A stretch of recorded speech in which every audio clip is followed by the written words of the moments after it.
We will now reconvene to the regular meeting.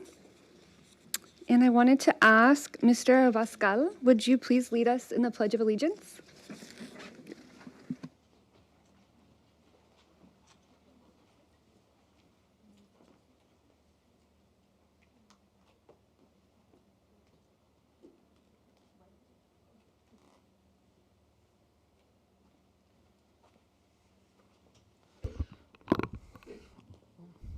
Look at the flag. Sorry, I haven't done this before. Put your right hand over your heart. Ready, begin. I pledge allegiance to the flag of the United States of America and to the republic for which it stands, one nation, under God, indivisible, with liberty and justice for all.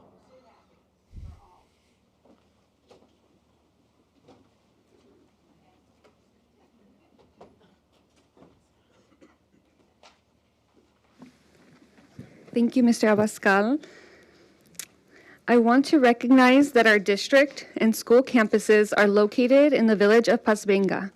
I want to acknowledge that this land we refer to as Orange County is the unceded and traditional lands of the Gabrielino Tongva Nation and the Wanyeño Band of Mission Indians, a Hachiman Nation. These lands were taken through a process of colonization, physical, and cultural genocide. I want to pay my respect to elders, both past and present, as well as the Tongva and Hachiman youth who have attended and are currently attending our schools and in neighboring districts. At this time, we will move to our report of action taken in closed session. Ms. Quiros, do we have any action items to report out? We do. In closed session, by a vote of 5-0, the board took action to appoint Timothy Summers to the position of assistant principal at Santa Ana High School, effective January 14, 2026. Moved by Ms. Magdaleno, seconded by Dr. Alvarez. Board members with the yes vote, Ms. Brazier Aceves, Mr. Bustos, Dr. Alvarez, Ms. Lepsak, and Ms. Magdaleno. In closed session, by a vote of 5-0, the board took action to appoint Kimberly O'Toole to the position of Coordinator of Special Education. Moved by Ms. Magdaleno, seconded by Dr. Alvarez. Board members with a yes vote, Ms. Brazier Aceves, Mr. Bustos, Dr. Alvarez, Ms. Lebsack, and Ms. Magdaleno. If you would like interpretation into Spanish, please see Mr. Vargas, who is sitting right behind me. Si desea interpretación al español, por favor, pase con el señor Vargas, que está sentado detrás de mí. If you would like ASL interpretation, please have a seat to the front of the room to your left. Child care services are being provided in room 126. Se ofrecen servicio de cuidado de niños en el salón 126. Thank you. Gracias. Thank you, Ms. Quiros. And next, we have Dr. Perez with the superintendent's report. Thank you, Board President. At this time, I would like to recognize our board. This is actually Board Appreciation Month, and I just want to publicly acknowledge the commitment that our board makes to making the decisions that are in the best interest of our students and their families. And I just really appreciate being able to work with the board. And I know, folks have been able to watch the evolution of how we're conducting business and what we're focused on. And I'm just, I feel very privileged and blessed to have the ability to work with each of you individually and then collectively, to do the work that we get to do for our students and families. And I know that there is countless hours that you guys give of your time to attend events, to work with families, to hear their concerns, to really think about how to improve our system. And I just, there's gratitude for the heart that each of you guys bring to the work that you do, and the passion and the deliberateness with which you support me in the things that, the way that I get to carry out the vision that you guys have for our district. So with that, I'm going to ask the team to present you with a little something that we have on behalf of our district to each of you as board members.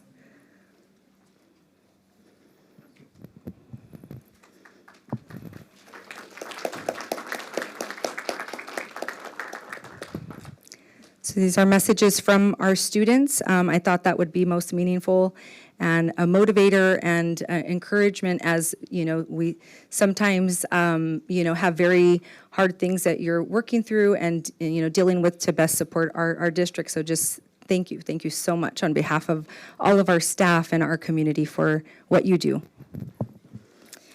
All right, so with that, I thought that would warm people's hearts. And so with that, I do want to take the opportunity to share a message that actually our board received from a parent in our community. And there's a real pertinent reason why I'm choosing to share the words of this parent. I do want to say we reached out to the family to ask for their permission to share these words. And I'll explain a little bit why after I share. But this was directed to our school board members. So the letter says, "Dear members of the school board, I'm writing to share how grateful I am for the incredible support to my student that my student has received at one of our schools." And I'm going to leave the student's family and all of the identifiable information out of respect for them. But I wanted the message to be read. So their student is currently in 4th grade, and this year is a transition year for this student. And as the parent, their biggest fear was that their student might not fit in or that the transition would be too difficult for their student. The parent says that they're so happy to say that the opposite has been true. The way the school and the teachers that are engaging with their child and the school principal have helped the student transition has been truly amazing. Their care, patience, and dedication have helped the student to feel supported, included, and confident. Not only their teachers, but the entire school community has played a role in this. From the staff who greet the student at the door each day to the office staff who make them feel important and welcomed, everyone has contributed to making this child's experience a positive one. This morning, during the celebration of the 100th day of school, my heart was filled with so much happiness. As the student got out of the car, the school mascot, teachers, counselors, the principal, and office staff were outside cheering for the students. Seeing everyone cheer for my child and how happy my child was, so happy that my child did a little dance. And anybody who knows my child knows that that took a lot. That moment meant everything to me. These are the words of the parent. This is all I could have ever asked for my child, and it truly takes the entire school to create an environment like this. I want you to know how deeply grateful I am for the school, and the impact on my student's life has been in such an amazing way. I wish I could personally thank everyone involved and let them know just how appreciated they are. Thank you for your time and for supporting a school that clearly cares so much about its students. And so I read this because this is what we want for all of our students. I want every single student and every single family to feel this exact same way every single day.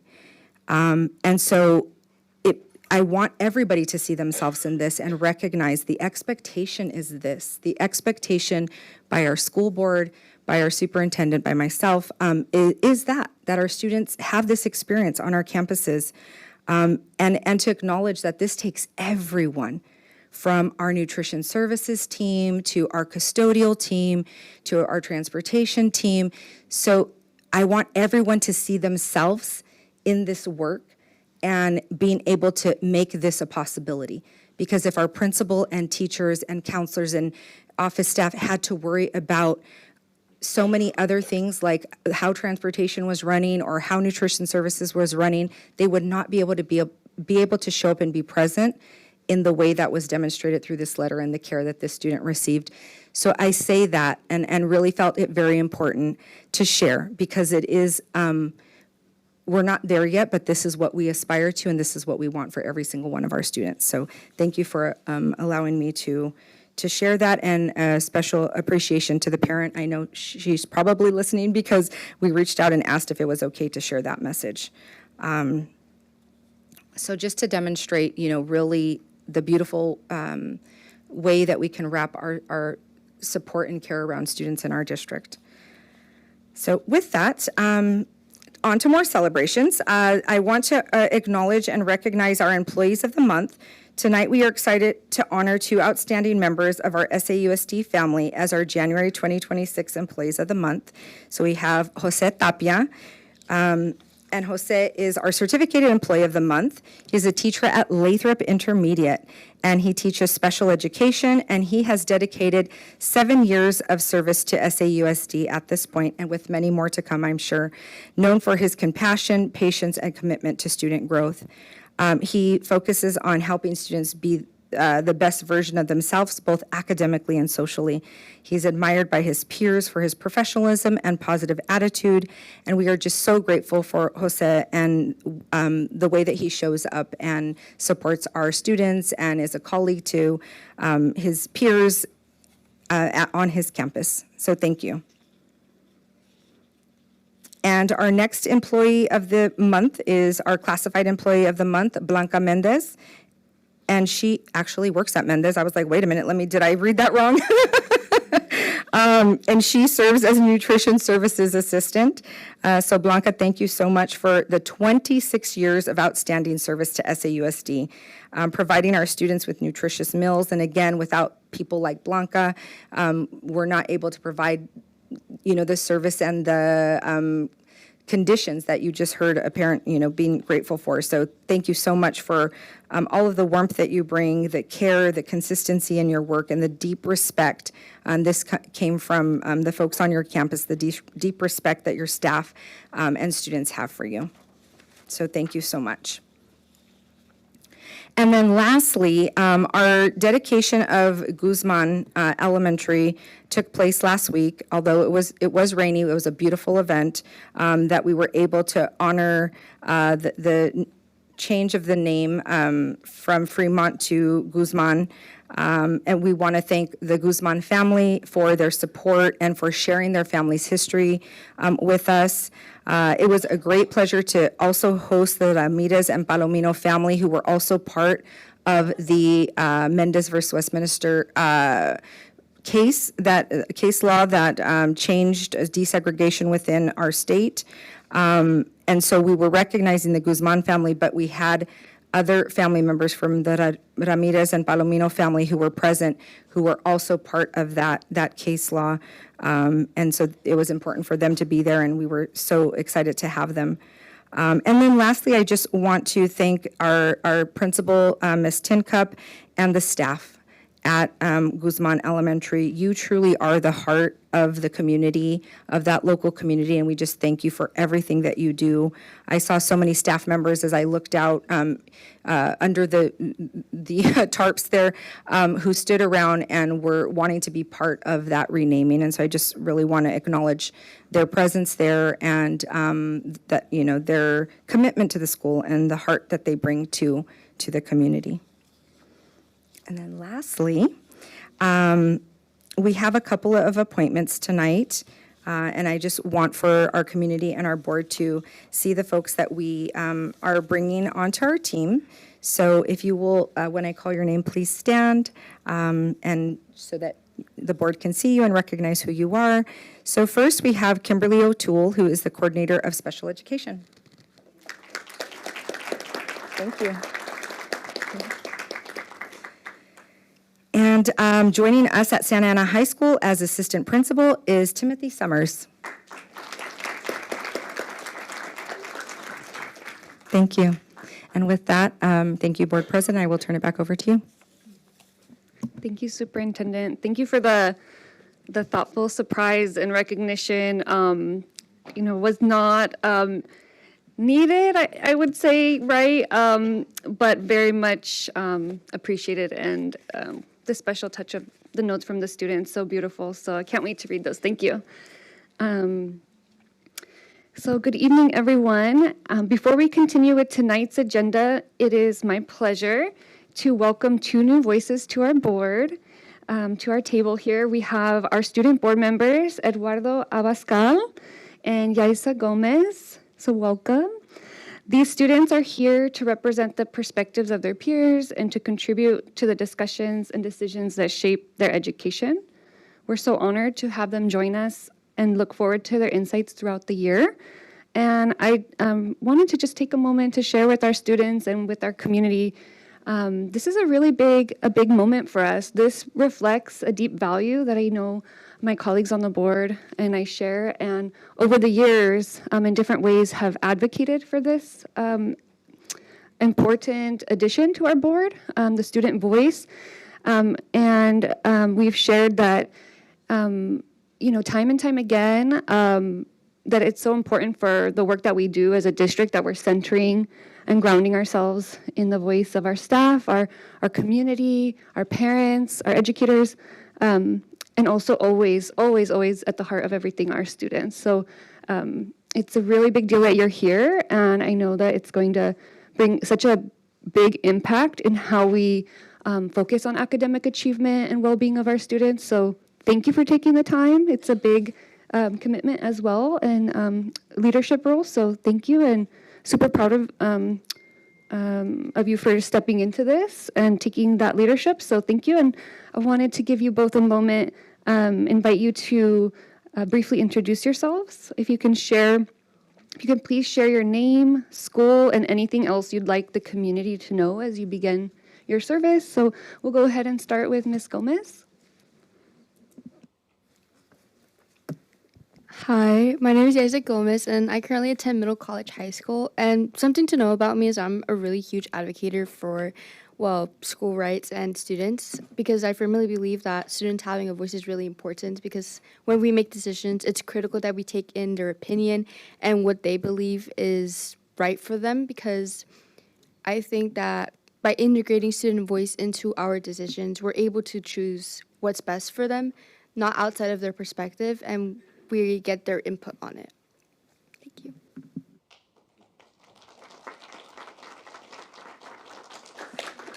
Thank you, Ms. Gomez, and welcome to the board. And Mr. Abascal?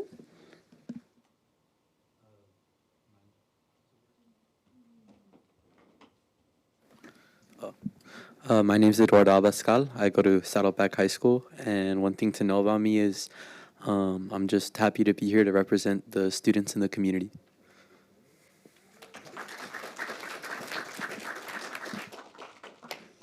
Thank you so much. We're so glad to have you and welcome.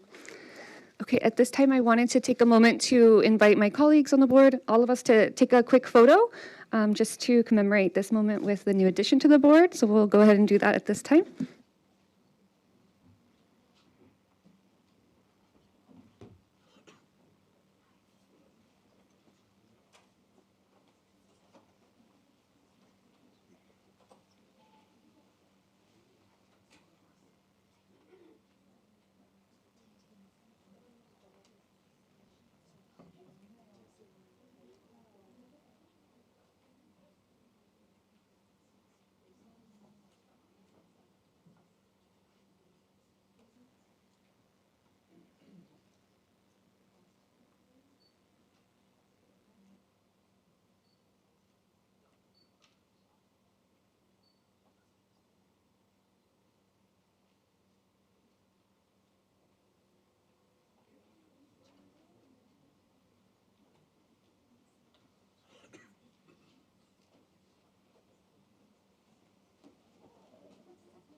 Thank you. And I'm going to actually go ahead and pass it back to our superintendent for another very important announcement we couldn't miss. So.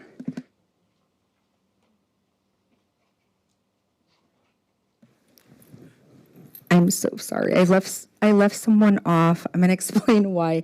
The approval happened already, but we did not have you come to the board meeting until this time. So Myra Sanchez, will you please stand and be recognized? And so sorry.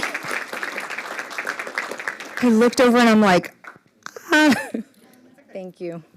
Thank you. Thank you, Superintendent, and welcome to the district, Ms. Sanchez, or welcome to the position. So, okay, at this time, Ms. Quiros, do we have public presentations? We do. We have 15. 15? Okay. So before we proceed with public presentation, please note the following. The board president will enforce board policy 1313, which imposes rules of decorum and civility in the conduct of this meeting in this facility. Should any member of the audience act in a manner inconsistent with the requirements imposed by that policy, or who interrupts a speaker at the podium, makes comments that are deemed derogatory of the speaker and his or her message, or which are threatening in nature, she shall be warned to stop such conduct and asked to leave the meeting if it occurs again, or will be removed by law enforcement pursuant to Board Bylaw 9323. Any speaker who has been subjected to such treatment may contact the office of the superintendent at 714-558-5512. Speakers will have up to 3 minutes based on the number of, up to 3 minutes. And Ms. Quiros, you may begin. Thank you. All right, we'll begin with Margarita Gonzalez, followed by Saul Lara, and then we have Andrea Levi Oceran.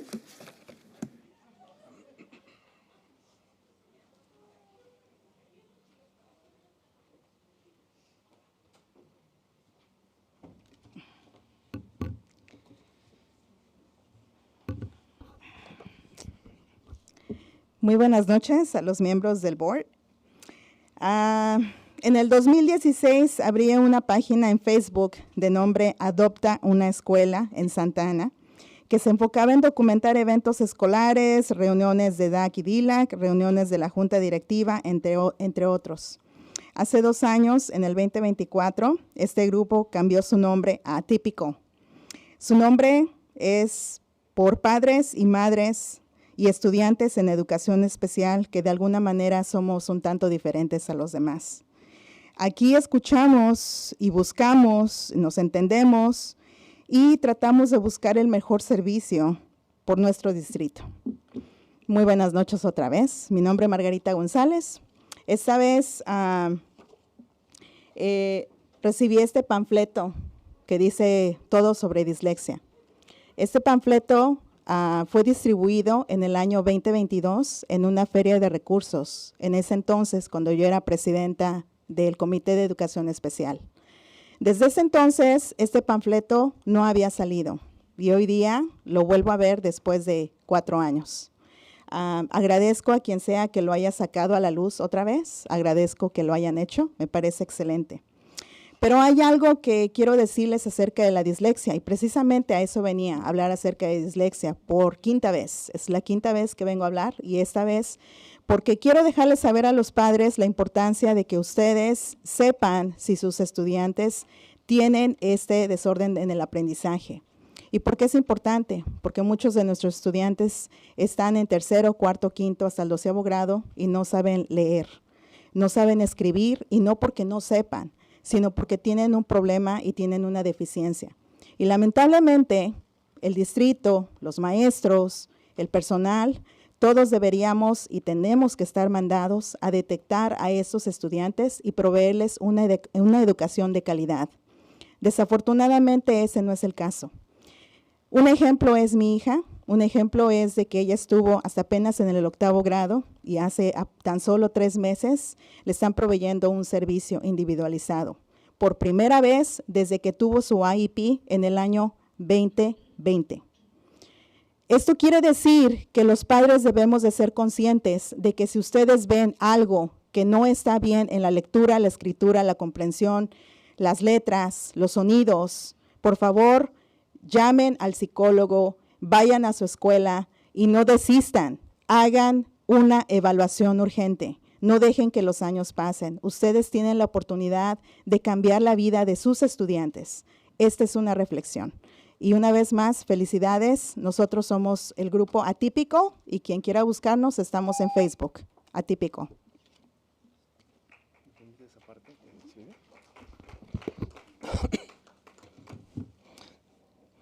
Good evening. My name is Margarita Gonzalez, and in 2016, I opened a Facebook page by the name Adopt a School, which focused in documenting school events, meetings, DAC, and other meetings of the board, among others. 2 years ago, in 2024, this group changed its name to Atypical, And this is made up of parents and students in special education who are want to listen and be listened to serve our district better. Good evening. Again, my name is Margarita Gonzalez, and I'm here because I saw this brochure just now that this was presented. This is about dyslexia, and this was brought up or presented in a resource fair many years ago.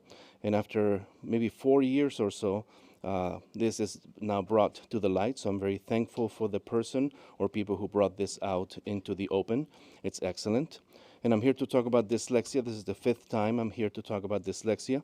And parents need to know that it is important to know if your kids have this disability, and you may not even know it. There are many students in 3rd grade, 4th, 5th, up to 12th grade who cannot read or cannot write because they have this issue, they have this deficiency.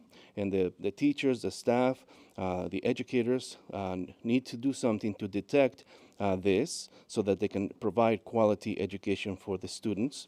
And this is not what is happening. This is not the case, especially for my daughter. She's now in 8th grade, and just only a few months ago, she has been receiving individualized education, but her IEP was performed back in 2020.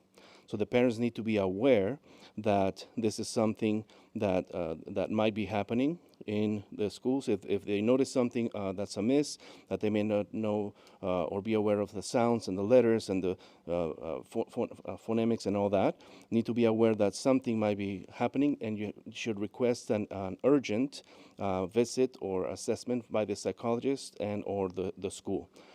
Thank you, because this is going to change your student's life. And I invite you to join us, the Typical page on Facebook.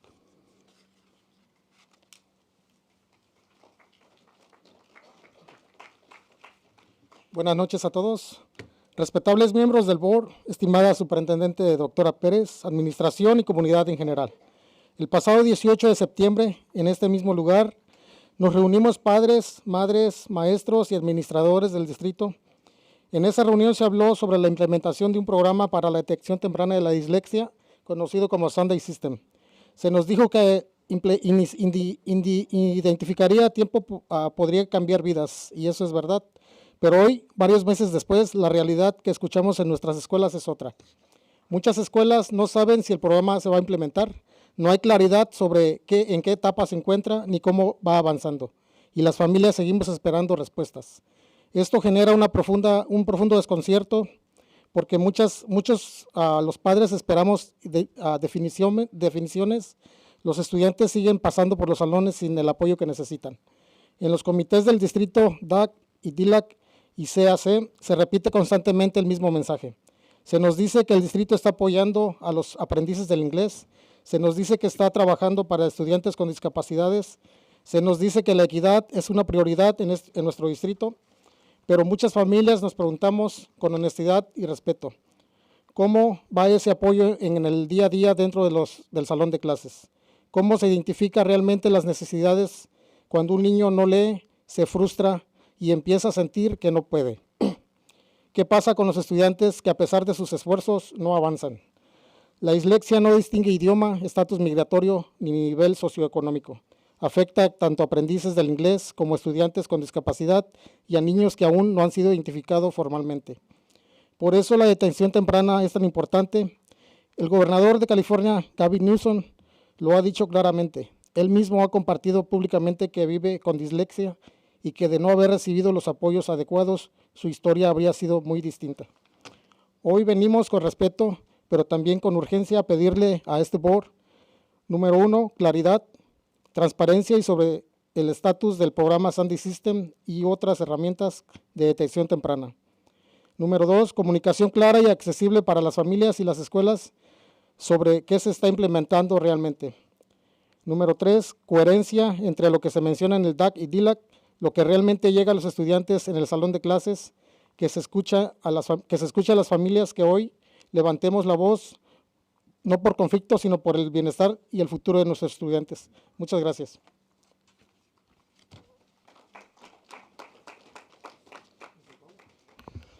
Good evening, everyone. Honorable members of the board, esteemed Superintendent Dr. Perez, district administration, and community members. On September 18th, in this very room, parents, teachers, and administrators from the Santa Ana Unified School District came together. During that meeting, we discussed the implementation of a program for the early detection of dyslexia, known as SAUSD system. We were told that identifying students early could change lives, and that is true. However, several months later, what we are hearing from our school communities tells a different story. Many school communities do not know whether this program will be implemented. There is no clarity about what stage the process is in or how it is progressing, and families are still waiting for answers. This creates deep confusion and concern because while parents wait for decisions, students continue moving through classrooms without the support they need. In district committees, DAC, DLEC, and CAC, we consistently hear the same message. We are told the district is supporting English learners. We are told that there is work being done for students with disabilities. We are told that equity is a priority in our district. But many families are respectfully and honestly asking, what does that support actually look like in the day-to-day classroom experience? How are needs truly identified when a child struggles to read, becomes frustrated, or starts to feel incapable? What happens to students who, despite their best efforts, are not making progress? Dyslexia does not discriminate by language, immigration status, or socioeconomic background. It affects English learners, students with disabilities, and children who have not yet been formally identified. That is why early detection is so critical. California Governor Gavin Newsom has spoken clearly about this issue. He has publicly shared that he lives with dyslexia and that without appropriate support, his life path could have been very different. Today, we come before you with respect, but also with urgency, to ask this board for the following. Number one, clarity and transparency regarding the status of the SAUSD system program or other early screening tools. Number two, clear and accessible communication for families and schools about what is actually being implemented. Number three, alignment and consistency between what is discussed in DAC, DLEC, and CAC and what students actually receive in the classroom, and that the voices of families be heard, families who are speaking up not out of conflict, but out of concern for the well-being and future of their students. Thank you.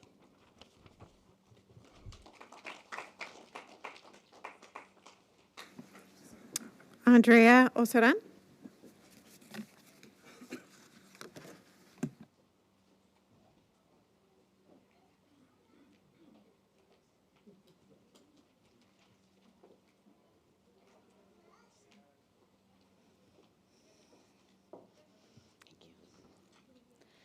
Let me take a deep breath first. Okay. Good evening, community and board members. My name is Andrea. I am a Jewish teacher in SAUSD. For the past 30 years, which is half of my life, I have dedicated myself to serving the children and families of this community. I deeply love the children I teach and have always felt honored and proud of the work I do here. While I appreciate the district's recognition of the Holocaust, there are words in this resolution that feel disingenuous to me.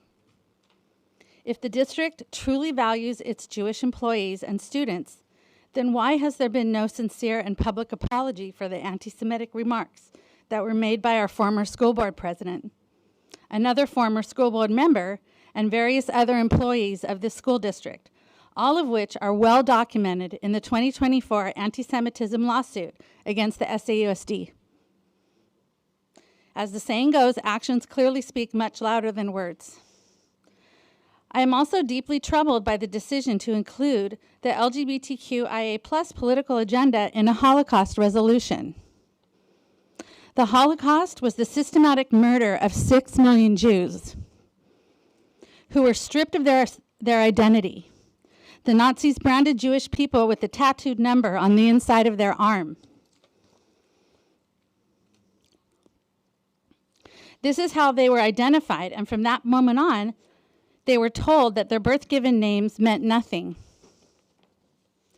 Jews were forced into concentration camps made to do harsh physical labor while living in horrific, subhuman conditions and in freezing cold temperatures without warm clothing or protective footwear. Many died of starvation and a lack of medical care. Jews of all ages, including babies, toddlers, children, teens, adults, and even the elderly, were stolen from their homes and marched into what they were told were showers. These were not showers at all. These were gas chambers, where Nazis murdered Jews with lethal gases. The Nazis even robbed the dead Jewish bodies of the gold in their teeth. This is only the tip of the iceberg regarding the barbaric treatment and ultimate murder of 6 million innocent people just for being Jewish. While I recognize that others suffered persecution under the Nazi regime, the Holocaust was a uniquely Jewish genocide. Expounding this resolution to include modern political movements is inappropriate, while diluting and trivializing Jewish suffering. To merge the LGBTQI+ agenda with Holocaust remembrance is offensive and it's incorrect. I can assure you that many others feel the same as I do about this. If the district wishes to honor the Holocaust, it should do so with historical accuracy, more clarity, and genuine respect for what happened to my people during the Holocaust, which has absolutely nothing to do with the current LGBTQIA+ issues and political agendas. Thank you.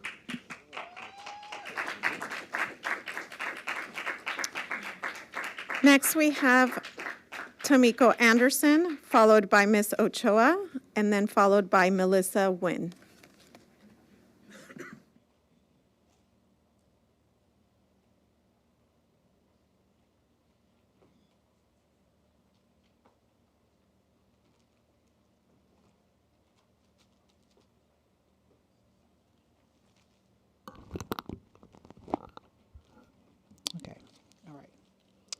Hello, board members. My name is Tomiko Anderson. I am a retired teacher, parent, grandparent, and a resident of Santa Ana. I appreciate that the board is accepting an African American History Month resolution ensuring curriculum reflects the experiences of men and women from all racial, religious, and ethnic groups. However, I am deeply concerned that some books in Santa Ana Unified School misrepresent African Americans. Certain materials stereotype Black students as hating police, disrespecting women, glorifying profanity, crime, and drugs. This is not limited to schools. For example, John Wayne Airport displayed an art piece from August to December entitled Perceiving the Divine. It was a picture of a large Black woman, and the title read, Enter Big God's Bed, Man's on His Knees Giving Big God Head. This title not only mocked Black women, but it mocked God. It mocked my faith and the faith of over 70% of the people in Orange County. Yet, this was allowed to be on public display for 4 months under the direction of our county elected supervisors. I and others raised this concern at the Orange County Board of Supervisors this month. To add insult to injury, Supervisor Vince Sarmiento left the chamber right before the African American constituents exposed their objections. He was the only supervisor who did this. Coincidentally, his son, Diego Sarmiento, runs the Say Vote program in Santa Ana and Santa Ana's district classrooms at no cost. This raises concerns about conflicts of interest and political neutrality in schools. I urge the board to act with integrity, remove books and material that misrepresent Black culture, reevaluate Say Vote, and ensure classrooms remain politically neutral. Resolutions alone are not enough. Actions speak louder than words. Let's honor African Americans with respectful literature, ethical leadership, and neutrality in our schools. Thank you.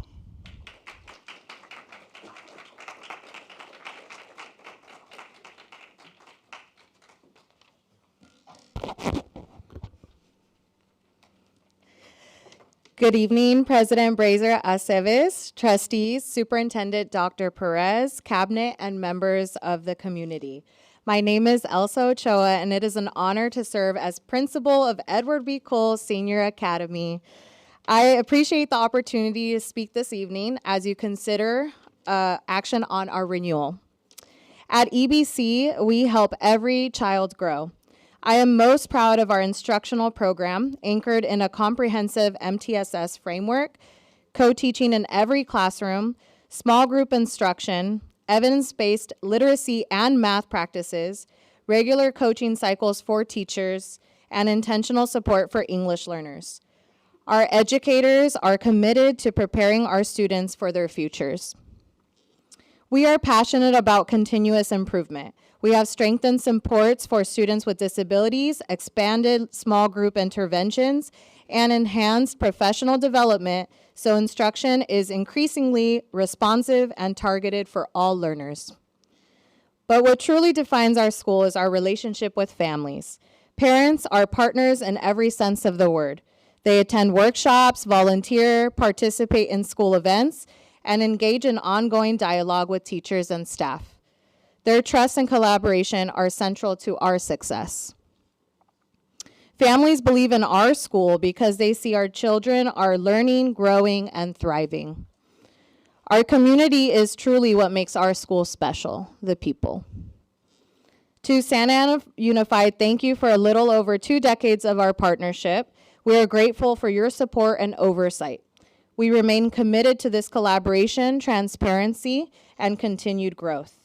And I would like to specifically acknowledge Celeste from Santa Ana Unified for all her support throughout the charter renewal process. She has truly been incredible. So on behalf of our entire school community, we respectfully ask for your continued authorization so that this partnership can continue to move forward and our students can continue to succeed with us.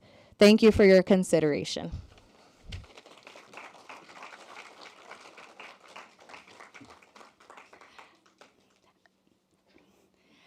Hello and good evening. Thank you for providing me this opportunity to speak with all of you, to the board members. My name is Miss Nguyen, and I am proud to be a kindergarten teacher at Edward B. Cole Academy. I wanted to share why EBC matters so deeply to me, not just as a workplace, but as a community that has shaped my growth as an educator and reinforced why I choose this profession.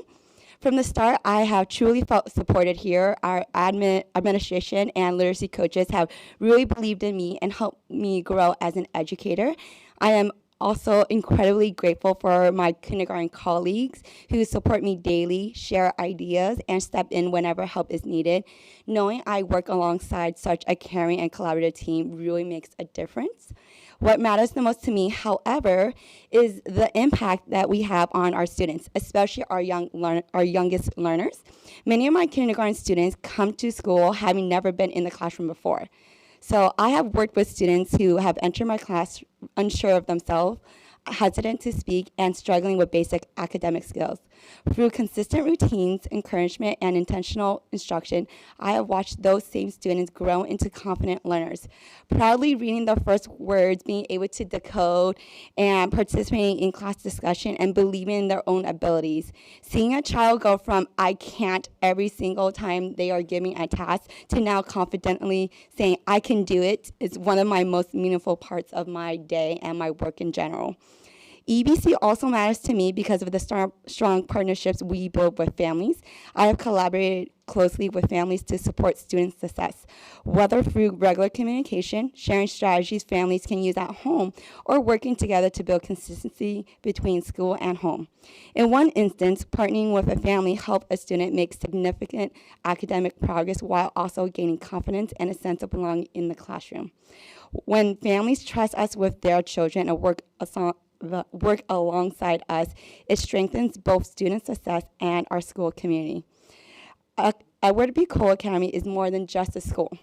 It is a place where students are cared for, teachers are supported, and meaningful memories are created. Your support has made this possible, so thank you so much.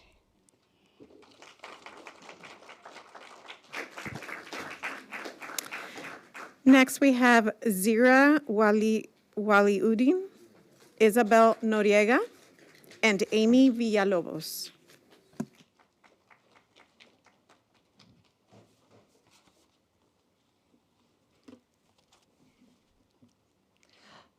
Good evening, board members. Thank you for this opportunity. My name is Zara Wilyuddin, and I'm a fourth grade teacher at EBC Academy, and I'm also a student leadership advisor. I have been part of the EBC community for the past 22 years, and I'm very incredibly proud of the strong culture of collaboration and support we have built for our students, teachers, and families. When you walk into our school campus, EBC truly feels like a family. Everyone knows most of the students, believes in them, and holds them to high expectations while providing the support they need to succeed. I see the impact of this approach daily in my classroom. I watch my students grow academically and personally, gaining pride in their accomplishments as they meet their goals. I have also had the honor of seeing former students graduate from high school, students who began their educational journey in my first grade classroom as a new EL newcomer. Because of the strong foundation they've received at EBC, they have developed the confidence and skills to succeed. My main goal when I became an educator was to help students see their potential and feel confident in their ability to create change in the world, even at their young age.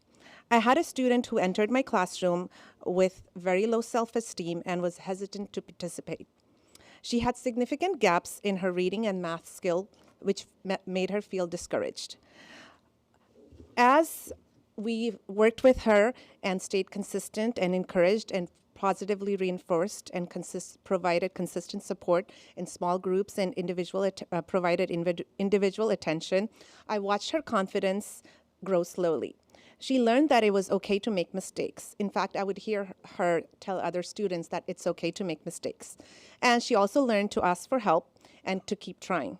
It was incredible to see that same student later on the following year step forward to participate in student leadership and run a whole campaign. EBC Academy is an essential part of the fabric of our community. Thank you for considering our request for charter renewal so EBC can continue to support, inspire, and empower our students and families in Santa Ana. Thank you.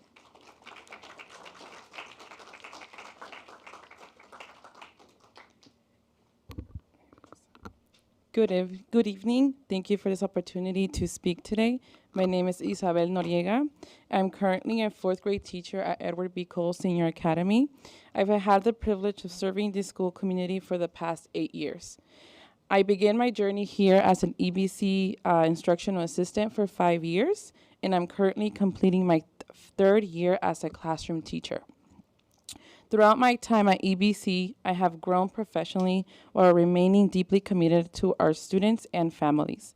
My teaching philosophy connects to EBC's vision that is centered on the belief that all students can succeed when given the right support, structure, and encouragement. I strive to create a classroom environment that is inclusive, engaging, and academically rigorous, where students feel safe to take risks and empowered to believe in their abilities. EBCA allows me to fully work with students following my teaching philosophy. One example of student success that stands out to me involves a current student with special education needs who entered my classroom this academic school year, reading significantly below grade level and struggling with confidence. This student also faced challenges with attention and academic stamina. Through consistent support, targeted small group instruction, accommodations aligned with their IEP, and close collaboration with our special education team, the students have made already meaningful progress in reading and writing. From the beginning of the school year until now, they have increased their reading level, demonstrated improved comprehension, and gained the confidence to participate in classroom discussions. Most importantly, the student began to see themselves as a capable learner, which has a powerful transformation to witness. Now that I cannot wait to continue seeing the continuous growth that I have witnessed already till the end of the school year. EBCA matters because it is more than just a school. It is a community that develops future learners, future leaders. Through the Leader in Me program, our students are intentionally taught the 7 habits of highly effective people, which builds them to be responsible, confident, collaborate, and goal-setting skills. These habits are embedded in our daily instruction and classroom culture and school culture, empowering students to take ownership of their learning and become positive leaders both in and outside our classroom. In addition, EBCA is a strong community building school that prioritizes family engagement and support. We provide continuous resources, workshops, and communication with family. This collaborative approach strengthens our community, school community, and directly contributes to student success. Thank you for your time in considering our approval. Thank you for this opportunity.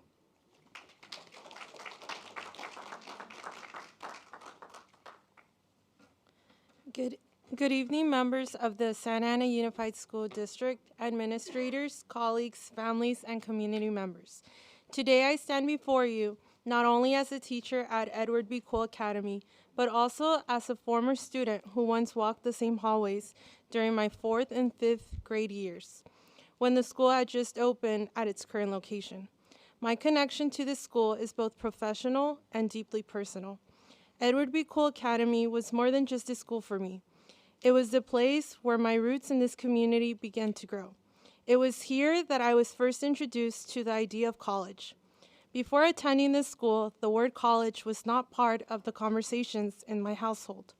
It was unfamiliar, distant, and something I never imagined for myself.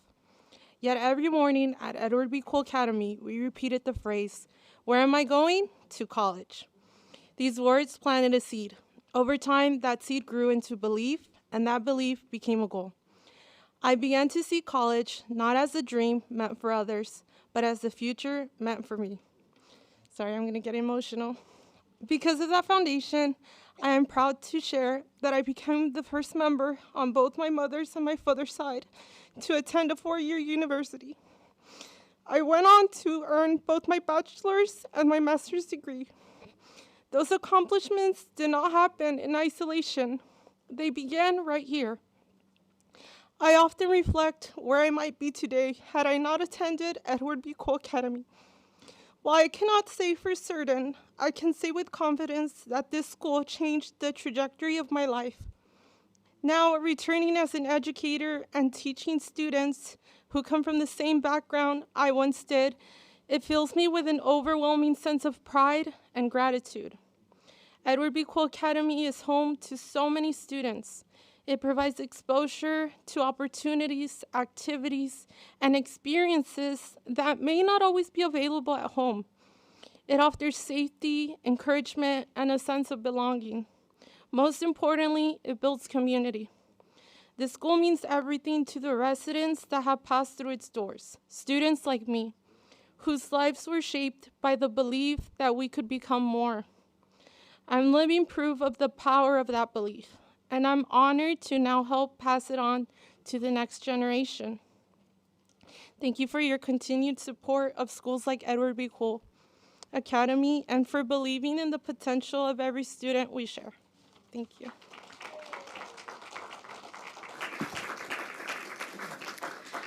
Next, we have Roland Torres, followed by Andrew Yepes, followed by Reynolds Wynn.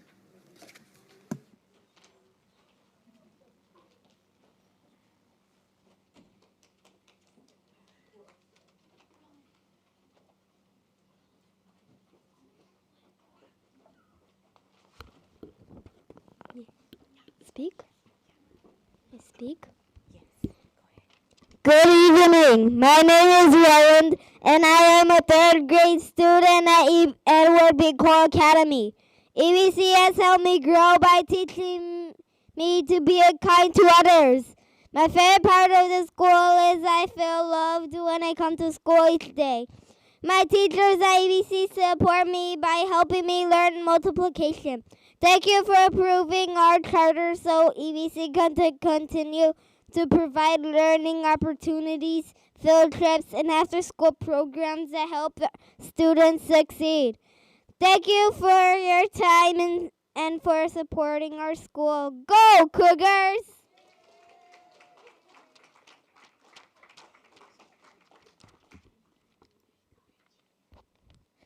Good evening. Good evening. My name is Andrew Yepes, and I am a 5th grade student at Edward B. Cole Academy. I am also the treasurer of student leadership. EBC has helped me grow by helping me develop leadership skills. Being a part of the leadership team has taught me how to organize events, work with others, and make good decisions. One thing I really appreciate about EBC is that I feel hardworking when I come to school. The teachers give us challenging work, and I feel proud when I finish it and see my progress. My teachers at EBC have supported me by encouraging me to do hard things like public speaking, leading projects, and trying new activities that I was nervous about. We could we would like we are thankful for the board for approving our charter, and we are happy that EBC will continue to provide learning, leadership roles, and opportunities to try different sports that help us succeed. Thank you for your time and for supporting us. Go Cougars!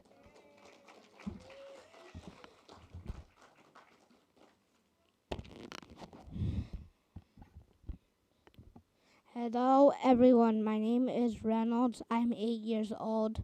I'm from Edward B. Coulter Academy. First, I want to ask you all a question. What do you call a cow that's good at math? Any ideas? A calculator.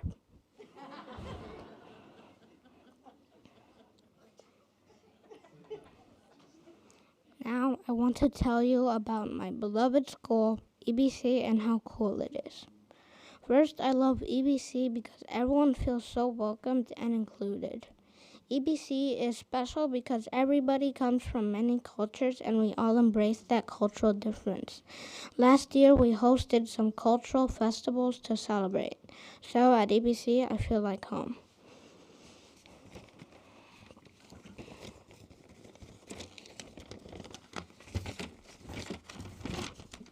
Second, EBC organized many field trips and participated in big events such as the OC Kids Run. Believe it or not, I had never ran a 1-mile run before, but thanks to EBC and coach, I was trained and proudly made it to the finish line. I was so proud of myself and was so happy about it. Next, I performed with EBC Band at the Hispanic Heritage Extravaganza. I feel so honored to perform there.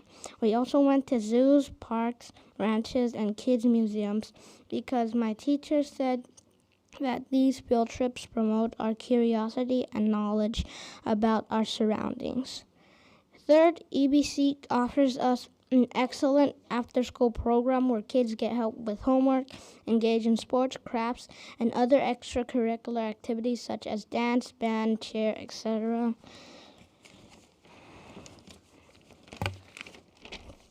At my school, we have the student leadership team where kids can express their ideas and contribute to the school's development.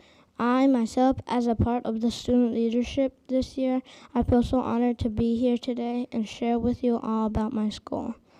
Last but not least, I love all my teachers and staffs because they are very kind and hardworking. Every day, they're working hard to help us learn and grow in a safe environment. They care deeply about each of us and our own needs. Our teachers encourage us to unlock our full potential. I appreciate that my teachers always believe in me and my ability to success. So, do you think EBC is a great school? I do believe it. Thank you for listening.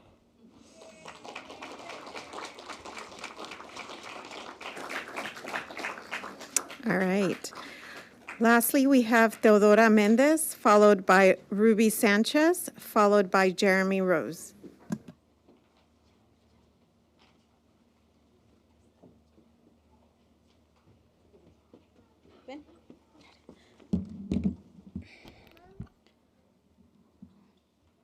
Buenas noches. Mi nombre es Teodora Méndez, mamá de Ixel Vidales. Ixel entró a esta escuela ABC cuando entró a primer grado. Ella no sabía leer y en los primeros 3 meses que llevaba aquí en esta escuela, ella aprendió a leer. Va muy bien en sus calificaciones. siempre hay buenas referencias de ella y gracias a esta escuela. Yo tengo mucho que agradecer, a pesar de que muchas personas de la comunidad me decían que ella es una niña muy inteligente, pero esta escuela la ha hecho sobresalir esa parte que tiene ella.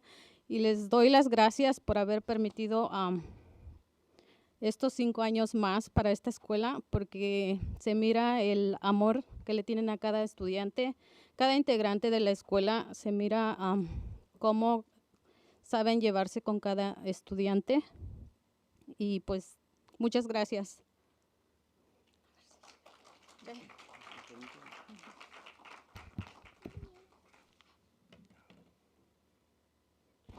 My name, my name is Teodora Mendez, mom of Itzel Vidales, and she came to the school, ABC Academy, and she was there without knowing how to read. And for 3 months she was here, and she knew in 3 months she learned how to read, and she's doing very well in school. And so I want to thank this school. I'm very thankful for the school. And the people in the community told me that she was not she was very smart, but then this school allowed her to be this smart and successful. And in the and thank you for allowing the school to continue 5 more years for the school. They love the students, they love the families. So thank you very much for this.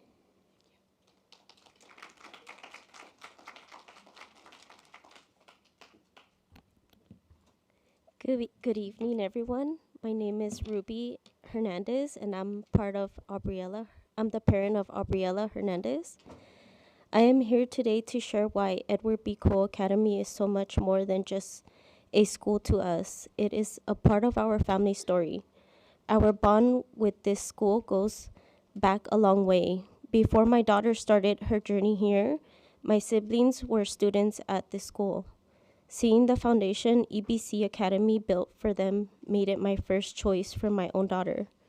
We already knew the heart of this school, and we were so incredibly grateful when she was accepted. What makes us stay and what makes us love this place is the environment. The small class sizes and have been a game changer for my daughter. In a world where kids can often feel like just another face in a crowded room, EBC Academy makes sure every child is seen. Because the classes are small, the teachers truly know her. She isn't just learning, she is being mentored. Whenever she faces a challenge, the help she receives is immediate and personal. The extra support has given her the confidence to speak up, ask questions, and really thrive academically. Coming back here as a parent feels like coming home. I've seen firsthand across 2 generations of my family how much the staff cares. You aren't just educators, you are partners in raising our children. Thank you to the teachers and the administration for continuing the excellence I remember from years ago. Thank you for accepting my daughter and giving her the tools to succeed. We are so proud to be an EBC Academy family, past and present. Thank you.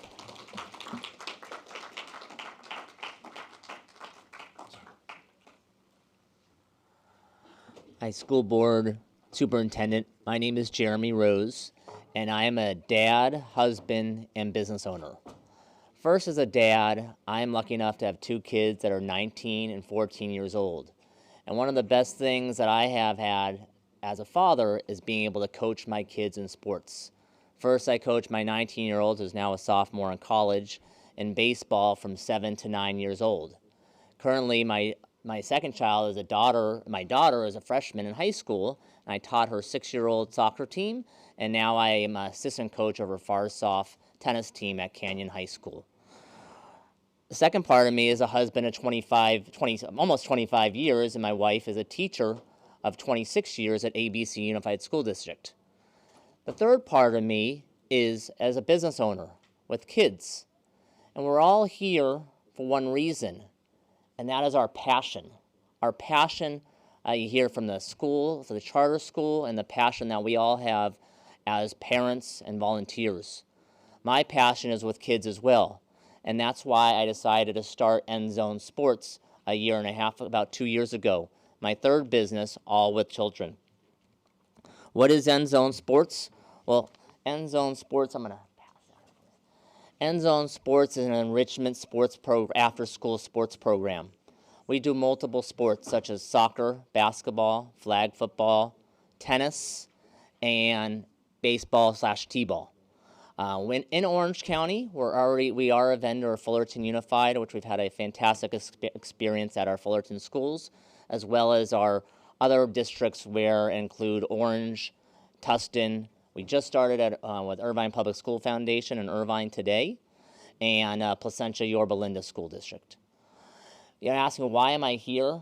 Because we get to do an RFP. I sit in all my kids' IEPs and all those things. Well, the important things to me is that you know the person, and that me as the business owner and local in Orange County. It's not a piece of paper. It's not a proposal. It's a person. And I'm old school. It's not TikTok. It's not Facebook.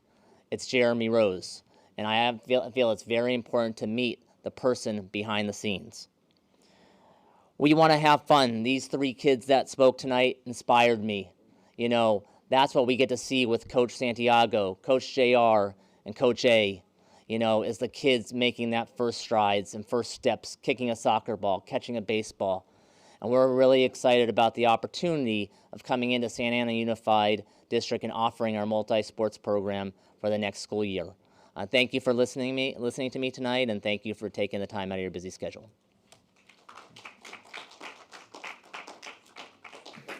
This concludes public presentations. Okay, I want to thank all of our public speakers tonight for coming out and taking the time to present to the board. Thank you for sharing with us this evening. We will now proceed to the consent calendar.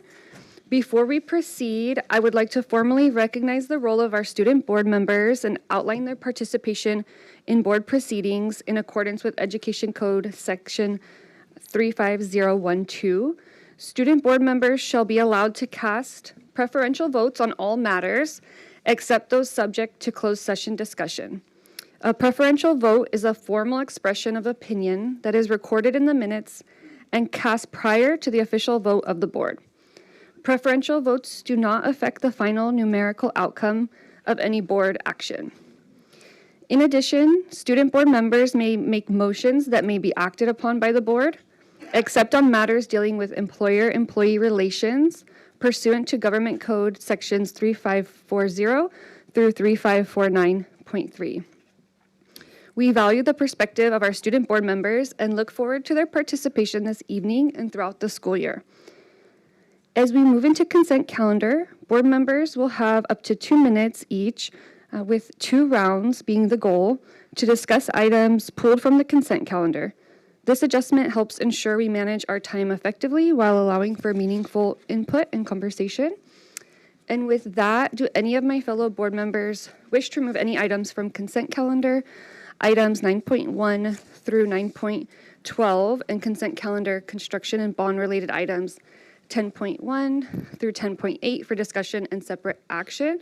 Please add yourself to the speakers list. Ms. Lebsack?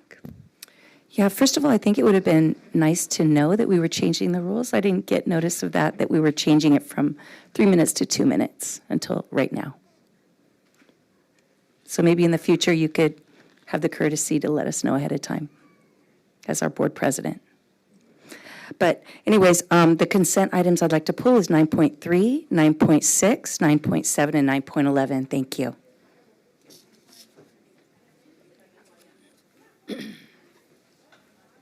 Okay. Any other colleagues wishing to pull? Okay. Okay. Okay. Mr. Bustos?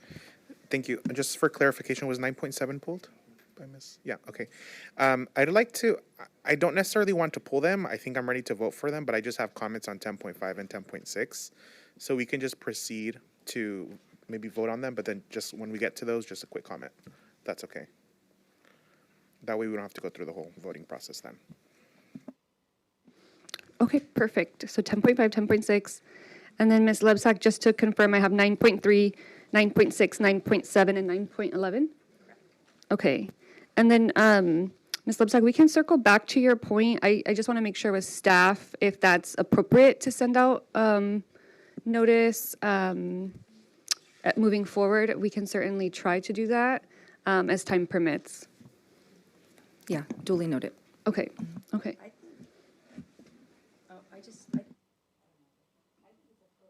That we keep it at 3 minutes because there was no prior notice.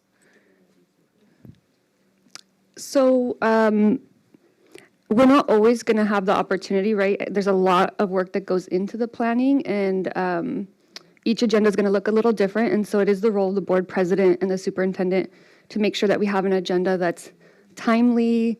And I've heard from my colleagues on the board that there's a goal of being more mindful of the time, and our meetings, we are set to either end at 10:30 or we have to extend. And so it's an effort to be respectful and mindful of that kind of consensus that we've continuously kind of discussed.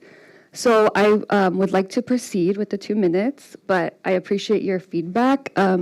Maybe I can gather consensus from my colleagues at this time. If folks are okay with keeping consent comments to 2 minutes, is everybody okay with that? Sure. I'm okay with keeping it at 2 minutes for now. And the reason that I say for now is that there's going to come times when we have agenda items that we can't just limit it to 2 rounds of 2 minutes. There's going to be agenda items where we have to get into a deep discussion, which is going to take a lot longer. So even though I'm agreeing with it right now, I think that we also need to be mindful that there's going to be times. And it's important to engage in dialogue because the community needs to know. There has to be transparency. They need to know what we're talking about. I'll agree for right now, but just keeping in mind that there may be times when we have to do something different. Okay, thank you, Dr. Alvarez. And again, this is just for the consent calendar, so I want to be clear and definitely can share some more information in writing so that folks have time to review that. So I want to move us along. So may I get a motion to approve the remainder of the consent calendar and consent calendar construction and bond-related items? Do I have a motion?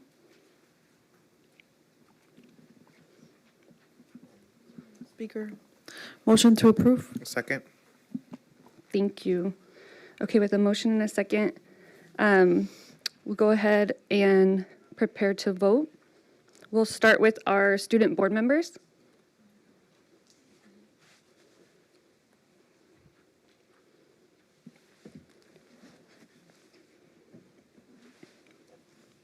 Okay. So our student board members have voted. We will now move to the remaining board members' vote.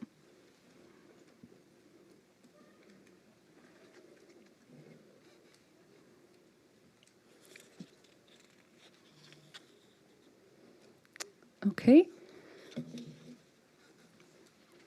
We will now go back to the items that were pulled from the consent calendar for discussion and separate action. So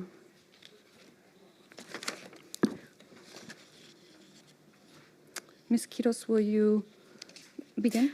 Yes, we'll begin with item 9.3, approval of extended field trips in accordance with Board Policy 6153, school-sponsored trips, Administrative Regulation 6153, school-sponsored trips, Administrative Regulation 6153.1, extended school-sponsored trip, and Board Policy 5145.31, transgender, non-binary, and gender non-conforming students.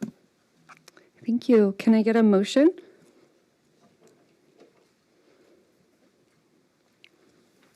Motion to approve. Thank you. Second. Thank you. Okay, discussion, please add yourself to. Okay, Ms. Lebsack. Yeah. In relation to the board policy for overnighters concerning non-binary and gender non-conforming identities, this policy says that we as a district are not allowed to inform parents if their child might be sharing a hotel room or bathroom with a student of the opposite biological sex. This policy was challenged in federal court on December 22nd, 2025. Judge Benitez ruled in favor of the PE teachers in Escondido who said it went against their conscience and religious beliefs to lie to parents. Many parents in San Diego County joined this class action lawsuit, saying they believed it was against their parental rights in school districts to intentionally withhold information from them. The judge ruled in favor of the parents and teachers' religious rights and parental rights. Right away, Attorney General Bonta appealed the ruling because the implication would mean all districts in California, such as ours, would have to change this policy, calling it unconstitutional. So right now the policy is pending until we hear back from the appellate court, and more than likely this will go up to the Supreme Court. When judges cannot agree on a subject that impacts student safety, I think it's always best to side on the side of safety. I agree with Judge Benitez that this policy to lie to parents is unconstitutional, so I'll continue to vote no on overnighters due to the policy that deceives parents, places students, especially female students, in harm's way because it fails to draw lines between the two biological sexes as it relates to shared private spaces of hotel rooms, bathrooms, locker rooms, and sports. Thank you.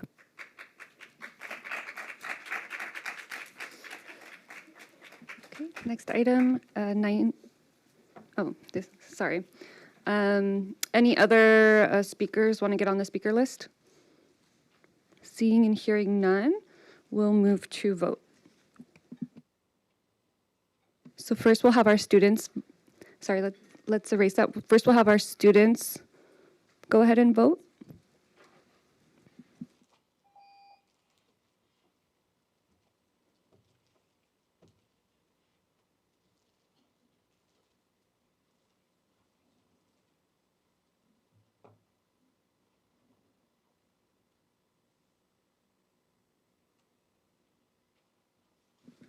Okay, thank you. And now we'll have the remainder of the board take their vote.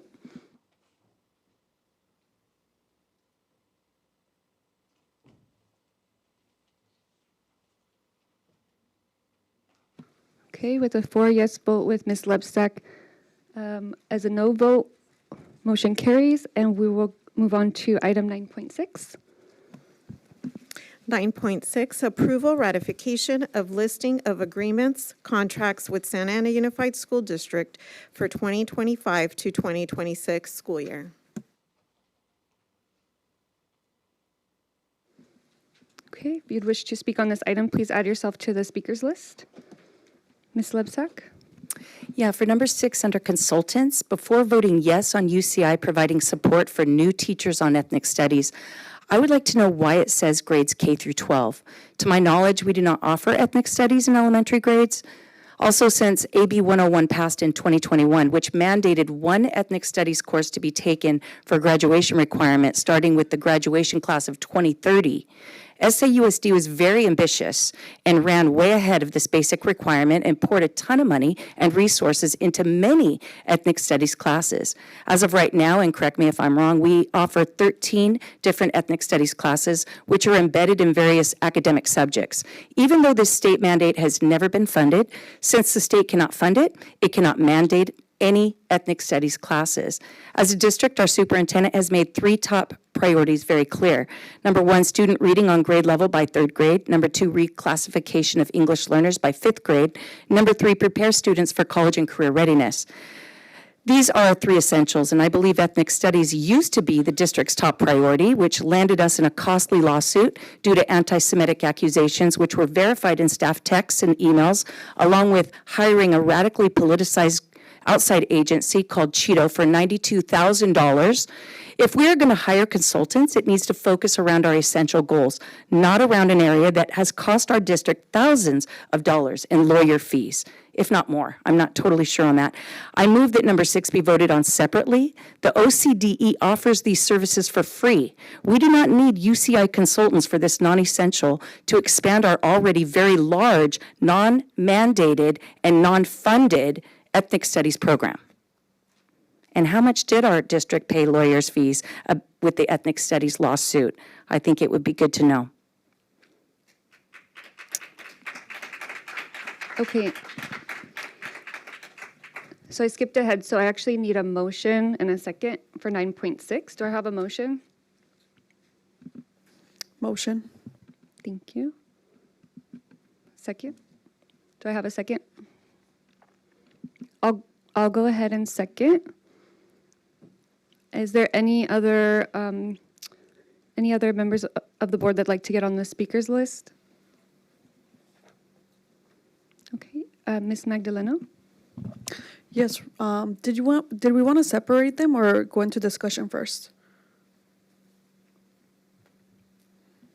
So I believe that was a motion to separate them.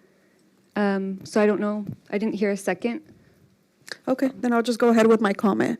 And I also want to talk about the UCI history project, and I'm very supportive of approving this. You know, our ethnic studies teacher have been asking for support, and I think this is the support that they need to continue teaching our students about ethnic studies and also maybe bring in some expertise to our district so we can continue to grow our ethnic studies program. So looking forward to voting on this.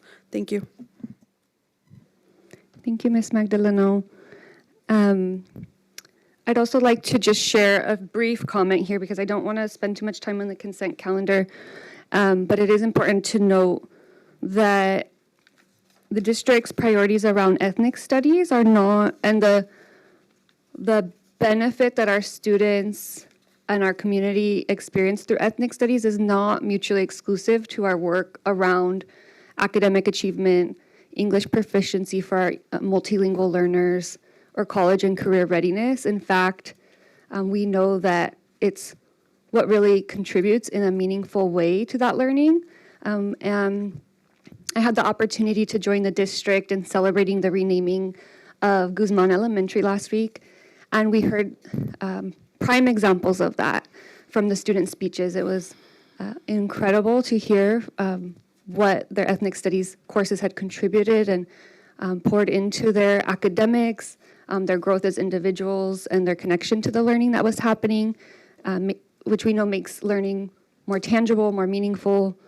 And so I'm proud to support this item. Thank you.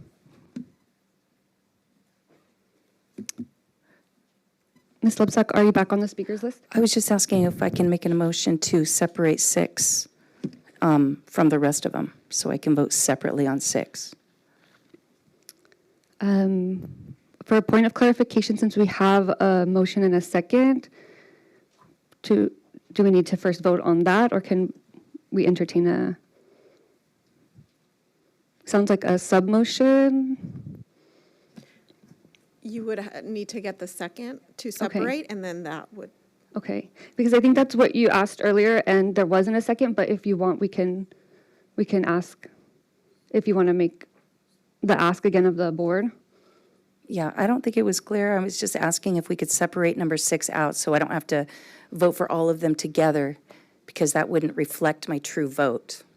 Okay, okay. So is there a second to Ms. Lebsack's motion or sub-motion? Yeah, I'll second. My speaker's on. Yes, I'll second. Okay, so we have a motion and a second, so then we will vote on this. Is it amended motion or a sub-motion? Vote on separating. Okay, just on separating? Okay, so we'll go ahead and first have the students vote.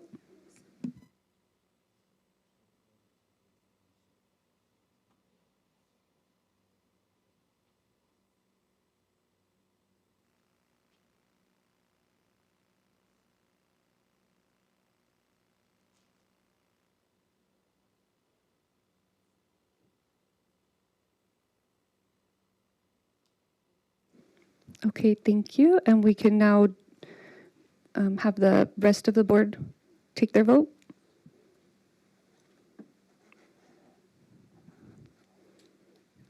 Okay. Okay, so we'll go ahead and separate those. Okay.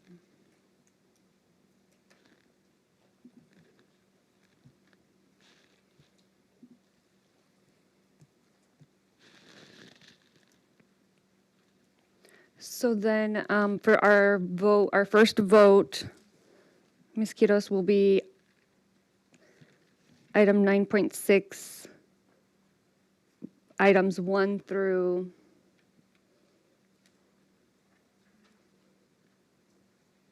I'm look- Sure. Okay. Okay. So that's item number 6 on the list, right? Number 6? Okay. Okay. Can I get a motion to vote on item number 6 of this list? A motion to approve? Second. Sorry. So I have a motion from Mr. Bustos, a second from Ms. Magdaleno. We'll go ahead and have our students vote first.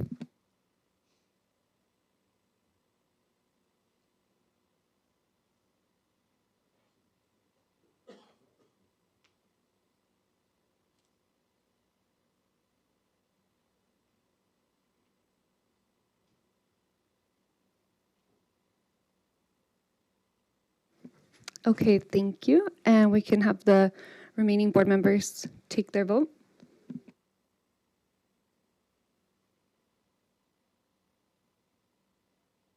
Okay, with a 4 yes vote and with 1 no, with Ms. Lebsack voting no, the item carries.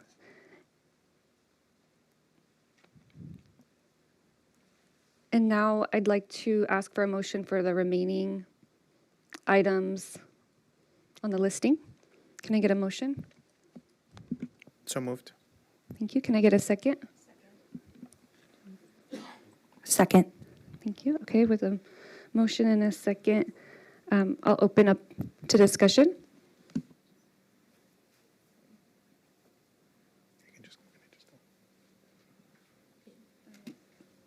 Mr. Bustos? Thank you. I'd like to go to item number 9 related to emerges healthcare staffing. Superintendent, can you please explain why we're seeing an increase in this contract total? You know, I think when we had this contract come before us some time ago, the conversation and commitment was that we were actually, in the years ahead, we're going to see a decrease in our Emergis contract and having to rely on Emergis for our staffing needs. And so seeing this upward trajectory to me is not a good thing. It's not something that I like to see. And so I'd like you and your team to explain why we're seeing such, especially in special education, such a dramatic increase in the contract that was awarded originally. Yeah. So actually, it will probably involve a couple members of the team to come up. I know that one of them being Mr. Bustamante, but there may need to be other folks from the team that join him at some point. Good evening. Just to kind of clarify in regards to special education, our Emergis contract those are services that are ongoing services, so they're tied to like our leave of absences, they're tied to our staff going on maternity leave, baby bonding. So there's a constant turnaround on those. Psychologists that might be out. So unfortunately for us, those are things that sub-wise we don't have, so we have to rely on Emergis.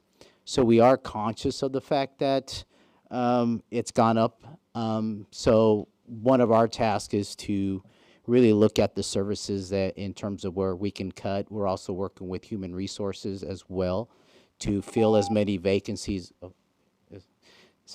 To also fill as many vacancies as we can to help save some money. Would it be accurate to characterize it by saying that students, especially with the special education budget being used towards our students that have IEPs, and we have to offer the continuation of service? That is correct. I would say one of the things that you do see, for example, are one-on-ones for our students that are in the classrooms.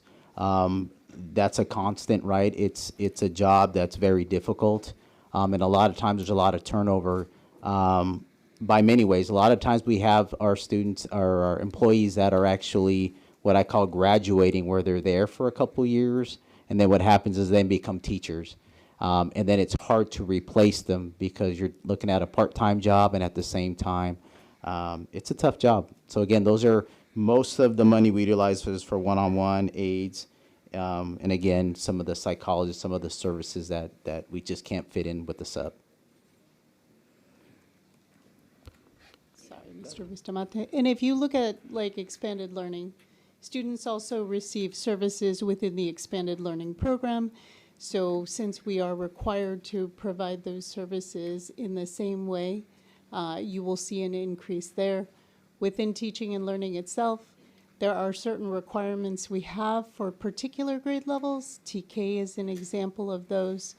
Whenever there are folks out, we actually need folks to fill those positions, so we have staff in place. So that's why you'll see the increase there as well. Here's what I will share, Mr. Bustos. So the concerns around the dollar amount, I share. And so what I did ask the team for was, are these actually a reflection of not a vacancy, because somebody sits in that position, but they're not available to us to work for the reasons that Mr. Bustamante outlined. They may be on some sort of leave. And so we know that the positions that we are having emergence fill temporarily are positions that people actually, they're not vacancies. We actually have somebody in that seat, but for whatever reason, leaves and family and life that happens for our educators as well, results in us needing to engage with emergence to ensure that we are providing the support and the service at the level that we are committed to and, expected to through an IEP. So I do share that concern. What I do believe and what I asked the team was to really analyze, is it in fact true that we will be able to bring that number down? Because I know that we had been sharing that with the board, and it did come down from 3 years ago. At some point, we were almost close to 19 million, but we have to keep being diligent and looking at things and scrutinizing and making sure that in fact there is a reason, a true legitimate reason why we are engaging with emergence, having, very frank conversations with our associations, with our union leadership, and committing to them also that we're not utilizing this in a way that is taking work from our CSEA and SAEA members as well. So all of that is top of mind and at the forefront for me. Thank you. And I know my 2 minutes were up, but I do have some more comments, but open to other folks to share. Or if not, I can take my final 2 minutes. Yeah, please go ahead. Yeah.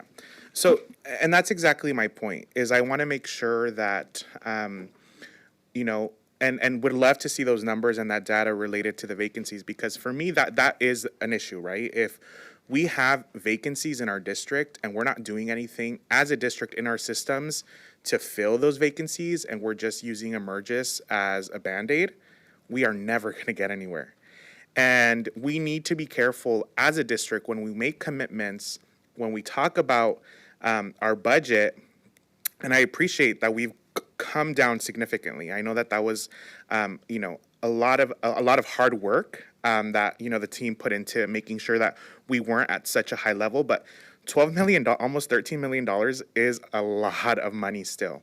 And so this is going to take, continuous and diligent work on our part as a district, but also looking at the data and figuring out if that is true, if we really do have folks that are in these roles and maybe are just out for a temporary period of time. And I'd like to see that and would like to get that information to see if that is in fact true. But if not, what are we actively doing to address that issue alongside our labor partners to ensure that we're also not hurting them as a result of really just our poor planning and how we're doing this, right? So I'm thankful for the hard work, again, that went into lowering this contract amount with emergence to where it is today. And my hope is that we can continue in that direction. But if not, having open and honest conversations with the community about why we can't be there, and how, but also how can we eventually get there if that's also possible. So thank you for providing that clarity to me and the community, and I'm looking forward to just hearing more about those numbers and that information that you all are looking for related to the vacancies. Ms. Magdalena? Yes, I don't know if you're going to be able to answer this, whoever wants to step up. Really quick, so this contract is for the 2025-26 school year? Yes? And so knowing that, I've been looking at the numbers as well. Thank you for your comments, Vice President Bustos. And the number one thing that stands out to me is our special education, right? It more than doubled. Do we have an explanation for that one? Just being new to the position, what we see is we're seeing a lot of turnover in regards to the one-on-ones, the aides. They're very hard positions to fill. At the same time, just being able to take a look at the positions that we do have, and more kids are qualifying. So with that, those are more services that we'll need. So while they're being qualified, there's certain services that we do need to put in place. So that's also part of that. And I do want to clarify. So it's not that it doubled, but I understand why it could appear that way, because we're asking for an amendment to increase it by 6.4 million. So when we look at what we spent year over year, and that's actually on your docket, I want to tell you exactly where. It's on the consultant listing. You will see that it shows for the 24-25 school year, we're at 12.4. And for 25-26, it's at 12.9, which is to Mr. Bustos' comment about it going up. That would be the total. And so what you're seeing on your breakdown looks like a doubling of special ed. That's actually not the case. It's if you split the year in half, you see the first portion of the year. And honestly, our team was really aggressive in trying to bring this number down. So it's why the first ask was not the 12 million straight out of the gate, because I asked them that question too, like if we knew we needed 12, why wouldn't we ask for 12? The team was really trying to look at the systems and see, are we in fact going to need that? Let's not ask for it. But we do now know, in fact, that we do need that. And so that's why the request for the amendment to the agreement. Thank you for that clarification and for showing that we are actively looking at these numbers and trying to lower them as much as possible. Thank you. We do have the data as well that ties into this, so we'll be more than happy to share that with you. So we do have like a running tab. Okay. Okay, thank you. So we can now call the vote. Mr. Bustos, did you want to share anything? Okay, thank you. We'll go ahead and call the vote of our students first. Okay, thank you. And now we will have the remaining members of the board take their vote. Okay, thank you. And Ms. Quiros, we can move to item 9.7. Approval ratification of listing of no-cost community partnership agreements with Santa Ana Unified School District for 2025 through 2026 school year. Thank you. Can I get a motion? Motion to approve. Thank you. Can I get a second? I'll second. Thank you. Okay, and we'll open it up to the speakers list. Ms. Lebsack? I have a question first before you start that timer about how we do this, because there's many no-cost partnerships, and I have a question about three that community, some people contacted me wanting these questions answered. So my question is, how do I do it one at a time? There's three different questions. My first thought is that you can begin, and then you can add yourself to the speakers list again if needed. We're trying to keep it to 2 rounds, but I see the superintendent wanted to share something as well. I actually just want to ask for clarification. Are you wanting, similarly to what we did with the last item, are you wanting those to be separated out? Possibly. It depends on how the discussion goes. Okay. I was just looking for a way for us to not have to kind of do the circle around that we had the last time, so that if we knew you were going to want to vote separately, that we would just, then that would be the motion to separate. Just trying to I get you. facilitate. I mean, we that could, piece. but I don't know if it's necessary to separate them all. It depends on the answers. Okay. All right, well, I guess I'll go start. Yes, please go ahead. Okay. So for number 6, the no-cost partnership, it says partner will offer a student success library card program to provide district students easy access to Santa Ana Public Library resources such as physical materials and online resources in the form of downloadable ebooks, magazines, audiobooks, and video streaming. The Santa Ana Library is for all ages. There is no blanket age-based block that prevents minors from using their library card to access adult-rated ebooks, movies, or comics. General adult-oriented movies, graphic novels, or mature content may be available digitally. And I'm getting this from the Santa Ana Library. Library employees do not monitor minors' online selections. So my question is, are parents being told this ahead of time before they agree to allow their child to have this online access card? The public library protocol says monitoring a child's use is ultimately the parent's responsibility. Parents may use an outside third-party platform to provide online parental controls. So again, the question is, are these controls automatically embedded in student Chromebooks?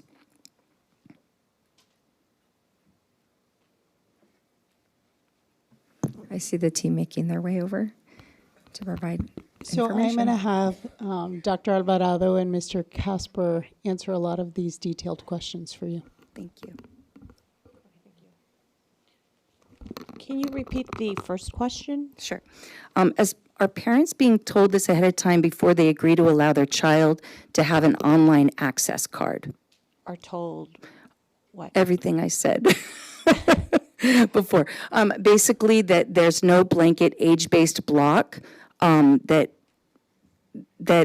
kids have access to the same thing, that they have a lot of adult material provided online, whether it be comics, magazines, audiobooks, Okay. video streaming. So when parents sign, there's information that is shared with the parents on the information sheet that's shared with parents about monitoring and providing them tips on how to guide their students for their best selections. The books in the library are levelized for grade appropriateness and grade level appropriateness. So that's the information that is shared with the parent. We do encourage parents to help assist and facilitate in the selection of books that students are choosing with their Santa Ana Public Library card. Mr. Casper, did you want to add anything? It would require. Good evening, welcome. Good evening. Thank you. Some of the, according to the district librarian, that would require a setup to have some of those parental requirements added in. I don't think they're in there right now. They're not in the student Chromebooks. No, not in the Chromebook. Okay, so my question is, so how are we notifying parents that they have access to all the adult video streaming and audiobooks? There is no verification of age, and there's no monitoring. Are we letting parents know this ahead of time before they get their library card for digital use? According to my knowledge, and I will verify and get a board of B2B for you, is that they do not have access unless they set up additional account on it. And Canopy is a separate sign up and has age restrictions on it. So there's different requirements and different accounts or different services. But I will get back, Thank do you. complete details on all that. That's what I found online as far as Santa Ana Library. So maybe there's something I didn't find. So you're going to provide that in a B2B? Absolutely. Thank you.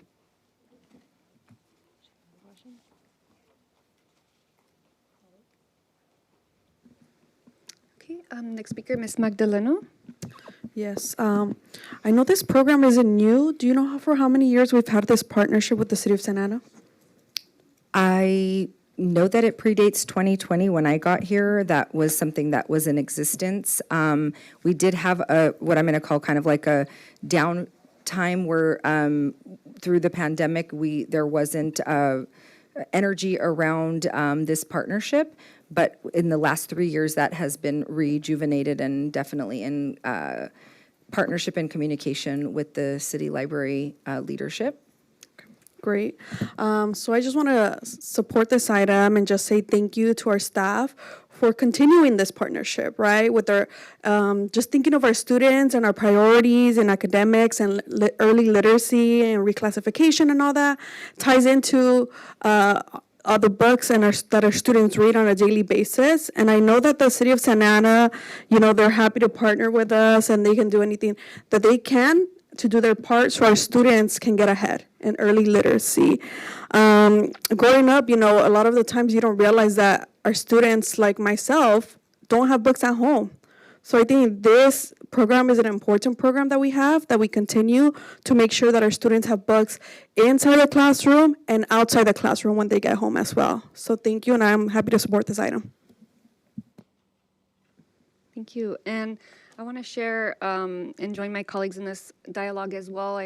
As I'm hearing the conversation, what comes to me is excitement around seeing our superintendent and our boards, our district, the hard work of our staff, the vision of literacy really being an entire community effort come to life through steps like this is what's going to make it happen. And I've heard our superintendent share it before, right? I've heard our board members share it. It's really going to take all of us. And thank you to the staff for investing into the partnerships that are going to really see that vision come to life, where everybody is supporting our students and our families in their literacy journeys. So thank you. Okay, and seeing no other, okay, Ms. Lebsack.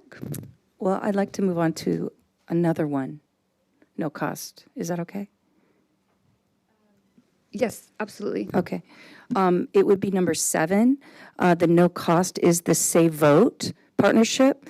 And I've had community members contact me saying that, Save Vote is a group that comes in and registers kids to vote and talks to students so they have access in our schools. And they're supposed to be nonpartisan, but some community members, and I haven't looked at it myself, but they have concerns because of the social media platform, that it is not nonpartisan, that there's definitely been a bias and a one-sidedness on the social media platforms. Also, members in the community have expressed concerns to me about Save Vote because the Orange County Supervisor's son, Diego Sarmiento, runs Save Vote, and Diego's dad, Vince Sarmiento, is personally invested in our election process because he is a local politician. So that could be a definite conflict of interest.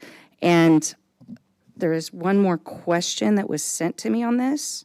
I'm going to read it, if I can read it, if I can see it. Okay. Can staff clarify the organization's legal status under this MOU? Are they a 501c3, a 501c4, a PAC, or another entity? And I don't know the answer, so.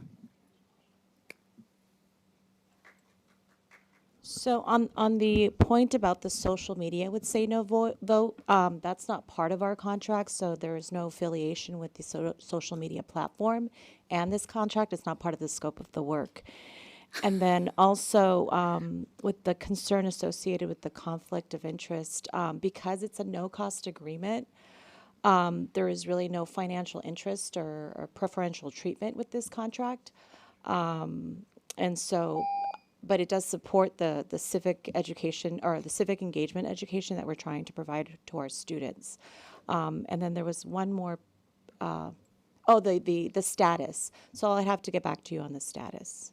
Yeah, the legal status. Their legal status of whether they're a 501c3, 501c4, I'll get back PAC, to you or on another that. entity. Okay. Okay, thank you. I'd like to speak on this partnership as well. Every time I see this on our community partnership for approval, and I think it's fitting that we're looking at this in the meeting that we have our first ever student board members. I remember when our students came to speak, our alumni came to our board meeting and spoke to the board and requested a partnership. And over the years, how they've come and shared updates on the work that they're doing to support our students and our schools and their civic engagement. And so it's, to me, this is a powerful and beautiful, important example of what our students and our alum who come back and pour into their community, what that really looks like in action. And they've been able to help engage hundreds, if not thousands of students. Have to look at the current data, but it's very exciting. So I want to thank all of the members of SAVO, both past and present, for their work on our campuses, as well as our educators and site administrators who have really valued and seen the value in this work and incorporated it so beautifully and seamlessly into curriculum, into, I should say, spaces on campus. So thank you. And I see Mr. Bustos is next on the speaker list. Thank you. You know, I take the concerns of our community members very seriously. I, as a board member, personally have never had anybody email me and share concerns about the Save Vote program. There was, I think, a text that I received related to the Save Vote program around just needing clarification around what they do. But Superintendent, I know that the students that are involved or the folks that are behind Save Vote, I know they do classroom presentations. Have you or anybody on your team received any complaints from educators or from administrators about any of the Save Vote ambassadors giving and sharing any partisan information to our students? Up to this point, we have not, that's not been brought to our attention at all. I will say that we really would not permit that. We cannot have any kind of, advocacy for any particular partisanship at all. And Dr. Alvarado, I don't know if there's any more, but there hasn't anything come to our attention via a classroom teacher or through school site administrator up to this point. I just wanted to add that we do, there is a point person at each of the schools, and so usually a social science department lead that works with Save Vote. So there would be someone, it's not the Save Vote folks meeting with the students on their own. There is a certificated staff member who works with Save Vote reps. So, you know, if that is a legitimate concern, I encourage anybody on our school campuses if that is an issue, to please contact the office of the superintendent. Up until this point, and you know, myself and the superintendent just clarified that isn't happening to our knowledge, and so of course we wouldn't want something like this to be happening. I believe that a lot of the folks that are involved with Save Vote are products of the school district, people that want to see our youth civically engaged. It's their mission. A lot of the work that they do is very similar to what the Orange County Registrar of Voters does, to register folks and pre-register youth to vote, but then also provide that historical context and the history of voting in our country. So that's what my understanding is, and what they do, and they work with the youth in those schools, in those high schools as well. So again, if those are legitimate concerns, please send those over to our superintendent so those can be addressed. But up until this point, I haven't heard anything. That hasn't been an issue, and so I'm going to be supporting this item tonight. And next we have Ms. Lebsack.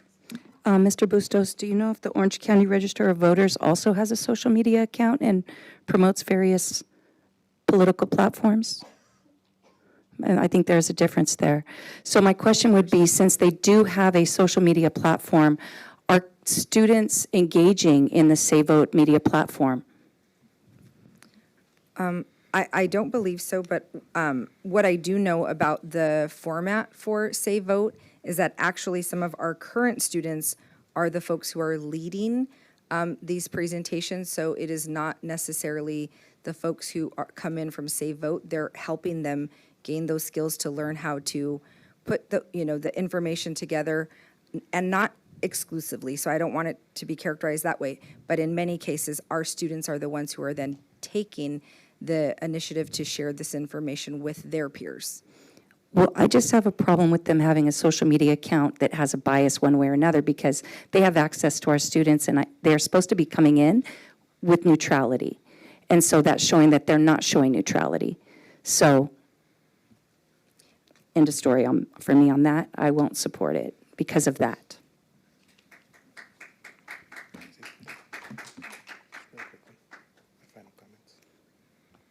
So I would ask, yeah, that those two get separated, I guess.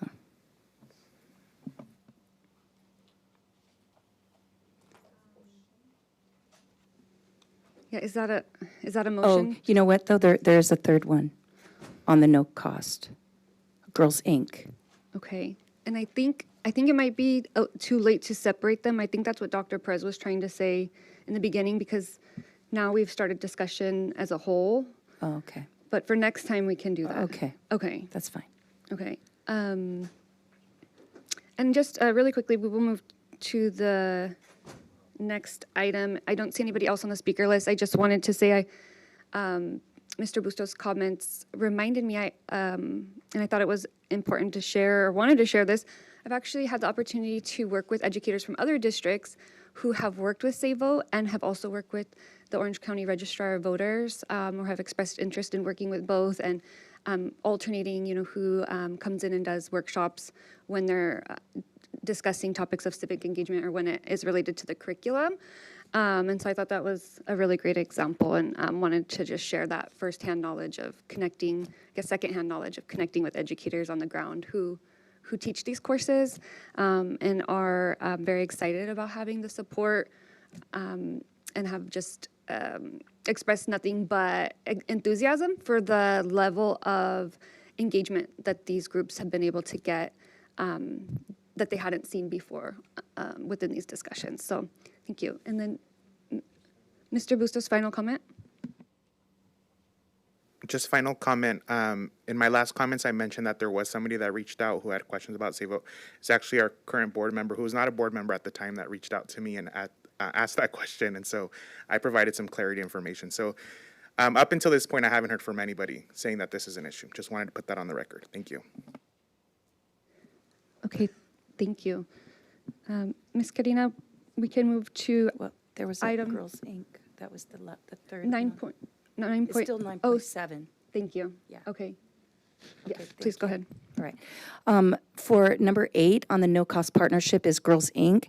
I had a parent call me actually from another district whose daughter was in Girls Inc. and she told me her daughter came home and said that she was taught sex education in middle school by Girls Inc.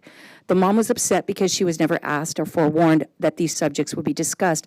I looked Girls Inc. up online, and it does say that Girls Inc. does include sex education. So would that be true in our school district? I don't know. That's why I'm asking. And if Girls Inc. does include sex education, how are we notifying parents of this to stay compliant with AB 329 of the 14 days prior notice, and also to the SCOTUS ruling of Mahmoud versus Taylor that parents have the right to be notified and to opt out?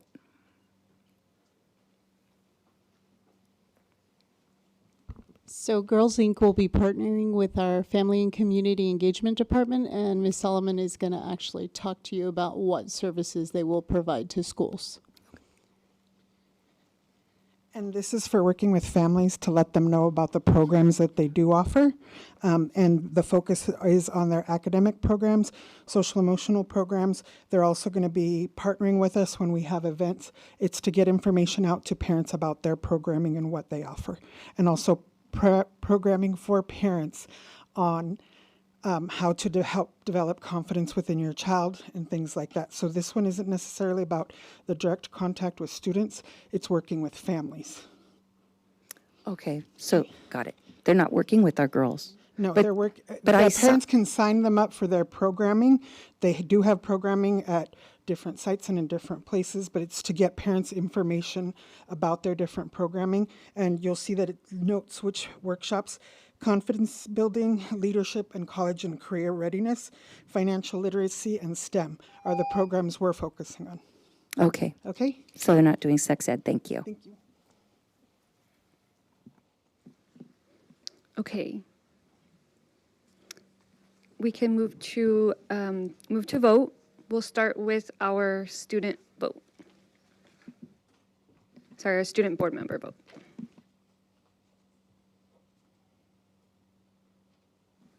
Okay, thank you. And we can move to the remainder of the board's vote.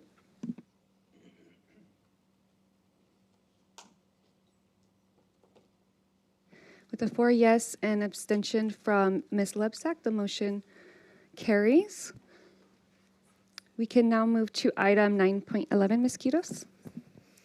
Ratification of purchase order summary and listing of all purchase orders for the period of November 19, 2025 through December 9, 2025. Can I get a motion?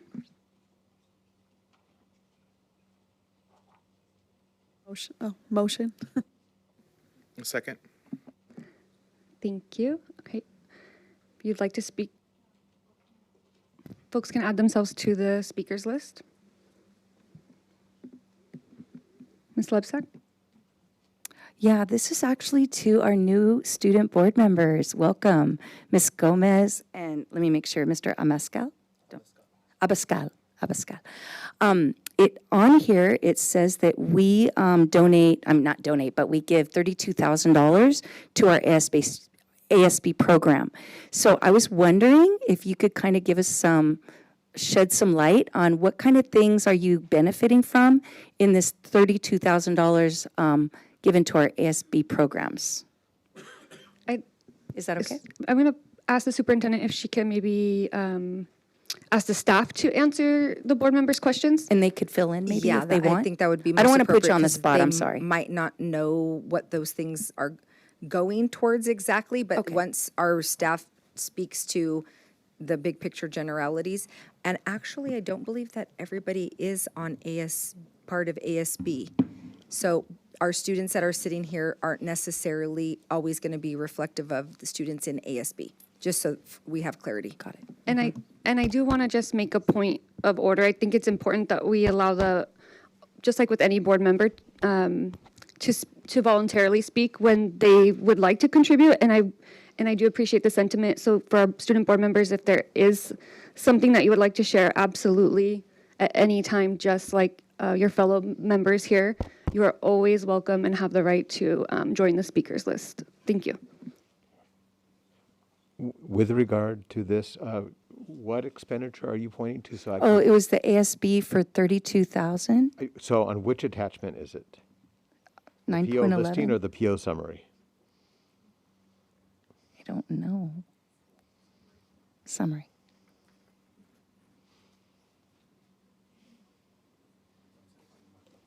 I'm glad you're a better researcher than me. So what good afternoon, or good evening, sorry.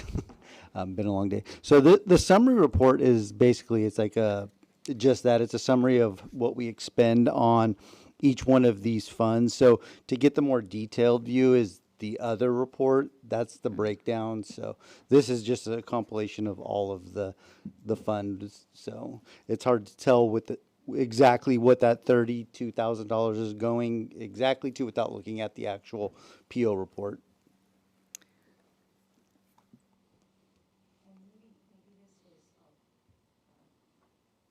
Maybe what I was trying to figure it out, I'm sorry because I thought you guys were on ASB, but you're not on ASB, Ms. Gomez? Okay. Then my understanding is that ASB students from all around all of our schools get transportation to come together and to talk about different things going on throughout the district and to kind of brainstorm together, right? So I figured that was part of it. And I just assumed our student board members were part of that, but maybe they're going to be kind of part of that as far as getting a feel for all the different schools and the leaders in all the different schools so they can kind of report back. I don't know. I'm still figuring it out myself, so. So our student board members, although they attend our monthly ASB monthly meetings with our ASB presidents and ASB directors, they're there to hear the voices that are coming from the different school sites and then to gather that information and be able to present it here. And so although they were elected by our ASB membership, they aren't part of our ASB through an election. They're there as representatives of this board. Okay, thank you. Okay. Seeing and hearing no other discussion on this item, we can go ahead and, I know we already, let's see. Okay, we can go ahead and move to a vote with the student vote kicking us off. Okay, thank you. And the remainder of the board. Okay, motion carries. Thank you. And before we move on, I know Mr. Vice President Bustos had just a few comments on 10.5 and 10.6, so we don't need to read them unless you, no? Okay. So Mr. Bustos, if you want to. Yeah, thank you. Just for the community, just for your knowledge, I wanted to point your attention to 10.5 and 10.6, which is our acceptance of completion of contract for the roofing project at MacArthur Fundamental Intermediate and the asphalt project at Saddleback High School. So again, as a school board, our responsibility is not only to look at the academics, which are incredibly important, but also look at what our facilities are looking like. And if you were at Saddleback and you drove around Saddleback's parking lot, you drove very carefully, very slowly, because it was quite literally crumbling and falling apart. And I was always running over those potholes. And so, I had community members, parents reach out to me saying how difficult it was to get through the parking lot at Saddleback in the mornings for drop off and how it just created a lot more chaos, right? And so I thank our team for listening to that and making sure that, and I believe it was already part of the timeline of projects that we were looking at to address. And so I'm thankful for that happening at Saddleback. It's same with MacArthur, the roofing project there. Also one of our very aged schools who was facing a lot of roofing issues, and so I'm glad that was also addressed. So again, as a board, we're not just talking about academics, which of course are a priority, but we're also talking about the conditions of facilities, buildings, and making sure that we're investing dollars so that our students can focus on learning and not dodging the water falling from the ceiling, right? So again, just want to thank my colleagues on the board for supporting this, and just wanted to provide that for the community's sake and just for your knowledge that both of these contracts and projects are completed. Thank you. Thank you, Mr. Bustos. And I see that our superintendent would like to share with us. Sure. Thank you. So I just wanted to provide clarification for both our board and the community around what we all experience with consent, and just give some background on the 2 minutes, and completely heard that, would like to be aware of these things 100%. We are balancing and looking then for feedback that we have student and board members. We want them to be able to experience the board meeting. Their time with us is limited. They will be leaving at 9 o'clock. And so we are being mindful about trying to actually allow for them to actively participate in this process. And so those conversations happen between myself and our board president, and specifically are around consent. And the purpose for that is because, and you all know, because you're with me for 2+ hours on these agendas, we do spend, I spend individually with each board member anywhere from an hour and a half to whatever time we need to go through the agenda every single week before the board meeting. And so consent is designed to be that consent where we move more swiftly, because they're items that are routine and typically would not require a whole lot of conversation. Conversation is always welcome, but I want to frame that up for the community so that folks don't think that we are expecting board members to vote on things that we have not been able to have discussion about and in well advanced to ask questions. And so we are having our agenda reviews by the Wednesday of the week before a board meeting, so there was a full week, almost a week, a time for other questions to be asked. We really want to be diligent and make sure that we are providing our board with the information that you all need to really make informed decisions. So that was where the wiggle room and kind of give and take, where we thought this might not be, this might be the best place to make some kind of adjustments, knowing that in action, you guys would need to have robust conversation around topics because those are our action items, and so we wanted to try to give it that due process.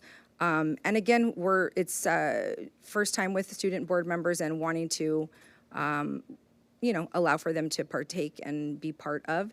We'll make adjustments as the board sees fit. Thank you, Superintendent, and I hope that was helpful in providing context. I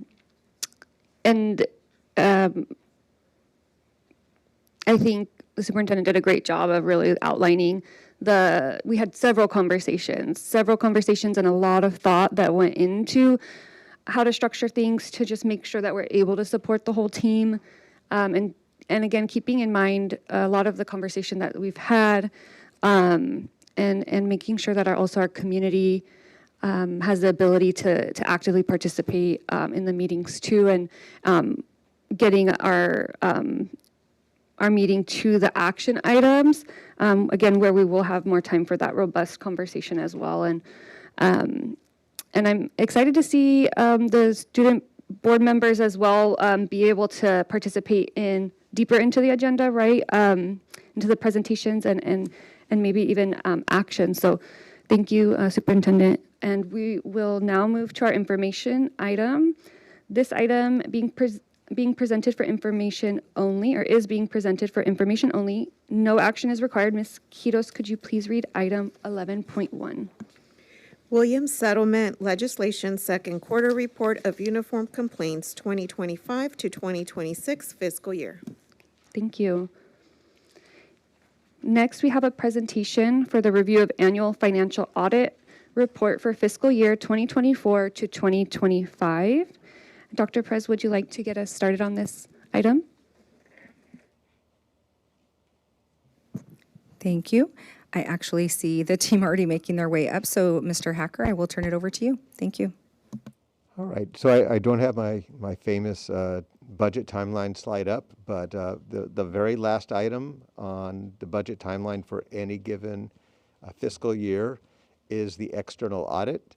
So Bobby Patel from Eide Bailly is here to present the final audit report. So after we close the books in August and September, then Bobby and his team come out here and they do the audit. They're validating that all of the numbers were done properly. They're doing some other tests, and so this is a requirement that we do have to have an external audit, and it does need to be presented to the board. It is slightly delayed this year due to the federal government shutdown. That shutdown resulted in a delay in the release of federal criteria for the audit. So normally this would be coming to you in December, but it's coming to you in January now. With that being said, I'll turn it over to Bobby. Thank you, Ron. Good evening. Thank you for having me. Like Ron mentioned, my name is Bobby Patel. I'm the partner in charge of the audit for Santa Ana Unified School District. I'll be going over both the school district audit report and also the Measure I bond audit report. And then on the school district audit report, there's really 3 opinions that are enclosed in that audit booklet over financial statements, federal awards, and also state compliance. On the Measure I audit report, it's a twofold as well, on the financial statement and compliance with what the voters approved the Measure I monies to be spent on. Before I get started, I generally like to define what an audit is. It's a process designed to provide a reasonable assurance whether the financial statements are free of material misstatements, and the ultimate goal of an audit is to provide an auditor's opinion. The highest level of assurance we provide, it's called an unmodified opinion, and the way we get there is through a risk assessment approach and an understanding and reviewing district internal controls. The first page I want to draw your attention to, if you're looking at a printed copy, it's page 122 or PDF scroll page 130. This is the summary of auditors' results. It's one place where we summarize all the opinions we provide on the financial statements. The district earned an unmodified opinion. As I mentioned, that's the highest level of assurance an entity can earn. There was a material weakness identified with no significant deficiencies noted. On the federal awards, the district again earned an unmodified opinion. There were no material weaknesses or significant deficiencies identified. On the state awards, the district earned an unmodified opinion. There were no material weaknesses noted. There was a significant deficiency identified. The next page I want to draw your attention to, it's the schedule of financial trends page. This is page 101 on the print copy or PDF page 109. This is one page in the audit report where we kind of highlight the general fund's past history of the 3 years and the projected budget for the following year. What this page tells us, it's in the past two of the 3 fiscal years, the district had an operating deficit in the general fund and is also projecting a deficit in the following fiscal year. ADA continues to decline.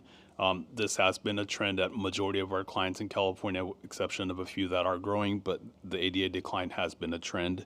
Your long-term obligations have been increasing. These are your pension liabilities, general obligation bonds, OPEB, compensated absences, and as such. Before I get started on Measure I, does the board have any questions on the district audit report?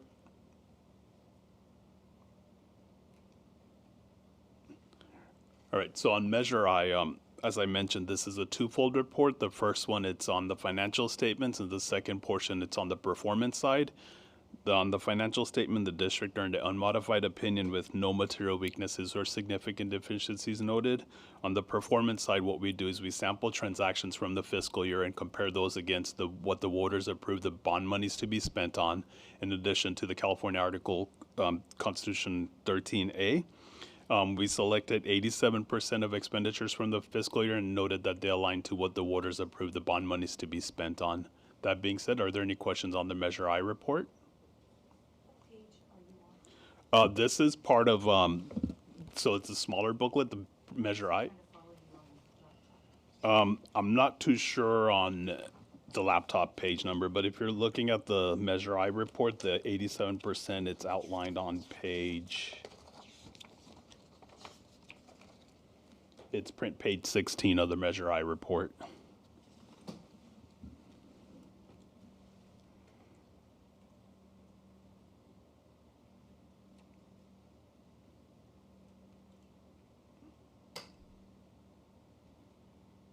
If any of my colleagues have comments or questions, feel free to add yourself to the speaker list. I know I'm reviewing my notes, but if folks have any questions, feel free to add yourself.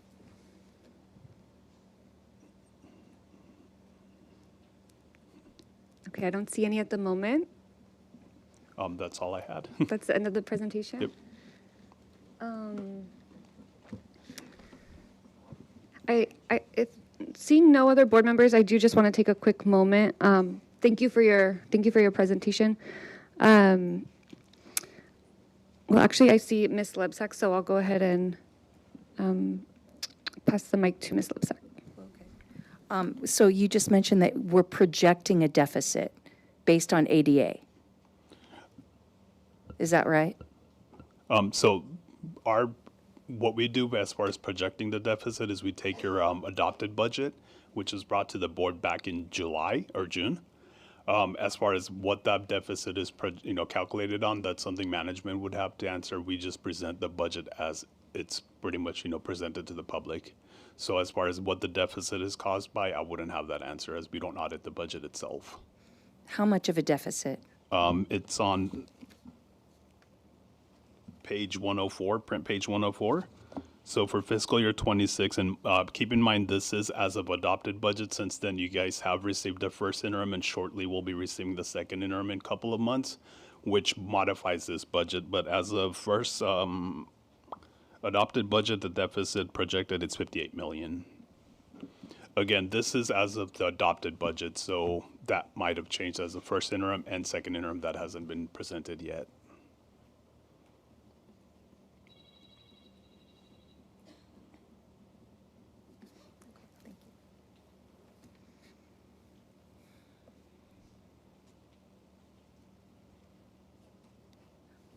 I mean, so like we're overspending in our facility modernization? No, so this is actually just a general fund alone. This doesn't include any other fund of the district. That's what that trends page is strictly the general fund. Okay. But this does line up with what Mr. Hacker has been showing in his budget presentations over a period of time. I actually have it seared in my mind. It's the purple and green line from his budget presentation, because you can see where that's happening. Yeah. So when I saw this, it wasn't a surprise to me. Yeah.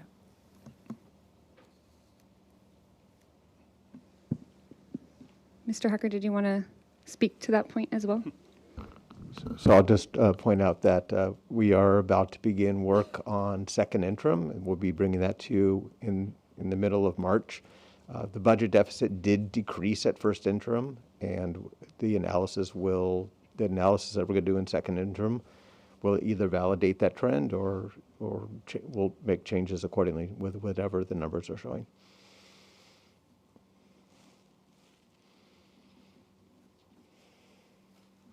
Was that it, Ms. Lipsack? Did you have any follow-up? No, That's okay. Okay, thank you. Yeah, I did notice this in the presentation and had a conversation with Dr. Perez on slide 6 to the question that Ms. Lebsack had. So essentially what we've been seeing in our budget presentations, right? So when you projects the deficit, that's deficit spending, correct? Yes. Okay. So does it mean our total budget is in the red? It's that our spending is. Ron, can you explain that a little bit? Is it usually the way that I think about it is deficit spending, right? And so we're addressing things to like lower that gap. So that our revenue is more aligned, ideally, right, with our expenditures. Correct. I mean, we have a structural budget deficit right now. That deficit has gotten smaller every year, and it is projected to continue to get smaller as the 4 budget committees and the Community Budget Advisory Committee and everyone work together to identify strategies for reducing expenditures and enhancing revenue. Thank you. And then on the last slide, on slide 7, and maybe for a presenter, if you could share with us, I mean, for the community, what does this mean? The results of that you have here on this slide. Yeah. So basically, what the intent of the performance portion of this audit, it's to take sample transactions from the fiscal year. And those sample transactions, we compare it against what the voters approved the Measure I monies to be spent on when it went to ballot. So we're essentially just testing that against the list of projects, making sure the district is, abiding by what the voters approved the projects, the monies to be spent on. So basically what this is telling us, it's 87% of the transactions we selected from the whole fiscal year, it aligned to what your voters wanted you to spend Measure I monies on. So you tested 87% of the expenditures, and you didn't find any findings that showed otherwise. Yeah, basically it aligned to the ballot measure.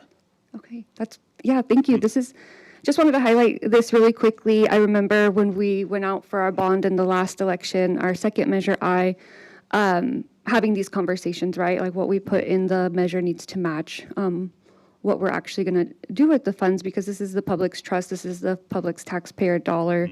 And so it's great to see full circle in this audit report. So thank you, and just again, thank you to our community for having that trust in us, and I hope this instills further trust in our team and in the way that we're using these bond dollars. So thank you. You're welcome. Okay, and seeing no other speakers on the speaker list, I think that was it from the team, but thank you so much for your. Sure, Ms. Lebsack has a follow-up question. Sure. So, let's see what page this is. Oh, I can't tell. oh, I guess it is page 6.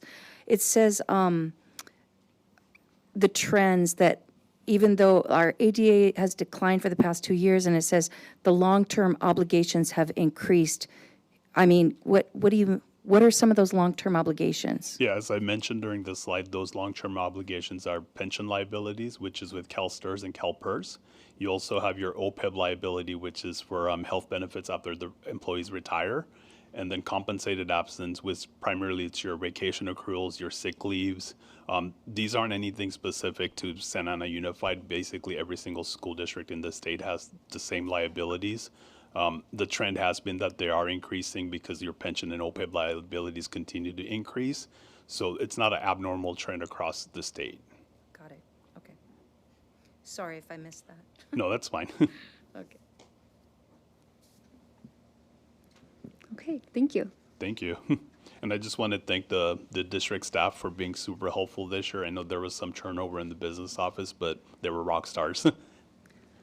Thank you for sharing that feedback for the public. Thank you. Thank you.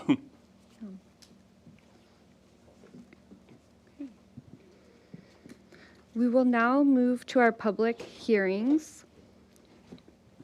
This meeting is now open to conduct a public hearing for the consideration of Edward B. Cole Senior Academy petition renewal. Ms. Quiros, is there anyone wishing to address the subject? There is no one. There's no one? Okay. Hearing none, I now declare the public hearing closed. Okay. This meeting is now open to conduct a public hearing for the California School Employees Association Chapter 41 initial bargaining proposal to Santa Ana Unified School District for the 2025 to 2028 school years. Ms. Quiros, is there anyone wishing to address this subject? There is no one. Okay. Hearing none, I now declare the public hearing closed. We will now go to our regular agenda action items. Ms. Quiros. Yes, Mr. Bustos. Sorry, before we begin, I'd like to request that we pull item 14.22. This is the resolution in support of Prop 55. After having some conversation with some of our labor partners and our superintendent, we've decided to make some adjustments and make sure that we are including all of our labor partners in the conversation of how we protect future public education funding. And so I'd like to request that we pull this item from consideration tonight.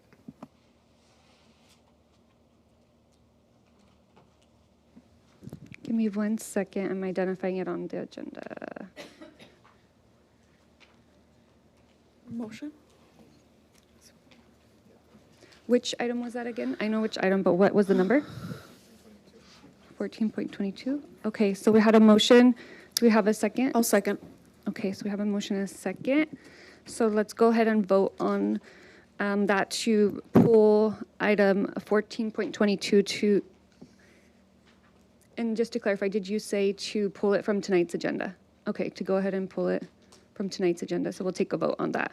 And we will begin with our, well, actually, do you want to read out the item, Ms. Quiros, first? Sure. Okay. Adoption of resolution number 2526-3713, resolution in support of Proposition 55, protection of public education funding. Okay, so again, the motion and the second was to remove that from tonight's agenda for further discussion and to bring it back to the board at another later time. So we'll start with our votes from our student board members. Okay, thank you. And then we will move to the remainder of the board for our vote. Okay, with a 4-yes vote with Dr. Alvarez absent, the motion carries. Thank you. Okay. And I did, before we get started as well, I did want to share that for tonight's meeting, let's see. So we're at 8:49 p.m. We have 10 more minutes with our students. And in general, my goal was to move us closer to our goal of 10:30, right? And so, again, part of the conversation that the superintendent and I had around organizing tonight's meeting, my goal was for us to do rounds of 3-minute comments as we go to see if we can kind of hone that in, that conversation and dialogue, and just be getting closer to that goal of 10:30. So I wanted to actually open it up since we didn't have a chance to share that in advance. Are folks okay with, can I get a consensus? Are folks okay with doing rounds of 3 minutes?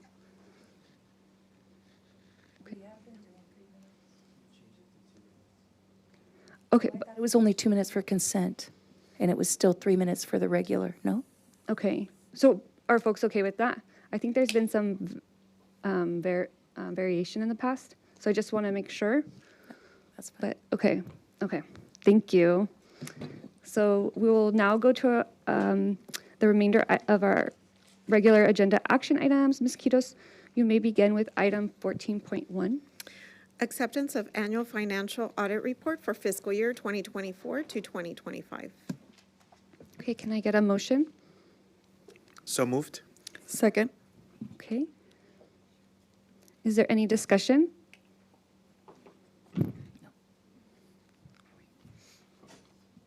Okay, seeing and hearing none, we can proceed to vote. First, we'll have our student vote. Okay. Can we go ahead and clear that?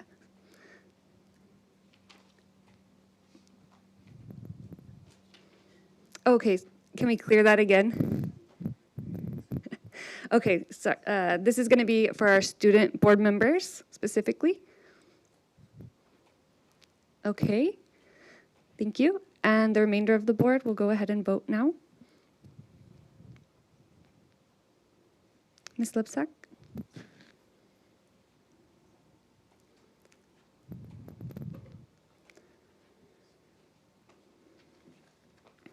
If folks can make sure that they voted. Okay, thank you.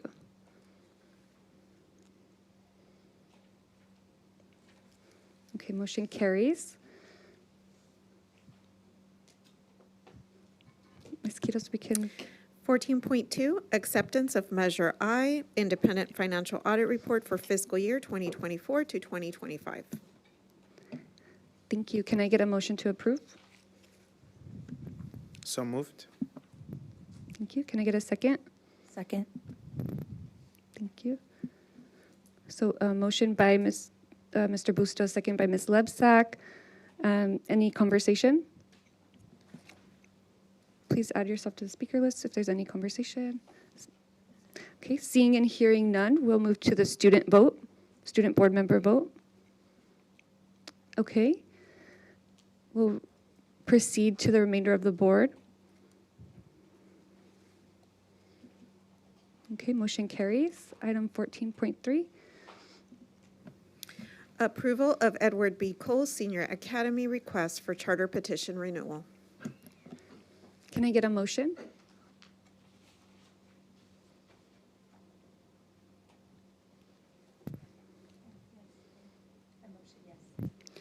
Second. Sorry, let me turn your speakers on so the audience who's tuning in can hear. Yeah. Okay, go ahead. I motion. Okay.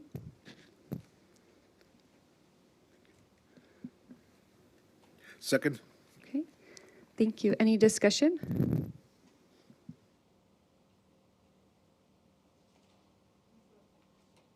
Ms. Yeah. Lebsack? Mhm. Yeah, I was able to, on Friday, go to E.B. Cole and see it for the first time before taking a vote on it. And just, it's great. The first impressions, I just really sensed. That happened to be the morning they were doing a parent read aloud to the kids. So lots of activity, lots of parents there.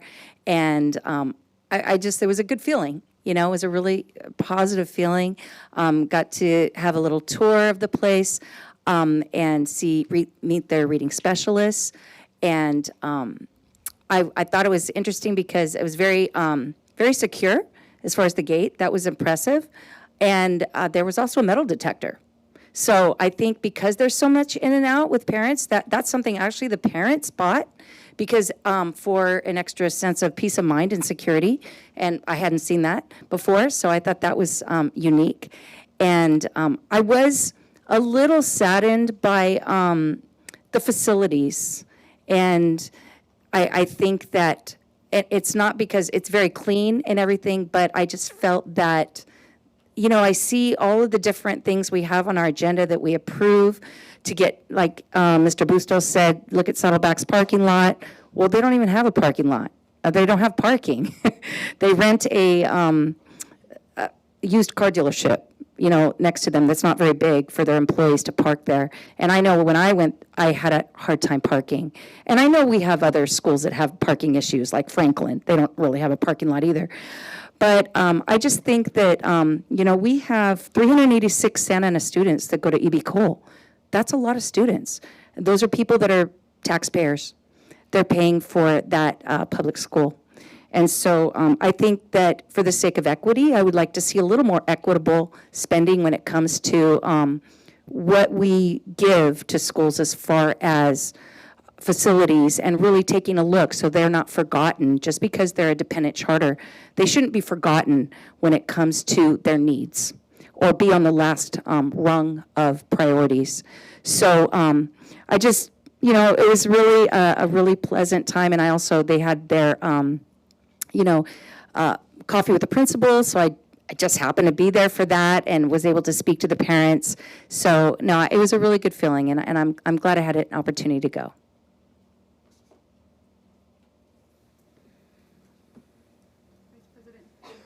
Vice President Bustos?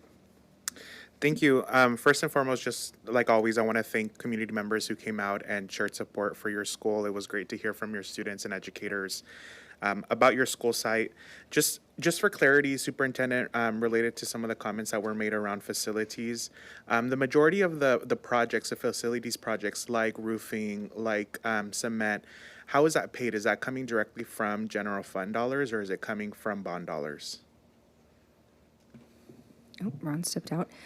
Typically, it's coming from our bond dollars, but not exclusively. I don't want to say that, but typically, big projects are coming from our bond dollars. And as we're moving through our budget and, you know, realizing our budget realities, have we relied more on the bond dollars, or have we relied more on our general fund dollars? 100% on our bond, well, I don't want to say 100%, but 100% that we have been heavily reliant on bond dollars for projects, improvement projects for facilities. We have less and less really general fund dollars that we can use in that way. It is why we, you know, went out for the bond. Mm-hmm. And then in terms of the bond dollars, as a school district, can we use bond dollars for independent charter schools? That is not, we have our facilities that we have to improve, but we're not, that is a facility that is actually, you know, being used by another entity at that moment. We definitely don't want for anybody to have a not good facility. I mean, and I know we've been in conversation with our partners at E.B. Cole to make some updates to things that we can, but and I shared this with Ms. Lebsack, there are conversations that we will continue to have around ensuring that our, you know, all of our schools and that all of our facilities, I'll say it that way, are in good operating order. Okay, thank you. Thanks for the clarification. Mm-hmm. Appreciate it. Ms. Lebsack? Oh, I'm sorry, no. Okay. Okay. Seeing and hearing no other speakers on the speakers list, we can begin to vote, beginning with our student board members. Thank you. We can move to vote for the remainder of the board. Okay, thank you.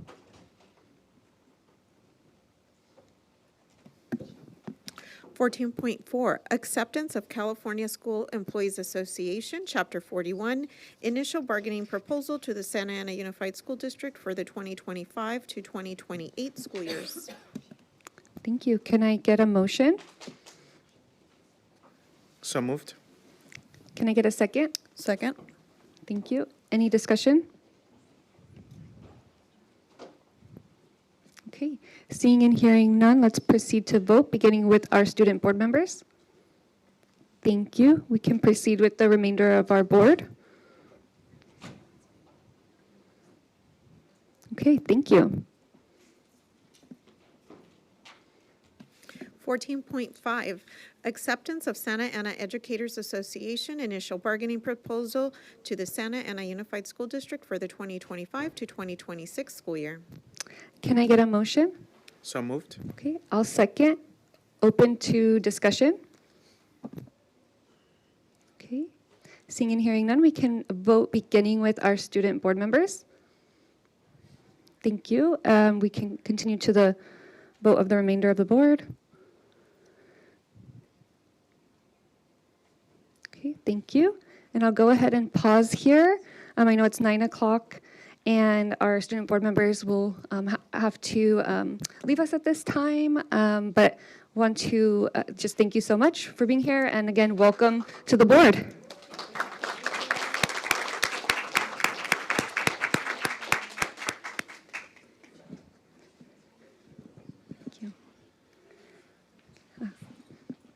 Okay, thank you, and we look forward to seeing you again next month. Or, yeah, thank you. Okay.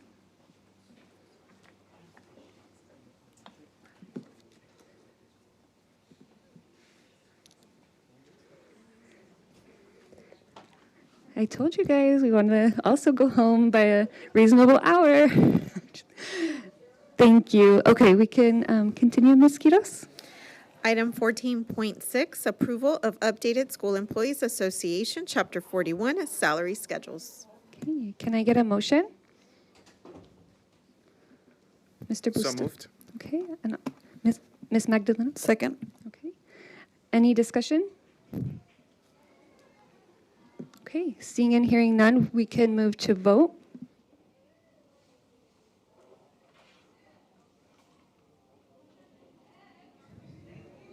Thank you. 14.7, approval of new job description, outreach consultant. Can I get a motion? Motion, and I go for it. Can I get a second? Second. Second for purposes of discussion. Okay. Sorry, let me clear the discussion. Okay, the folks want to add themselves to the speakers list for discussion, please go ahead. Okay, Dr. Alvarez? Just a couple of quick questions. As we have these job descriptions coming up, people are always asking, why do we have these jobs here? Why are you creating new jobs? So a couple of questions. What is this position going to do? Why do we need this position? And what is our funding source? Thank you, Dr. Alvarez, and I do see Ms. Flores making her way over. Thank you. Good evening. This is actually not a new position. This is a position that we've had as an outreach consultant. We currently have 7 people in these positions. What we found was as we're going through our job descriptions, there was not a job description for this position. So we're cleaning up. But this is not a new job. The outreach consultant is not a new job description. Well, it is a new job description, but the job has been in place for years.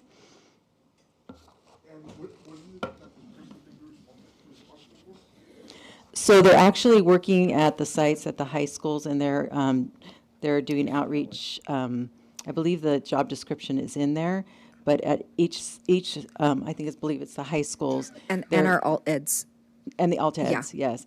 They're doing the outreach with parents, with students. If they're students, if the school's noticing maybe a high absentee rate, then they'll be reaching out to parents. So there's a lot of things. There's also connection for college and career. So there's a lot of work that goes out into the community with the parents, and we're reaching out to the parents and the students when there's issues that may come up. So just for clarification, they're going to be doing work around MTSS, right? And also chronic absenteeism? So this job, again, has already been in place now for years, and so they do work with every school has a little bit different, and that's why we had to have a job description. So the main piece of it is to actually do the outreach for the students and for the parents. So yes, Dr. Alvarez, your specific question around MTSS, this person would have involvement with SST cost process on our campuses. And part of it, you're right, is around the attendance. But once we shore that up and have students on campus in a regular way, we often find that there are other needs, and there was a reason why a student might have been avoiding coming to school. And so really this role is wrapping around the students' complete needs, whether that be the attendance piece, their academics, so the SST cost process, and there is the family and community engagement portion, because oftentimes we know that families are also struggling with, how do I keep my child engaged? They tend to not want to be on the campus, so they're absent, and how do families then also be part of the partnership and solution to keep their students engaged? I hope that answers. Mr. Bustos? So I'll just begin my comment by saying I think the fact that we have folks working in these roles that don't have a job description is absolutely unacceptable. And I know that this goes back, probably predates our superintendent from when she first arrived here. I'm sure we had these folks in these roles way before our superintendent first came to the district. And so for me, as a sitting board member, it's frustrating to hear that we have employees in our school system that don't have an accurate job description, but a job description at all. Like, that is not okay. I cannot sit up here in good conscience and accept that. And so I'm glad that you all realize that as you're working through our systems and understanding things that happened that predated all of you. And really unwrapping and discovering a lot of these things. And so I appreciate you all bringing this forward, doing your due diligence to address these issues. And I think that that is a common thing that we're finding as a board and as folks in leadership that are recognizing these things, is that a lot of these things, again, happened a long time ago. And so now it's up to us to make these decisions, make the right decisions to address these issues, and so and rectify the issue, right? And so I don't know if there are other folks that are working in our school system right now that don't have a job description, but now it is your job and responsibility to find who those people are and make sure that we are bringing forward job descriptions to the board for those individuals. Okay, so again, I appreciate you all bringing this forward and making it clear to the community that these are not necessarily new positions. These are folks that are already working in our system, supporting our students and families, but we need to make sure that we're doing things the right way. And so, again, appreciate it, but we need to address these issues head on. So that is my expectation of you all, of you, Superintendent, to be able to do that. And I appreciate your leadership thus far to address these issues. Thank you. Can I add to that? So we have one job description for teachers, and that's how it's traditionally been, just one job description. So everybody falls under that job description. So as we've created these positions in the past, there are quite a few positions that aren't really specific to things. So as we're going through changing and this was a result of our STIRS audit, having to align up job descriptions with positions, with salary schedules, this is one of many that came up. So we have brought some in the past, but as we're going forward and we're trying to line it up, and then we probably will then work with the union to separate out the teacher job description, because again, it's one job description, and it doesn't matter if they're teaching special ed or regular ed or outside of maybe an outside of the classroom assignment. They all fell in the past, and that was the practice. So yes, we will be moving forward, and probably over the next 3 or 4 months, we'll be bringing multiple job descriptions to you, for you. That'll be new, but the positions aren't new. Mr. Bustos? Just my final questions and thoughts about this. So, because we don't have a job description, let's take this outreach consultant, for example, that is very specific to their job responsibilities and roles, what is the accountability system if they're actually not fulfilling that responsibility in that role? So there was a job duties, and Okay. so when this position was created, back whenever it was created, there's a list of job duties. And so as we went through our reduction in force process last year, we had to line those up. And so in this case, we reached out to the employees, to the principals, to make sure that we were covering everything. But there was a duties list, and that supervisor had that.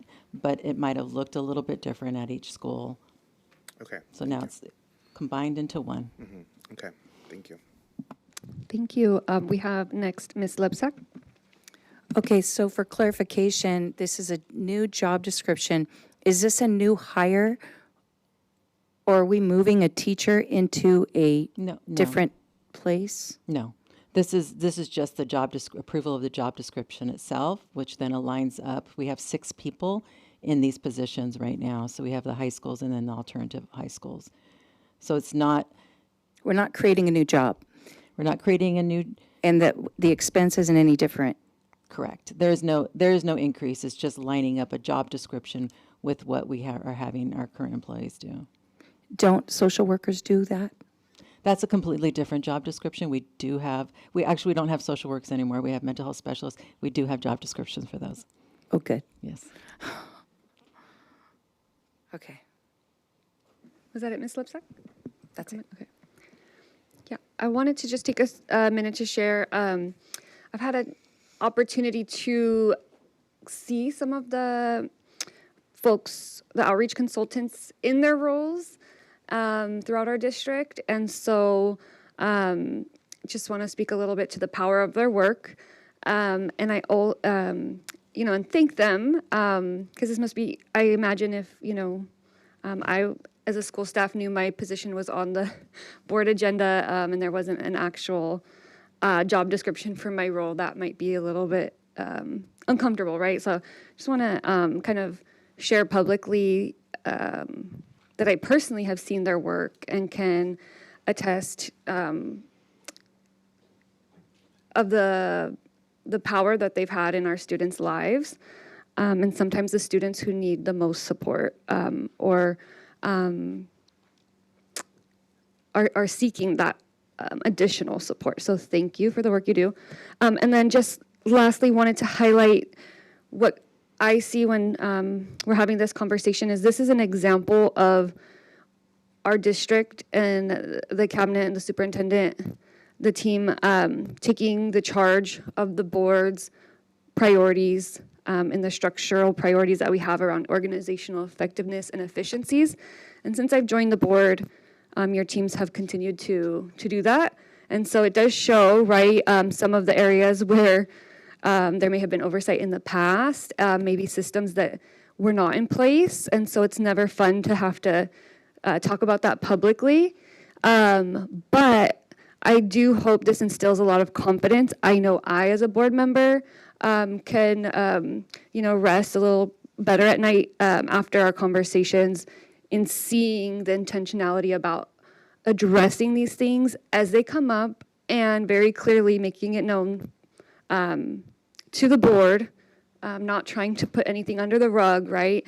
And just being vulnerable in that way and saying, no, we need to take leadership and make this right. So thank you. Ms. Lebsack? Is it just the job description that's changing or also the job title? No, it's just now having the description, but the title's the same. Okay. Any other speakers? Okay. Seeing and hearing none. Thank you, Jennifer. Seeing and hearing no other speakers, we can proceed to vote.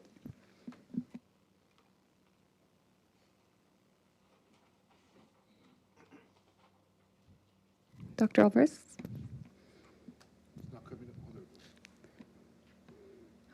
Thank you. Okay, motion carries. 14.8, approval of new job description, community schools academic support coach.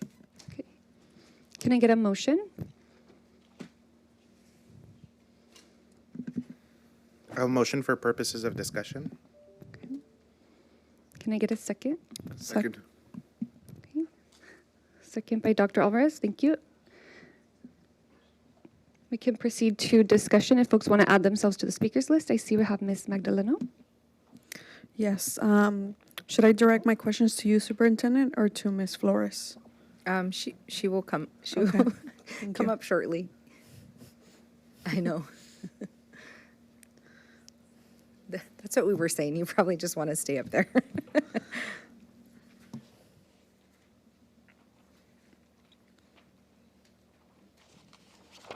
Thank you for coming back up. Quick question. So the one right before 14.7 was a new job description, but the next 5 or 6, if that's 1, 2, 3, 4, 5, 6, 8, those are actually new positions. Is that correct? Yes. Yes. So then I have a request, or maybe we can go one by one, is, you guys explained it to us as a board, but maybe to the community, can we explain the need for these positions and where the funding source is coming from for each of these? Because sometimes we get asked where they're bringing so many new positions up to us at one time. So if you can explain that to us as a board and also the community, so they get an understanding why we need them and the funding source for each one. And I don't know if we just want to go one by one. Okay, sounds good. Can I combine 4.8 and 4.9? They're pretty similar. So Yes. those are both for community schools. For one of them's for academic support, and one of them's for behavior coach. So these two positions are new positions. They're potentially new positions, and they were brought forward at the request of the actual high school, which is Valley High School. They are a community school, and they have funding. So they had this funding in place last year, wanted to move in and do a coach position. But as you may remember, last year during our RIF, we actually closed those positions. So coming into this year, they saw the need. And so they followed their process, and they worked with their community school team to do an assessment on what their needs were. And so through their assessment and doing their research, they came up with these two positions, or requested these two positions. So I worked with the principal on just developing what the site needs, and then also with they worked with the director of community schools. So this is funded through community schools. These will be temporary positions. So the hope is that they will be able to implement these positions and pilot it for this year. And if they have funding for next year, then they would be able to then again fly these positions. So these positions will hopefully be put in place within the next month or so. Like I said, they'll pilot it this week, and this year, and then next year implement. And I'm not sure about the following year because I'm not sure how their funding is, but it's community school funding. I do want to note that part of their process is involving their school advisory. Just want to make note of that because these positions coming to us at this point are indicative that they went through a process with their local community at their school. That's the design for community schools. So this reflects that was the desire and the will of that local advisory at Valley. I just want to make note of that so everybody has that understanding. So a couple of pieces just to piggyback on what Dr. Perez is stating.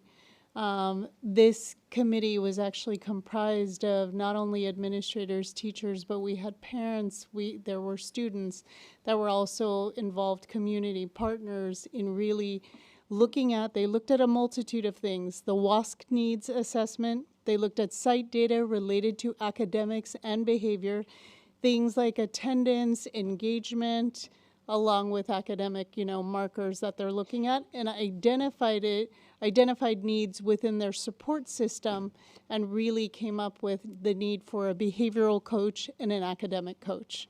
So it was a thorough process, and we have a timeline. Sure. Ms. Magdaleno? Thank you for the answers, and I guess we're going one by one, so I just request the same information for each of the 8 job descriptions on here. Thank you. Okay, Ms. Lebsack? Thanks. Yeah, my question is, so you said it's a temporary position. Are we talking about till the end of this year? Yeah, so it would be an out-of-class position, so they would fly it, we'd fly it internally, and it would go till the end of this year. And then they would reassess it for next year, and if there was the need and the funding still exists, then we would fly it again at the beginning of the year for that, for all of next year. Okay. It sounds like there was a lot of vetting, there was a lot of input from the principal, from the community, from the teachers, because I'm talking to teachers, not at Valley necessarily, but maybe more elementary teachers who are saying they really need support with these coaches working directly with the students rather than being told what to do by these coaches. So I'm just kind of curious with this one, are they going to be working directly with students, or are they just going to be consultants to the teachers? I believe it's both. So there will be working in helping the teachers in the classrooms with maybe behaviors and implementing strategies, but they'll be training, and then they'll also be hands-on in the classroom. So with the behavior one, the other one, the academic coach, will be working with teachers on the academic pieces of it. But there Okay. could be modeling going on with them. Okay. It seems like, and I know community schools are a different, ball of wax, but it seems like we have a lot of positions where there's a lot of overlap. When it comes to counselors, mental health clinicians, it's just, and then we have, behavior coaches. It just seems like some of these positions are overlapping each other as far as what they're intended to do. So we do have other positions that may be similar in what you're referring to, and there might be an overlap, but the community school funding is very specific. And one of the things that we started off with was hiring a new counselor instead of maybe the behavior, but the funding doesn't allow that. And so that's why we cannot hire another counselor, another behavior analyst, whatever the position may be that you're referring to that might overlap, it's not allowed with the funding. So this was a way to actually utilize the funding and then also provide the supports to the community, to the students, and to the teachers, or to the staff. Okay, thanks. Thank you. Mr. Bustos? Thank you. First of all, it's great to hear that this is coming directly from Valley, and they're the ones saying that this is what our students need, this is what our community needs, and so I appreciate that. I also appreciate that they were innovative and creative and prioritize this and are using their own funding to bring these folks on. I guess my question is, in acknowledging that these are temporary positions and they're not going to be, maybe guaranteed for the next year, or maybe they evaluate differently and decide to do something else with their funds. What are we doing to build capacity at the school site to ensure that when we're bringing folks on temporarily and after they leave, like there's continuity in like the work that they're bringing in and the specialization that they're bringing to the school site? So, when we talk about this academic support and this behavior coach, like I'm sure they're going to bring a lot of strategies. They're going to bring things that are going to support the school community. But then after they leave, what happens, right? And so who are we then going to lean on to make sure that that work continues, even if we don't bring those folks back or renew that contract? That's why exactly what was mentioned before is true.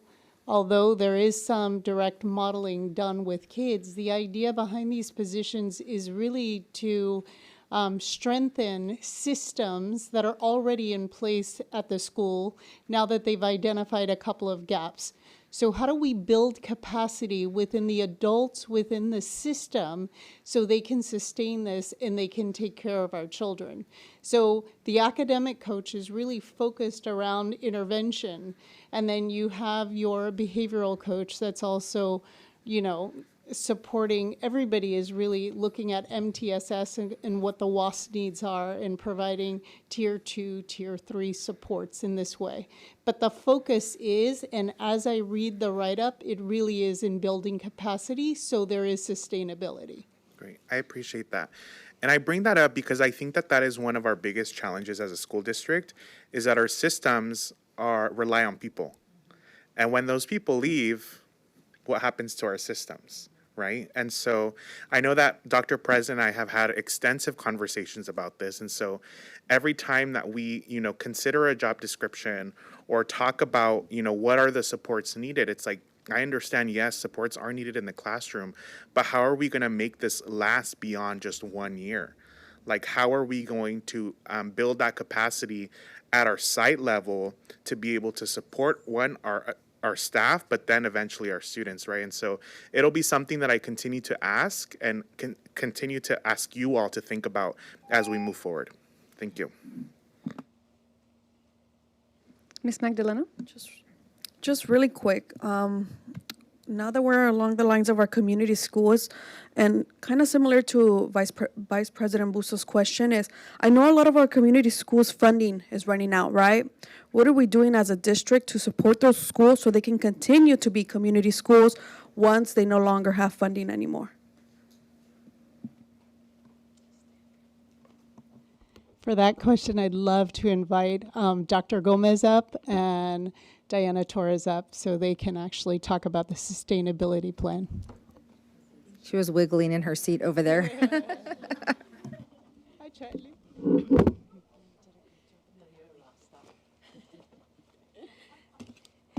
Thank you. So what we really are working on is what everybody has been saying, is that sustainability and that building capacity. So like systems like what Valley is trying to do with these two positions is really to build a capacity of our teachers.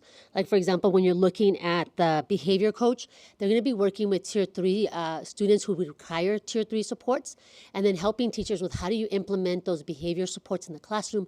How do we have an intervention plan that works for those students and that everybody is aware of it and then we can all implement? So it's really not just about that one person, it's really about the whole system working together. One of the things that we talk about a lot is when we're working in creating the systems or the structures that we're doing right now, we're working a lot with, for example, our cost teams, and what is the standard of practice that we want to see in those teams. And when we're going and we're visiting them, we're saying, if I pull a member from your team, are you going to cancel the meeting or is the meeting still going to go? Can you share a little bit more about cost? Because I don't know that our community has a good handle on when we use these acronyms, what that means. Yes, sorry. So our COST is our Coordination of Student Support Services. It is a team of people that come together from within the school to see data and then try to identify which students need tier 2 supports so that we can provide them in a timely manner.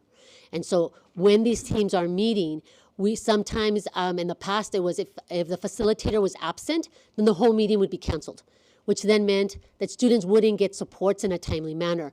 And so now what we're saying is the structure of our cost of our team cannot depend on one person. Everybody needs to know how to run the meeting. Everybody knows how to facilitate, how to look at the data, how to understand what interventions and supports we have in place at the school. So if any member is pulled out, we can still run smoothly. And so those one of the things that we really are working on is that as we're working on the systems and structures within community schools, I can pull somebody out. I'm like prepared to exit out as director of community schools, and they're going to keep on running because they already know the process and the procedures of what they need to do. It's not dependent on one person. It's dependent on the systems and everybody in that building understanding how that system runs. Thank you. That was really helpful. And just to get a better understanding, have we had a school transition out from community school funding, or when do we see that coming? No, the last year for cohort 1, which are our 4 schools, Monte Vista, Washington, Garfield, and Pio Pico, their last year is next year, 26, 27.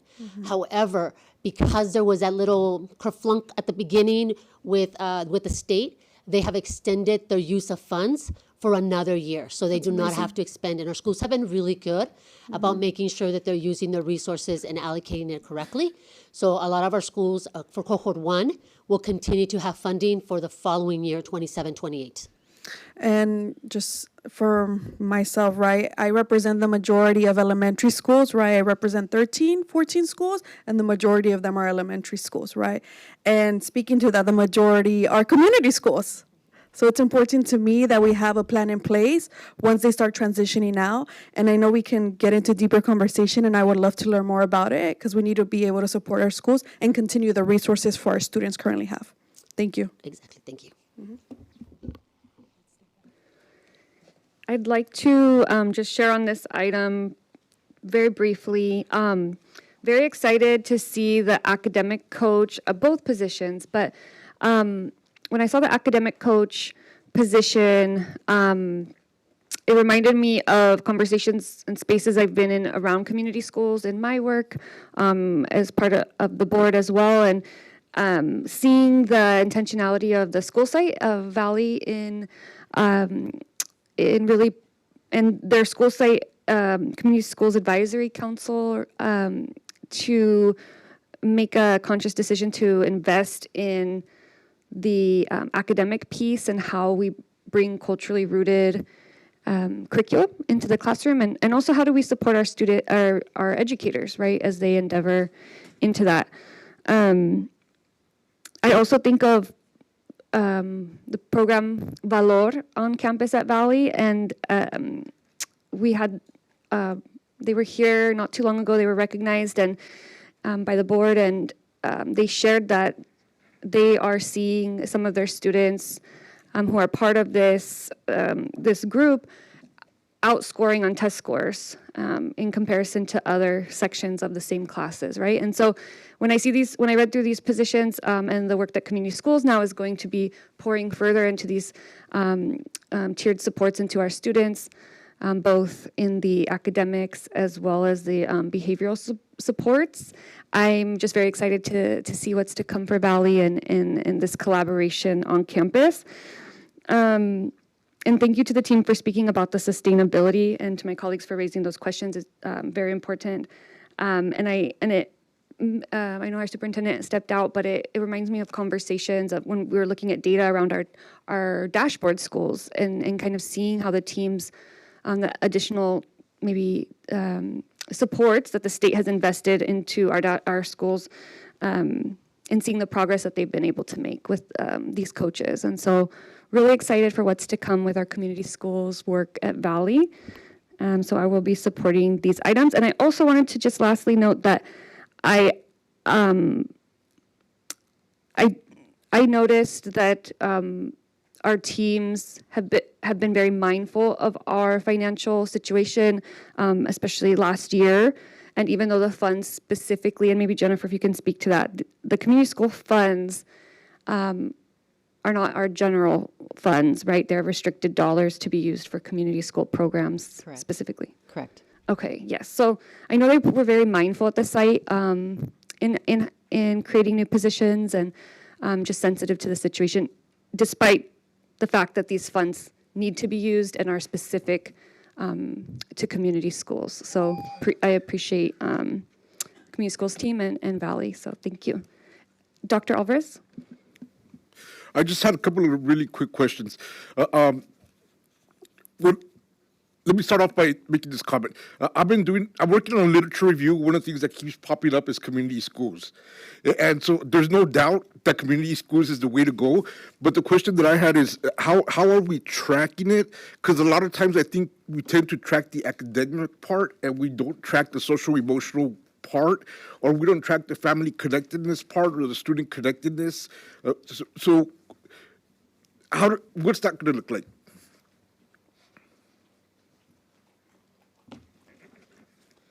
So every school is a little bit different.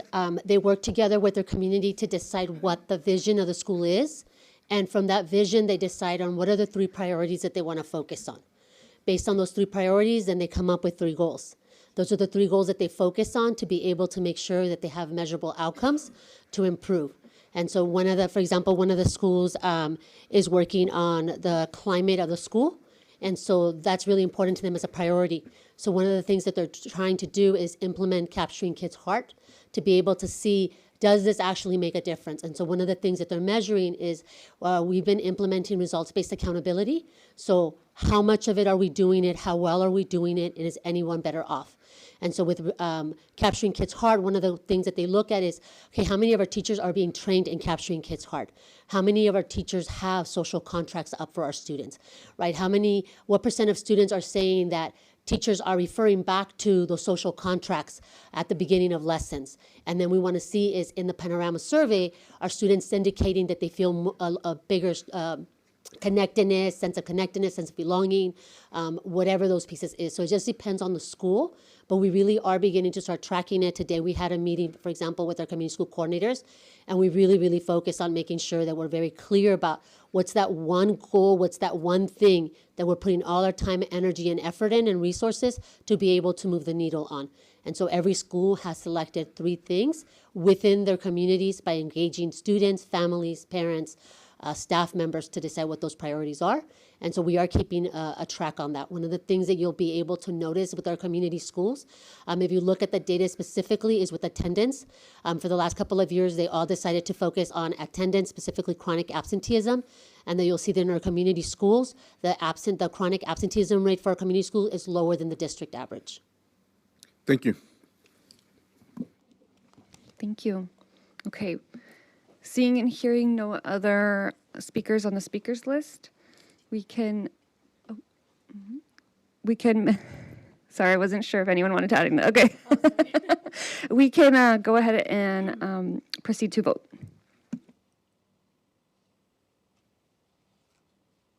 Okay, with a 3 yes vote, with Ms. Magdaleno and Ms. Lebsack absent, the motion carries. Item 14.9, approval of new job description, community schools behavior coach. May I get a motion? So moved. Okay, thank you. Can I get a second? Second. Thank you. Any discussion? Okay. Seeing and hearing none, let's proceed to vote. Okay, with a 3 yes vote with Ms. Magdaleno and Ms. Lebsack absent, motion carries. 14.10, approval of new job description, senior coordinator of community schools. Okay. Can I get a motion? I will motion for purposes of discussion. Can I get a second? Second. Okay. We'll move to discussion. Mr. Bustos? Sure. Just similarly to the other job descriptions, can you share the nature of this job description, the funding source, and the need for this position and in our current moment? Sure. And just to clarify, the first 3 were certificated. The rest of these positions actually are going to be classified management. So this is the senior coordinator of community schools. So this is funded out of community schools at the district level, and I think that Lupe will be able to provide a little more direction on the position. Currently, we have 15 schools that have been awarded community school grants. We have 4 additional schools that are engaging in this work as well. The senior community school coordinator will really help to coordinate all the coordinators at the site. So currently, right now, it's only 1 director that's supporting all the sites. The senior coordinator will help coordinate all that work. Can I add, because you are the person Right, that you're I was talking gonna about? ask, yeah. Right. And So so I guess, my follow-up question to that is, by approving this tonight, then what does that allow you to focus on and do? Yeah, so it's going to totally allow me to really focus on community-based learning. So when you look at the community school strategy, there's a lot of different pillars to it. A lot of it has to do with the wraparound services to make sure that students are receiving everything that they need to be prepared for learning. But at the end, the community school strategy is all about making sure that our students are thriving in the classroom. And that comes down to instruction. And because we've been focusing on all the other pieces that have been really important because those are foundational for the strategy, but now having someone that can go ahead and support with those pieces that are already running, it will allow us to really focus on community-based learning and support the administrators in implementing that on their sites and supporting the teachers.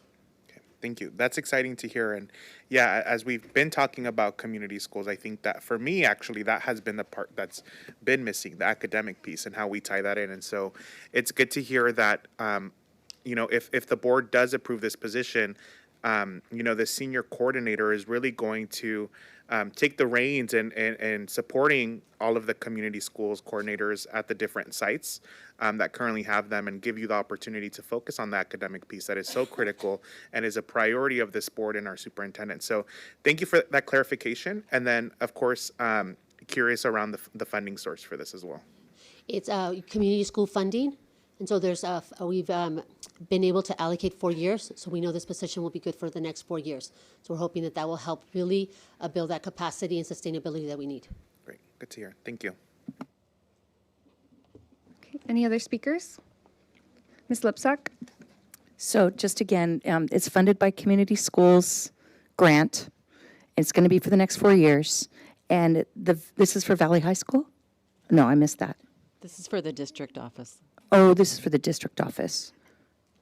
Okay, and this is something that everybody agreed that this is needed in order to coordinate all the community schools, because there's a lot of moving pieces. Correct. And so Sorry, but when you have to go to the bathroom, you gotta go. no. And what's really important to know about this is this was another position that was developed based on need and research, and now looking at the past few years of what's going to help move things forward. And so with the staff and then with my staff really analyzing everything and working on this job description, really drilled down to what are the needs to support the program itself. So that's where this position was implemented, why this position will be implemented. How many community schools do we have altogether again? What's the number? We have 15 that are granted by the state, and then we have an additional 4 that we are supporting as a district. So it's a total of 19.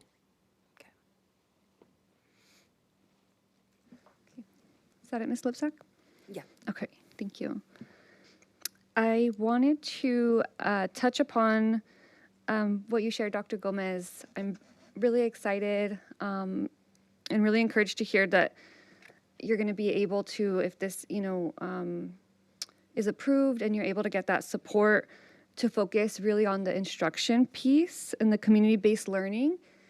In my work as a school staff, I get to support our community schools work in the district that I work in.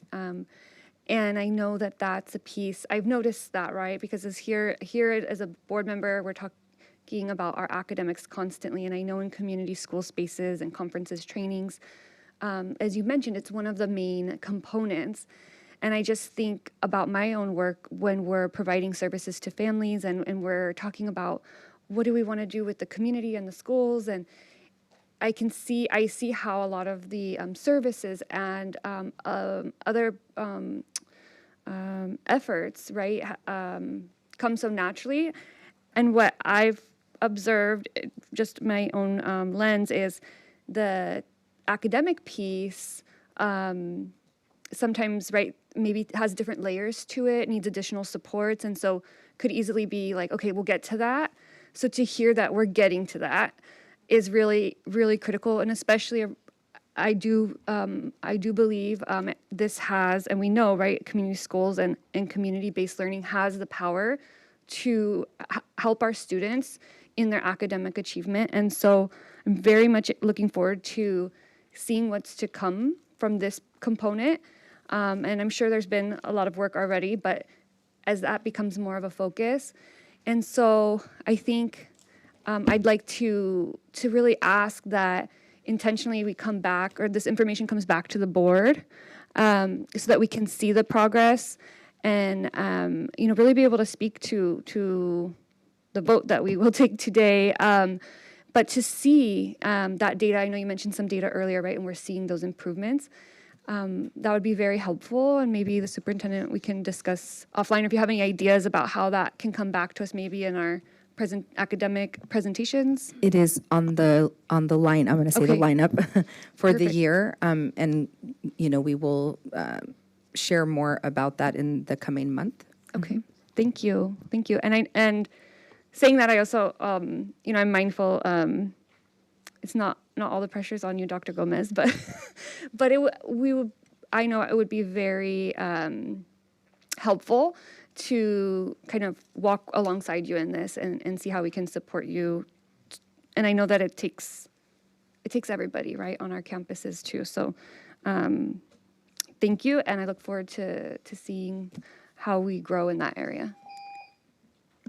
And then I see Ms. Lebsack. Are you on the speakers list?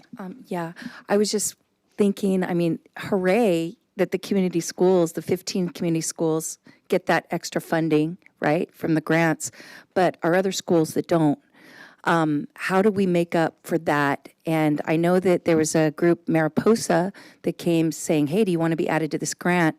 And I kind of saw that as maybe that could be a way we could get some resources to the other schools that aren't community schools. Great question. We are really using the community schools as a catalyst to learn what works, and that's been from the very beginning our conversation around how do we harness this and again build the systems that I've heard several of our board members talk about.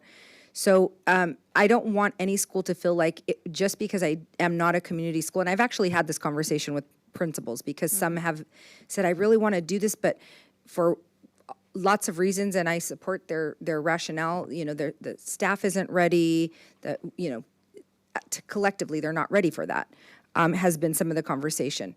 So as we ready the system to start doing and working in this way that community schools shows evidence to be working, then they can come along. And it's not about always the money. What the money is good for right now is to help us learn what's working and invest in those things to really solidify, okay, this really is working. It's kind of like what we talk about with pilots. We're able to try things. It does take money to try things. And then when you start scaling things, it goes to the point, which I've heard a couple of times tonight, of building the capacity of the people so that it continues to stay in place and we're not, 1 year doing something and the next year it's gone when we know that it was something that was really proving to be beneficial. Does that help? Okay. Okay. Ms. Magdaleno? Yes. Just one last comment for our community schools. Like you mentioned, we have 15 plus the additional 4, which 19. We have 53 schools, if I'm not mistaken. And I know the community schools grant, at least here in the district, started with elementary schools, and we're working our way up. And I know Valley is one of them. Santa Ana was applying, or did they get it, or? They did not receive it. Okay. So what supports are we providing for our schools who essentially are going for these grants to make sure they receive it? I was watching CSBA's, overview of the governor's potential budget, and it looks like community schools specifically is getting an additional $1 billion. So I think it's important that we focus on providing support to these schools that are applying for this and make sure that they do receive them.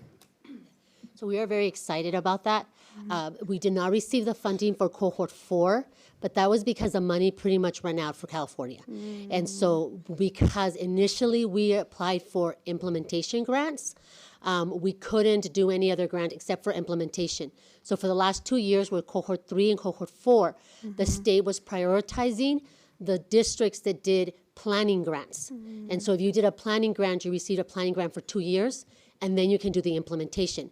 And so for cohort 4, none of the schools that received it had received implementation before, so it was all planning grants that were funded. So it wasn't because it was a lack of anything, it was just that the state ran out of money, and so they had to prioritize those planning districts. Okay, thank you. Okay. Seeing and hearing no other speakers, let's proceed to vote.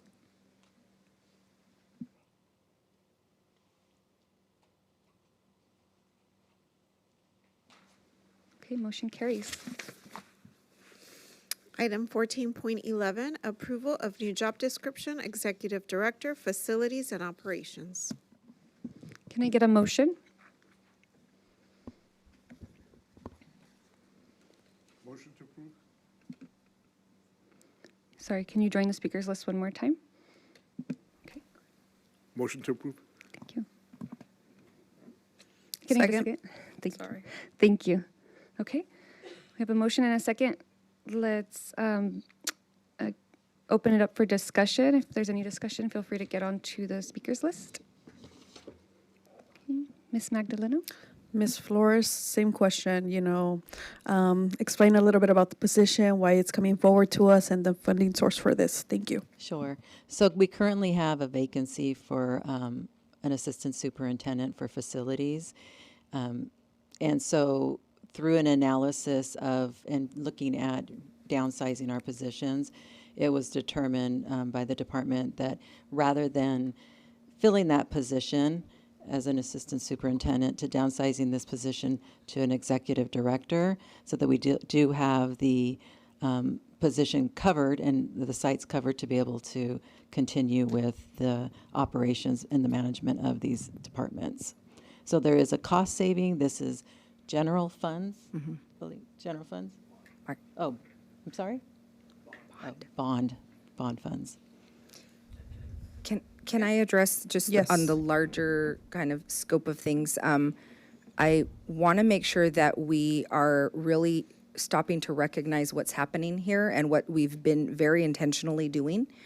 So you heard Ms. Flores say that this used to be an assistant superintendent position. That is a very intentional decision. It would have been easy to just go, boom, vacancy, let's fill it. But we are not doing that. And it's hard to do because we know we're never going to get those positions back, even if the world changes in some crazy manner. That doesn't happen. And, really just to demonstrate our commitment. And I know because I hear it and I hear, when people bring questions to you guys around us being top heavy and all these things, we have intentionally downsized our cabinet from 12 people to 5. There are 5 of us who sit around that table every Monday, and it's great because we're in sync. We're having the hard conversations. We're pushing back on one another. But the easy thing would have been to say, "Oh yeah, we have an assistant soup vacancy. Let's just fill it." But we are taking it very seriously. We know that the size of our district has changed, and we're going to continue to demonstrate the discipline and the intentionality that it takes to make the best decisions we can for our district. And I want to thank our staff, our team, for always. It's hard to say, like, no, we're going to rethink this. It is. It's very hard because that means we know work gets spread, and oftentimes work. People are filling in places and picking up work that they hadn't had to do, but we know what we've got to do. And so I don't want to miss the opportunity to point out what this means for us as an organization. And just one last brief comment. The word for me is cost savings, right? So I appreciate the team, being intentional, and just another example of what we're doing to try to, bring down our deficit that we currently have. So thank you. Ms. Magdaleno, Ms. Lebsack? Yeah, so I just want to do a little reflective listening here. So the funding is coming from the bond. We've gone from 12 more executive cabinets to 5. Okay, so there's definitely been a reduction in force. This position is going from a superintendent to a director. Now, what does that mean as far as a salary difference? It's going from an assistant superintendent to executive director. I don't have that in front of me, but I can provide that to you in the BDB. Is there a There is a difference? cost. Oh yeah, there's a difference. Yes. Yeah. A big difference? Yes. Okay, but the job description is similar to what it was before.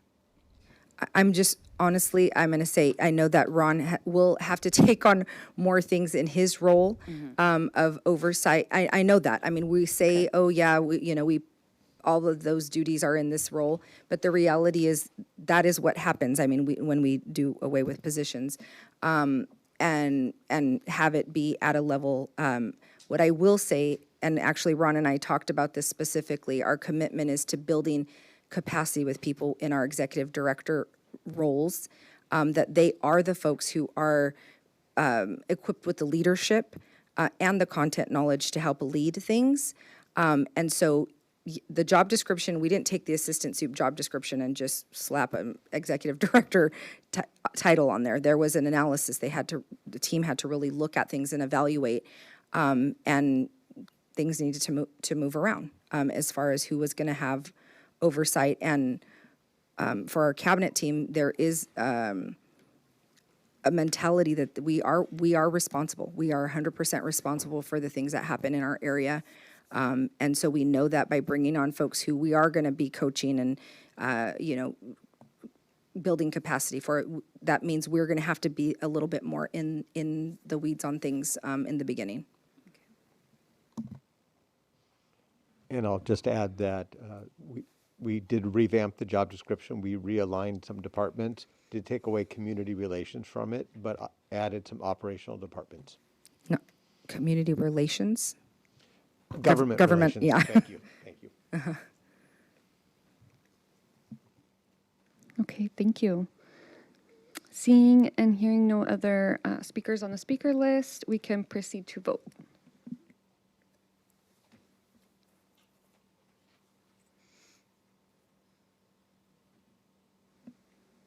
Okay, motion carries. Thank you. 14.12, approval of new job description, employee relations, senior analyst. Can I get a motion? Motion to approve. Can I get a second? Second. Thank you. Can proceed to discussion. If there's discussion, please add yourself to the speakers list. Okay, Ms. Magdaleno. Same question. Okay, I'm going to start with cost savings on this one. So these, all three of these are under human resources. And similar to previously we were speaking about cost savings. I had an executive director position, and when that person left, they went on to be an assistant superintendent in a neighboring district. I really sat down and looked at what the need was of our district and what the need was of our department and where we were lacking in the support. And so I did that analysis and I decided not to fill that position. And by not filling that position, I'm able to fill these three positions. The other thing that's really important, it's really important to me, and I know it's really important for the board and for our district, is to really create a pipeline and a career ladder for our classified staff. So currently in HR, and this is similar to a lot of districts, there's a career ladder for certificated staff that goes from right now, it went from coordinator to director to executive director to my position. And so slowly, and since I've been here and I've shared with the board 3 years ago and 4 years ago that it was always our goal to create that pathway with classified staff, but we needed to do so without adding more money onto the budget. So this was that opportunity now to be able, after 3 years, to be able to implement this pathway. And so a lot of that is really the premise of trying to move this forward. I think that when we had the other executive director, there was a huge need coming into HR and having to restructure HR and really build that foundation. We're at a better level now. So these positions will not only provide our classified staff with that career pathway, but it also provides us with the support that we need so that the executive directors and the coordinator can actually continue to do that higher level job. So right now I have, with my career ladder, we have techs, we have personnel techs, and it's entry level work, and then we have a lead, and that's it. That's all we have, and it's pretty basic on the salary scale, and they're bargaining unit members. So these will provide that management position, but it also allows us to really train and bring up our staff, and the intention is to really build from within. I have a lot of, all my staff is wonderful, but I have a lot of great talented staff that have their degrees in HR, and there's nowhere for them to go in HR, so I lose them. We lose them. The district loses them, and there wasn't that opportunity. So we've helped build them and train them and supported them, and then we've given them to other districts. So this really does give us that opportunity to build this. On the technical piece of it, there's one analyst that's going to be focused on employee relations, and then another one focused on the human resources. They will overlap and they could be interchangeable, but the employee relations ones really will focus on working with my executive director of employee relations We're taking on some other duties from other departments, from risk management, to really kind of monitor and implement our mandated trainings to make sure that we're in compliance. So this is really going to help just that executive director to be able to move to that higher level. It's our goal to really start doing our training for our managers. We do minimal because of time constraints. We've done a great job in lowering, in the past 3 years, lowering our costs for legal by up to, I think, $500,000 in 2 years, because prior to that, we were outsourcing all of our investigations to legal. So it allows for our staff to do that. It also allows now for our classified staff to be involved in that and be able to provide maybe trainings to our principals on investigations and things like that. So it's something that's been the goal. I think it's going to be great for our district, and the cost savings is there. What we will end up doing is, as we fill these positions, if we're filling them internally, we won't backfill those tech positions, so that we can actually now have the scaffolded levels of work to be done in HR. And there's a lot of work to be done in HR. Yeah, and I just wanted to say a brief comment before we move on, that when we started having our quarterly meetings last year is when you brought this up, and I thought it was a great idea, and I'm happy to see it come forward, because most often than not, those are Santa Ana residents, right, working in these positions. So essentially, we're creating a way for them to move up the ladder. So I appreciate that, and I thank you. Just one quick question. So these are going to be flown internally first, correct? So with management positions, we fly internal and outs, because we only do one flying. We wouldn't do them separately, because that could add another 4 to 8 weeks on top of trying to fill these positions. But we always, with our positions, we look at our internal candidates first. And so the same thing, if it was a CSEA position, we would fly it for the 7 days, but we also fly it outside, so that we have that pool on the outside, that if we have to bring anybody in. Yeah, and I only ask because, you're saying you want to build this pipeline. We have amazing staff, so let's make sure that we prioritize them and put them through that pipeline first. Absolutely. Thank you. Thank you. Mr. Bustos? Thank you.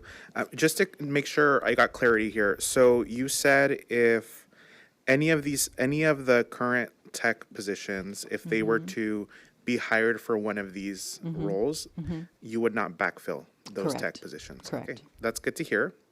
Thank you for sharing that, and thank you for that commitment.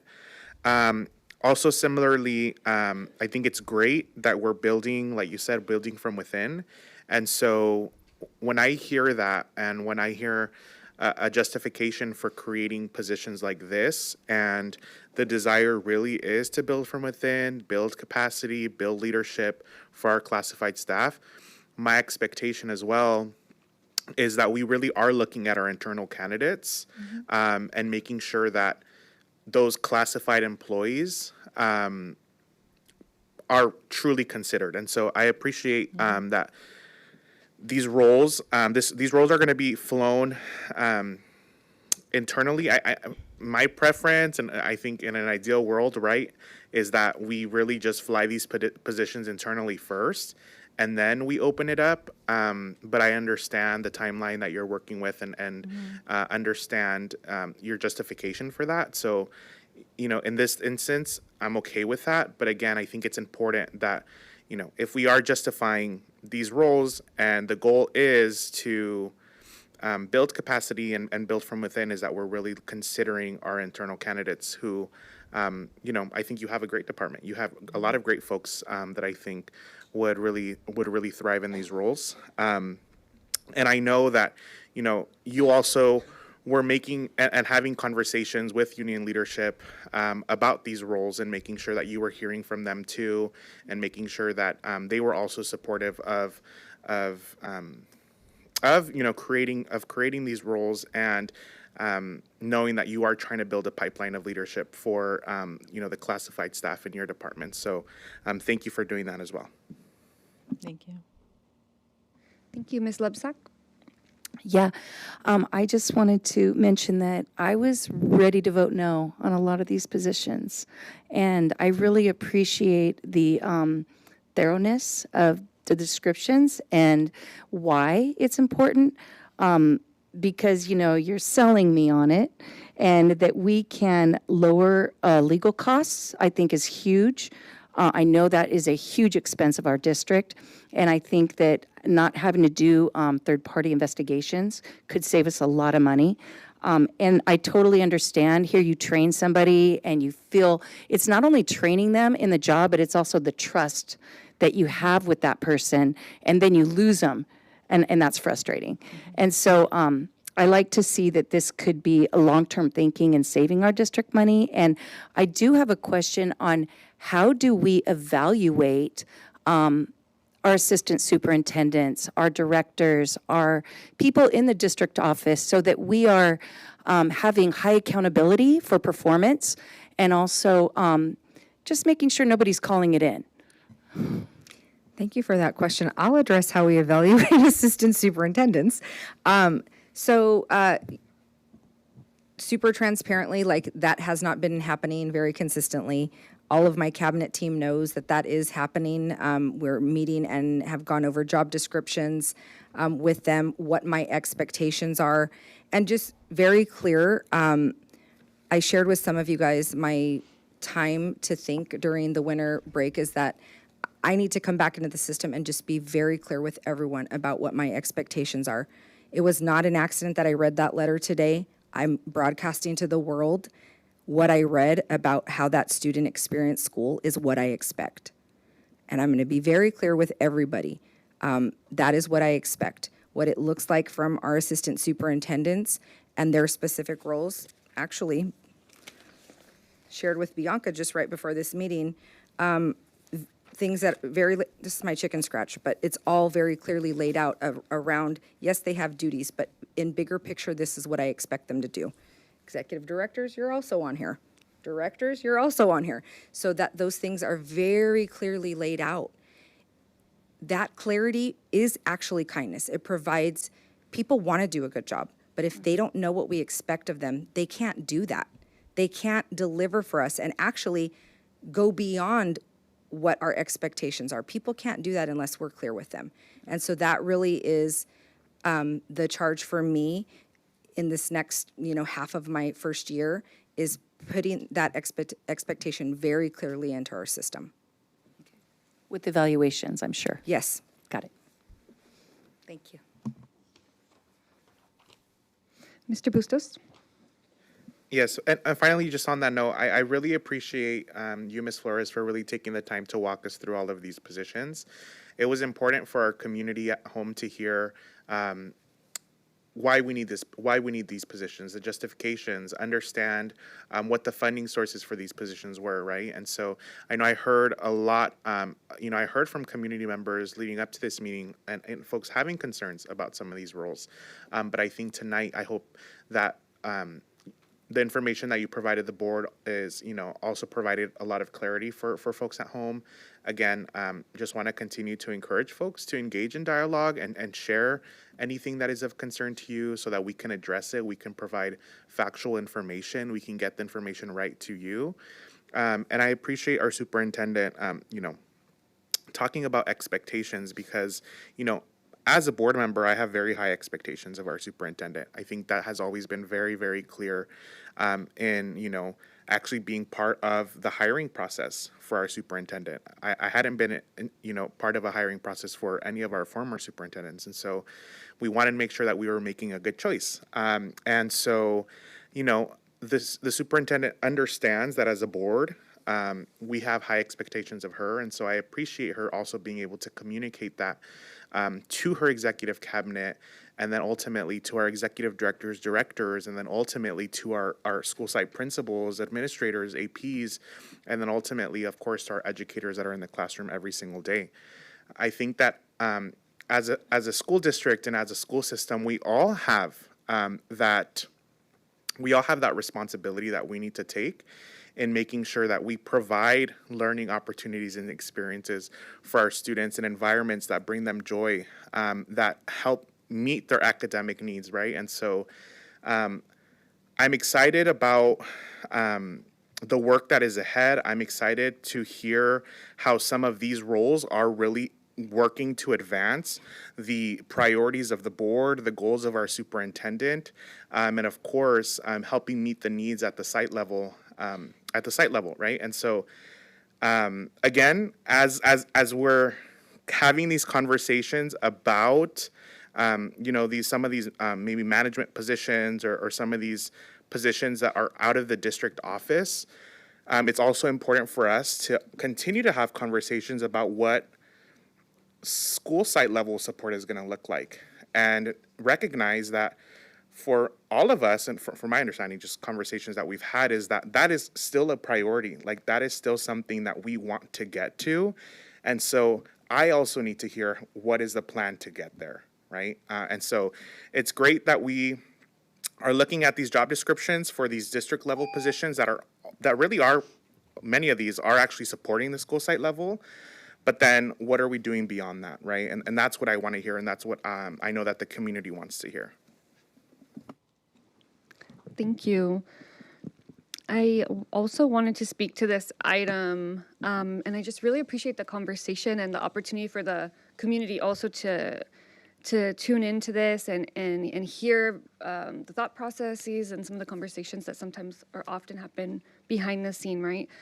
I wanted to point out these last 4 job descriptions all have a mindfulness around either cost savings or really, and Ms. Flores, you mentioned, right, like waiting until there was a time where there was someone who was no longer in a specific role or a higher level management role, and intentionally creating this lateral movement for staff who, and you spoke about classified staff in your department who otherwise did not have this opportunity, like the certificated staff in your department does. And so one, I'm glad it's highlighted for the community. I was, reassured about the costs. So when you see these 8 positions, you have 4 that come from largely funds from positions that haven't been backfilled, these very high level assistant soup, executive director positions, to create space for our longtime employees who have not been able to move from a stagnant as far as their growth, right? Then we have, going back a few positions, community schools that came specifically from funding that has to be used in community schools, right? Not part of our general fund, so restricted dollars. And then we had a position that we already had budgeted for a long time, so it's not a new cost.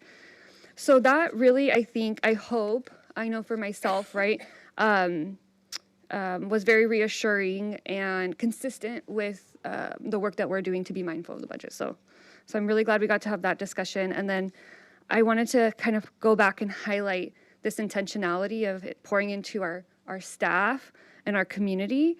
I know that since I've been on the board, I would say that's a value of many of my colleagues on the board. And I see Ms. Flores shaking her head, yes. And actually, Ms. Flores, if you don't mind, would you mind sharing with the community from your lens in your role, like what you feel the direction of the board is, or our values are around pouring into our staff in this way? Yes, I think it's always been really looking at our community and bringing our community to our district. And so we've done a lot in the last few years of really focusing on recruitments within the community, working with Ms. Solomon's team to really get those words out there to the parents, to the families, so that when we have recruitment fairs, we're really bringing in our community to work within our district. And it makes a huge difference when there's that investment that we live in the community and now we work in the community and we're supporting our schools. It does make a big difference with the school district. And that's something that I've heard from the board since I've been here, that this is very, very much, this is very important. The other thing I've heard from the board is creating those pathways and supporting our classified staff as well to ensure that we're not losing them or we're not training them up so that they can actually go to that next level. So I've seen a lot of our staff coming from maybe entry-level jobs and moving up and coming into those last 2 years, coming into management jobs, which is really great. Great for the district, great for our community, great for our students. Thank you, Jennifer. And I was hearing two things as you were speaking about that. So the retention, which I know my colleagues highlighted and you highlighted before. So to me, that goes again back to this organizational effectiveness and efficiencies, working in a smarter, creating systems that are smarter, but also again has that element of that human side. And I know our district is unique in that we have one of the largest groups of employees and classified employees, and probably one of the largest staffs that live in the community where they work. And so I know Ms. Magdaleno also pointed to that earlier. And so we see that in our, in the care that goes into our schools and our district. So I think it's definitely a value that I have. I'm glad that and I'm so appreciative that you, I know it took time to have the opportunity to have that movement in your department to be able to say, hey, now's the time.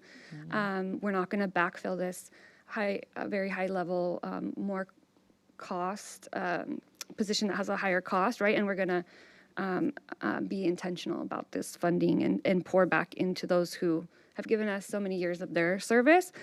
So I think it's just, again, kind of speaks to the level of relationship and transparency that you've built with our staff, and that like mutual respect and working together and looking at what's mutually beneficial. And I really appreciate everyone's commitment to that. And I'll just to add really quickly a personal note, right?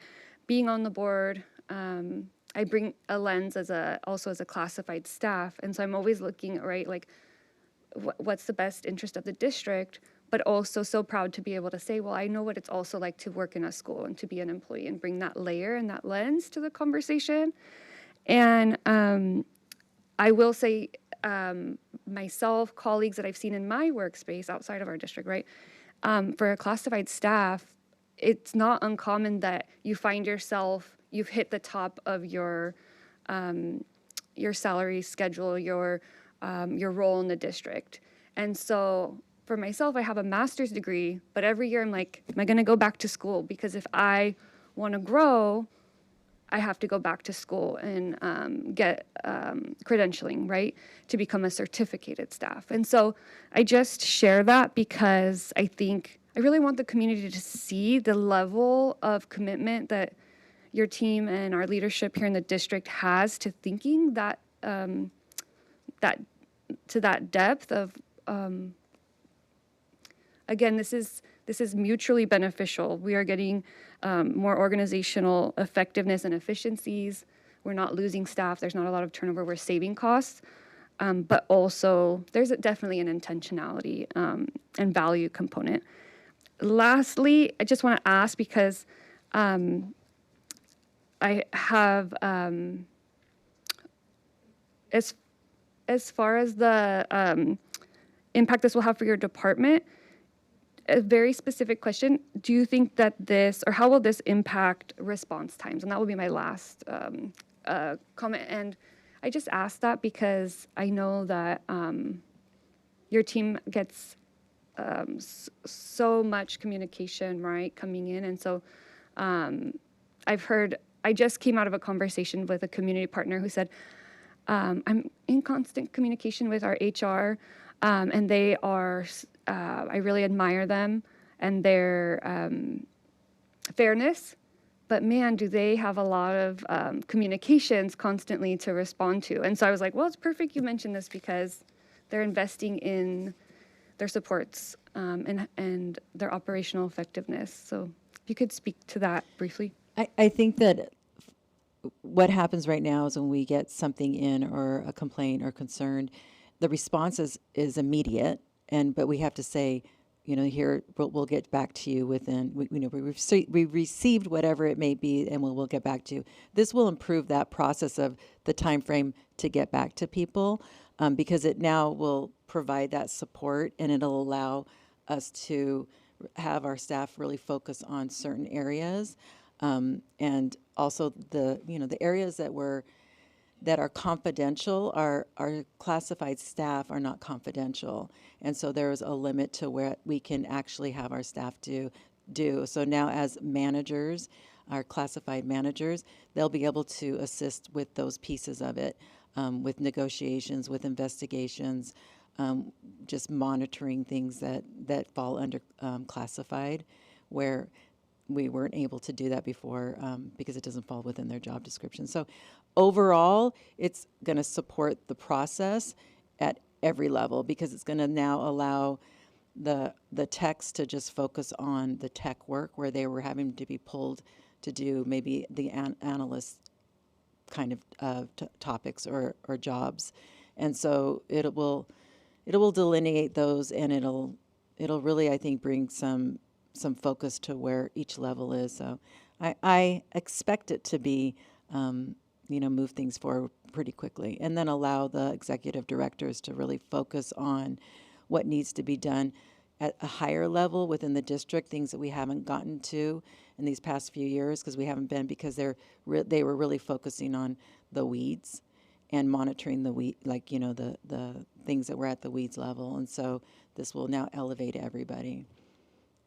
Thank you, and that's very much aligned to what I heard from our community and labor partners, exactly what you described. So I think we're all on the same page of the goal of where we're going. So thank you. You're welcome. And I see Dr. Alvarez is on the speaker list.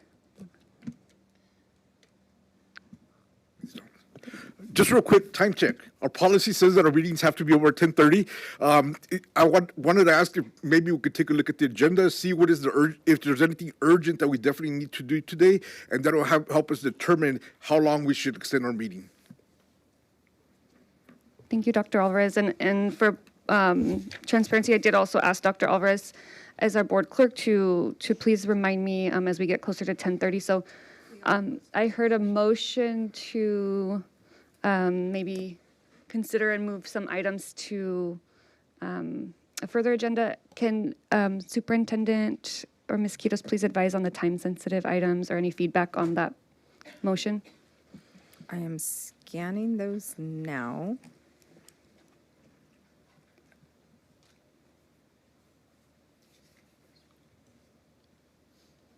Do you want to speak to what you need to? I'm looking, most of these are business, so.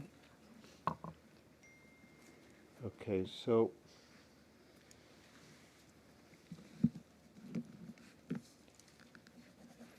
I want to remind us that we Michael- don't have a meeting for, a regular board meeting for another so, month. Michael, do we need 1415 substitute staffing?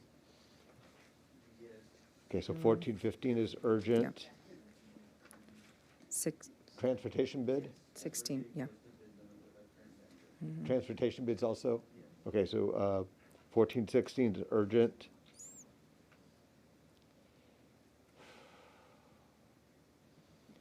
I'd like to have 1417 approved, but I agree. it doesn't have to be. 1418 is urgent based on Zen Academy's need to have this done.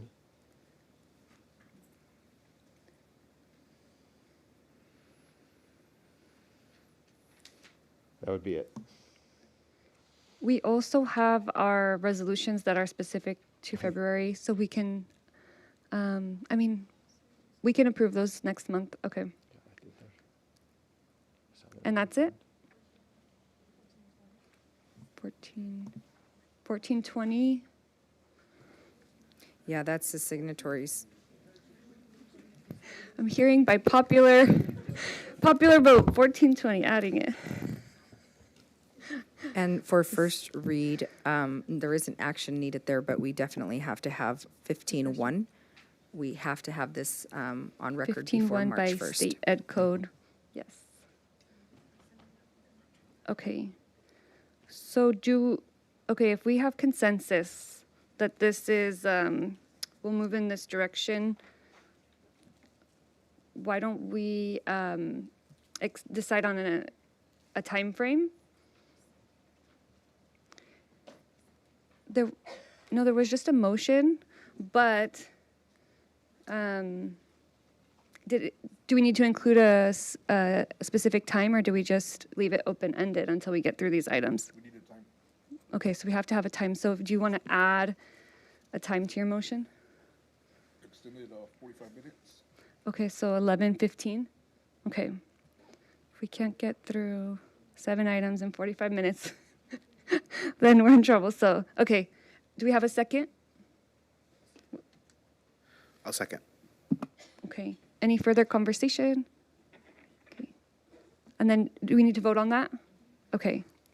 So let's proceed to vote to extend the meeting to 11:15, and we'll begin with these items. Point of clarification, if we get through these items, are we continuing till 11:15, or are we ending after these items? Continue? Okay. Okay. Okay. Okay. We can proceed to vote.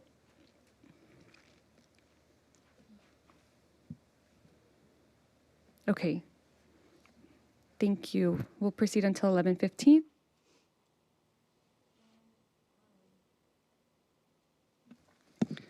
So we left off on item 1412, correct, Ms. Karina? Okay. So seeing and hearing no further discussion on this item, excuse me, thank you. Let's prepare to vote.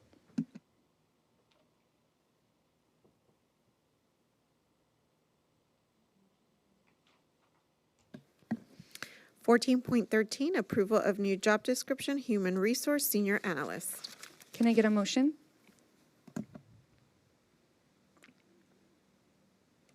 Motion to approve. Thank you. Can I get a second? I will second. Any discussion? Ms. Lebzak? I just want to mention that, hiring these, we're having a lot of conversation because we know that we're going to come under scrutiny because they're going to say, hey, you did layoffs, you said stop, being top heavy. And I just want to make sure, because I know we just had a long, Ms. Brazier-Seves, it's not to hire our friends. I mean, it's almost like when I was listening to you talk, it sounded like we're trying to create jobs for our friends. And that's not what we're doing. Okay, I mean, we don't want to, it can sound real lovey-dovey and everything, but the thing is efficiency.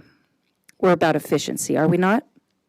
Okay, then there's a lot of trust that's coming to you from the board right now, because we're going to probably be accused of things.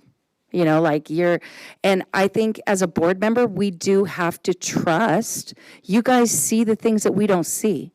And we know that you have, we're looking at you, Dr. Perez, because we know that you want to run a tight ship. We know that you are looking at ways to save money, not just pad people's pocketbooks and, make it easy for everybody, right? So, I think we have to trust you, and I know what you said is you are evaluating your staff and trying to increase efficiency. And so, like I said, I was going in here thinking I was going to vote no on all 8 of these positions. That's what my intent was when I came. But I've changed my mind because you guys have presented it well, and it does come down to trusting as well. So I know you're not going to let us down. Okay. Any other speakers? Okay, seeing and hearing none, let's proceed to vote. Okay, motion carries. Next item. 14.14, approval of new job description, human resources manager. Can I get a motion?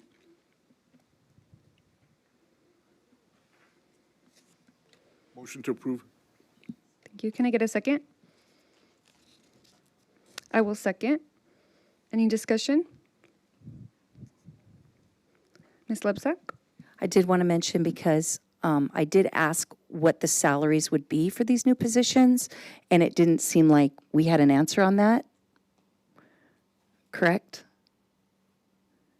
Do we have an answer on those salaries? They're going to be reasonable according to people's education and experience. So on the AIB, it actually has the placement. So what I can do is provide you with the salary schedule, and then in the B2B, and then also I'll line up. And then you had also asked about the comparison, so I'll have all that. But the actual range is on the AIB. Okay. On the document there. Okay, thank you. Any further discussion? Okay. Seeing and hearing none, let's proceed to vote. Okay, motion carries.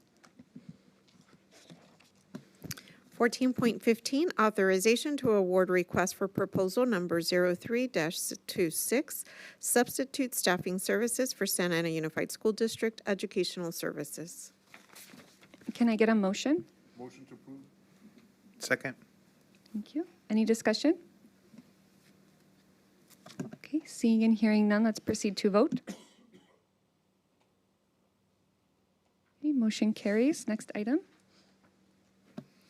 Authorization to award bid number 0826, home to school student transportation on demand alternative transportation services. Can I get a motion? So moved. Second. Thank you.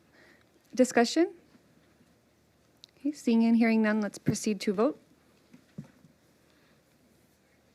Okay, motion carries. Next item. 14.17, authorization to award a contract for architectural services for the modernization project at Mendez Fundamental Intermediate School. Can I get a motion? Mr. Bustos? So moved. Second. Thank you. Any discussion? Okay, seeing and hearing none, let's proceed to vote. Okay, motion carries. Next item. 14.18, approval of memorandum of understanding with Zen Academy for emergency temporary relocation site. Can I get a motion? Motion to approve. Second. Okay, any discussion? Ms. Lebsack? Yeah, so this is my understanding a private Buddhist preschool, and it looks like we can lease to private schools as long as we have a surplus of property. Am I right? So Mr. Hecker will explain more how this is specifically being used. In this particular case, this private school simply needs to list our site as an emergency evacuation site as part of their preschool application. So they reached out to us asking if they could use the site. We quickly put together an MOU that protects us from liability, and that's why it's being brought before you tonight. Oh, so they're not moving in? They're not, only if there's a really major earthquake. Got it. Okay. Okay, seeing and hearing no other discussion, let's proceed to vote. Okay, motion carries. Thank you. Next item. 14.19, adoption of resolution number 2526-3710, proclaiming February 2026 as African American History Month. Okay. Can I get a motion? Motion. Okay. Can I get a second? I will second. Any discussion? Ms. Lebsack? Yeah, concerning the resolution of African American History Month, I do think it's important to be aware of what's happening right here in Orange County regarding how African Americans are being portrayed publicly. This was brought out during public comments by a retired teacher, and something that happened recently at John Wayne Airport. I saw the art exhibit myself in the airport when I was flying to Sacramento for our California School Board Association conference. It was called Perceiving the Divine. And as someone who's founder of the Interfaith Coalition, I was excited to see that title because I thought I would see sacred pieces honoring various religious expressions. But what I encountered was actually totally the opposite. It was a picture of an African American woman that in and of itself, it wasn't offensive, but the title was Enter Big God's Bed. Man's on his knees giving big God head. That was at John Wayne Airport. This totally shocked me. The art piece mocked God, people of faith, and African American women. Because our Orange County supervisors oversee the John Wayne Airport, I emailed my elected representative, Supervisor Vince Sarmiento, and his staff about my concerns, and to my surprise, I never received an email response or phone call back. In fact, when many people of color from the Santa Ana faith community came to express their objections at the Orange County Supervisors meeting this month, Supervisor Sarmiento was the only supervisor who left the room and did not hear our 10-minute interfaith presentation. I don't know why he left and never came back, but the timing was odd. And to this day, he has never personally acknowledged anything. Give me 1 second, please, Board Member Lipsack. Point of order, Madam President. I'm trying to understand how the comments that are being made by the board member are in relation to this proclamation that we have in front of us today. I don't see the correlation. So I'd like for there to be some clarification there. Sure, because actions speak louder than words, and because these are things that are going on in our own community, and these were constituents of Santa Ana who live here, and there are constituents as school board members. And so I just think it is relevant, and it's not something that we should just, when we're going to pass this resolution, it definitely relates, because this art exhibit was up for 4 months, from August to December. And, you know, yes, I'm going to say yes on this resolution, but I'm also going to say our elected officials need to be held accountable when their words don't match their actions. That's all. Okay.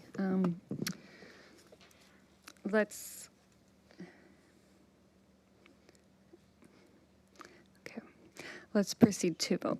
Or, I'm sorry, Mr. Bustos? Sorry, I just want to, I wasn't planning on saying anything on this tonight, but I feel like I just need to, because I think that this should be a moment of celebration and recognition of our African-American students, educators, and families who all play a very critical role and are part of Santa Ana's history. And I want to make sure that, you know, as a board, we're having discussions related to topics that are within our jurisdiction, that we're talking about things that are happening within our school system, our school district. And so, you know, I think that it's important that we recognize the history of African Americans and their contributions here in our local community, but across the country. Individuals like Dorothy Mulkey, who fought hard for, you know, housing rights and making sure and making sure that we, you know, we have housing rights. And that was something that she did here locally, but, you know, goes far beyond this community. People like Barbara Hill, who we have an innovation lab named after, who was central part of this community, who was an educator here in the school district. And so I want to thank them for their contributions to our community. I want to highlight really and actually bring attention to what we are doing to support our African American students. When we look at our the California dashboard results, looking directly, and when we're talking about race, how our African American students are performing in our school district and what we are doing as a school district to provide for them. And so that is what I want to focus on tonight when we talk about this resolution, because we have a long way to go to support our African American students, and we haven't even touched the surface on that conversation. So with that, I just want to acknowledge our students, our families, our community, and know that my commitment is there, and it will continue to be a conversation that I have with our superintendent to make sure that we are meeting the needs of all of our students here in Santa Ana Unified. Thank you, Vice President Bustos, and I appreciate you speaking. I know you mentioned you weren't planning to speak. I appreciate you speaking, because I found myself feeling uncomfortable proceeding to vote. It felt like the respect and the space that this kind of resolution is intended for, we were not going to be able to honor that, right? So I really do appreciate you sharing, and I will follow your lead as well in looking at some of the things that you outlined. You did a really good job very quickly of outlining some of the work, just some of the work that's before us, so thank you. And for the sake of time, I'm going to move us to vote. Okay.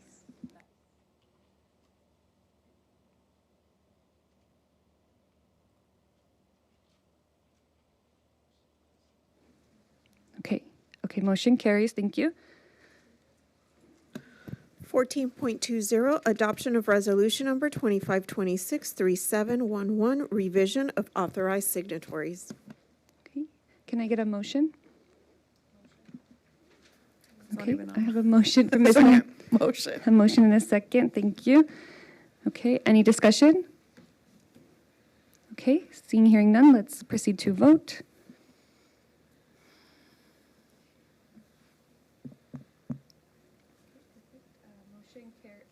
Motion carries. At this time, we will go to new and revision of existing board policies. First reading, no action required. Sorry. That's okay. Ms. Quiros, please begin with item number 15.1. Board Policy 1445, Response to Immigration Enforcement, revised for first reading.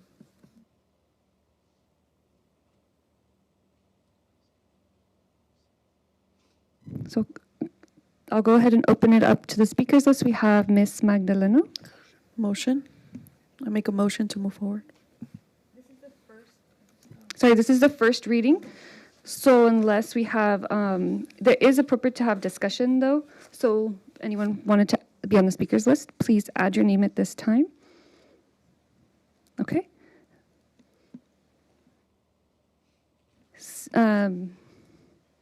Okay, seeing and hearing none.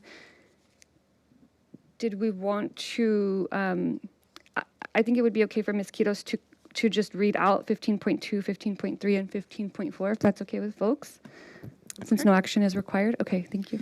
15.2, Board Policy 6141.2, Recognition of Religious Beliefs and Customs, revised for first reading. 15.3, Board Policy 6142.1, Sexual Health and HIV/AIDS Prevention Instruction, revised for first reading. And 15.4, Board Policy 6142.8, Comprehensive Health Education, revised for first reading. Thank you. So that is the end of our agenda other than board reports. So because we passed our, our goal of 10:30 and we're in extended time, I wanted to get consensus from my colleagues on the board whether or not we wish to have board comments or, apologies, Sorry, can I flag Superintendent? something? I've Yes. seen that 14.24. Did I miss something? That one is January 27th. January, time sensitive? Okay. Yeah, would that be you want to make a motion? Okay. So if it's okay, let's go back to 14.24 and then we can circle back to the other agenda items. I think that is a great point, more appropriate than board comments. So that's okay with folks? Do you want to go back starting with 14.24? Yes, please. Adoption of resolution number 2526-3716, recognizing January 27th, 2026 as International Holocaust Remembrance Day. Thank you. Do I have a motion? Motion to approve. Thank you. Do I have a second? I'll second. Any discussion? Ms. Lebsack? I think it was interesting. We did have public comments tonight about one of our teachers who's been in the district a very long time, who felt hurt when we did go through that lawsuit, the ethnic studies lawsuit. When our board president, our former board president did, there was a public records request. There was some very disparaging remarks in texts and emails about our Jewish community.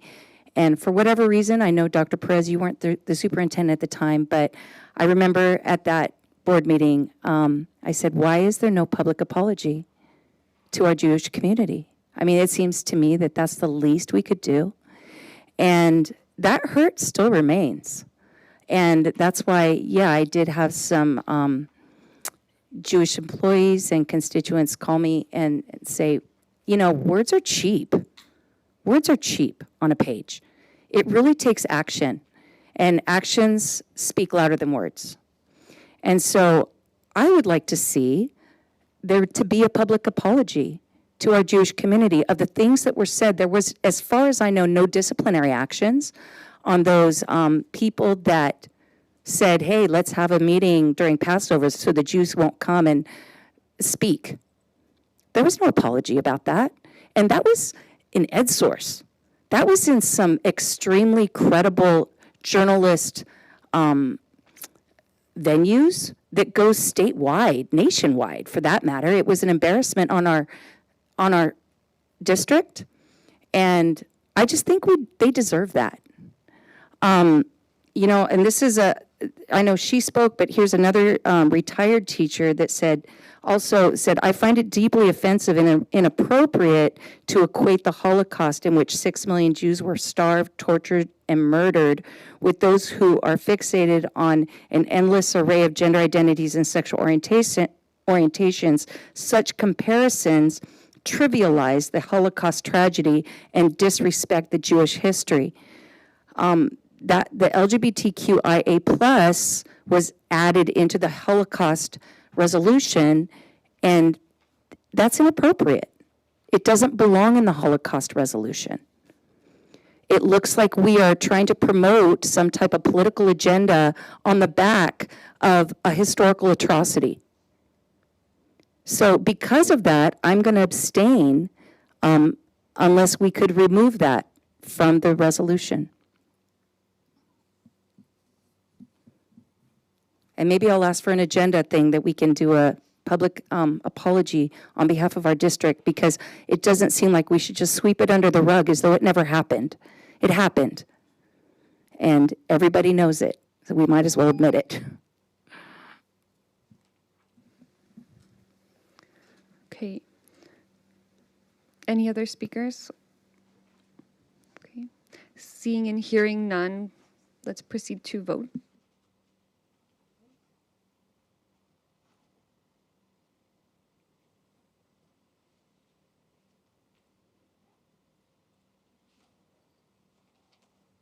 Okay, with a 4 yes vote, 1 abstention with Ms. Lebsack abstaining, the motion carries. Thank you. 14.25.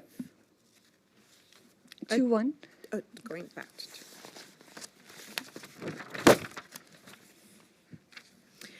Adoption of resolution number 2526-3712, proclaiming February 2026 as School Counselor Month. Okay, do I have a motion? Motion. Do I have a second? Second. Thank you. Any discussion? Mr. Bustos? I'm sorry. Oh, Ms. Lebsack? Oh, I just have a question. Yes, I think we should definitely honor our counselors. In the resolution, I would just wonder if we are asking and if we're letting our counselors know about the SCOTUS Mahmoud versus Taylor Supreme Court ruling that happened in 2025. Are they being told these things so that they can notify parents ahead of time if they're going to be, because in our tier 1 instruction, my understanding is counselors give lessons into the classes and they instruct things about mental health. So are they, if they're going to be talking about something that could be contrary to religiously held beliefs, are they notifying parents first and giving them an opportunity to opt out of those tier 1 instructions? I want to pause just to clarify, and maybe Superintendent Ms. Quiroz can advise, but I want to be mindful that we're sticking to the agenda item. This item is a proclamation, right, in celebration of our counselors. So I'm not sure if this is the time to get into conversation around the curriculum that they're using. If you can advise. We're more than happy to provide that information to the board in a B2B, or we can have further discussions directly with Ms. Lebsack to ensure that she has the information she needs. Okay, I appreciate that, because I want to make sure we're honoring the actual agenda item. But I think that if we can have the team follow up on those items, that would be appreciated. Okay, thank you. Okay, Ms. Magdaleno? we on there? Okay. Yes, thank you for keeping us on track. Just really brief, thank you to our counselors. I know they do amazing jobs, especially right now where things feel heavy. Our students are really going through it, so I appreciate all the work that they do. And I hope that we celebrate them in their school sites as well. So that's it. Congratulations and happy counselor. Oh, that's in February, right? Okay, right. Thank you. I don't see anyone else on the speaker list at this time, so I want to take a moment as well to thank all of our school counselors for everything that you do. I hope that you feel the love and the celebration each and every February. It's just a small way to recognize the immense workload and heart that you pour into our students and our campuses. And it's something that, as a board member, I get to see each time I'm on a campus and see our counselors in action, whether it's your advisory school meetings that you hold, and just the work that you're doing. And I really enjoy hearing about the intentionality of the work each year, what goals you're setting and the data that you're looking at, how you're tracking it, how you're ensuring that our students, if they are falling up behind, whether it's with their absentee rates or their academics or social emotional things that are happening, and all the time that you pour into kind of really individually supporting our students. I just thank you, and it's very visible, so thank you. And Mr. Bustos? Yeah, quickly, and just likewise, like my colleagues, I want to thank our school counselors for the heart work that you do in our schools. And, every time that I visit a school site, I always try to make it a point to visit the counseling office of that school site, to be able to check in with their school counselors, to get a pulse check of how things are going, and to better understand like their needs and what they're hearing from our students and parents and educators. And so, I want to thank you. I'm excited to see the different ways that our school sites are going to, individually celebrate our school counselors across the district. And just happy to remain committed to our counseling program here at Santa Ana Unified. Thank you. Can proceed to vote.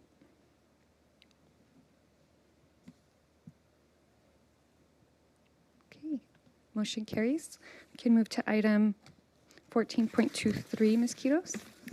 Adoption of resolution number 2526-3714, proclaiming February 18, 2026 as Week Care Day. Okay, do I have a motion? Motion. Okay, a second. Do I have a second?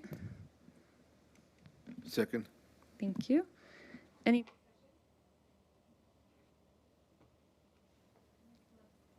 Ms. Lebsack?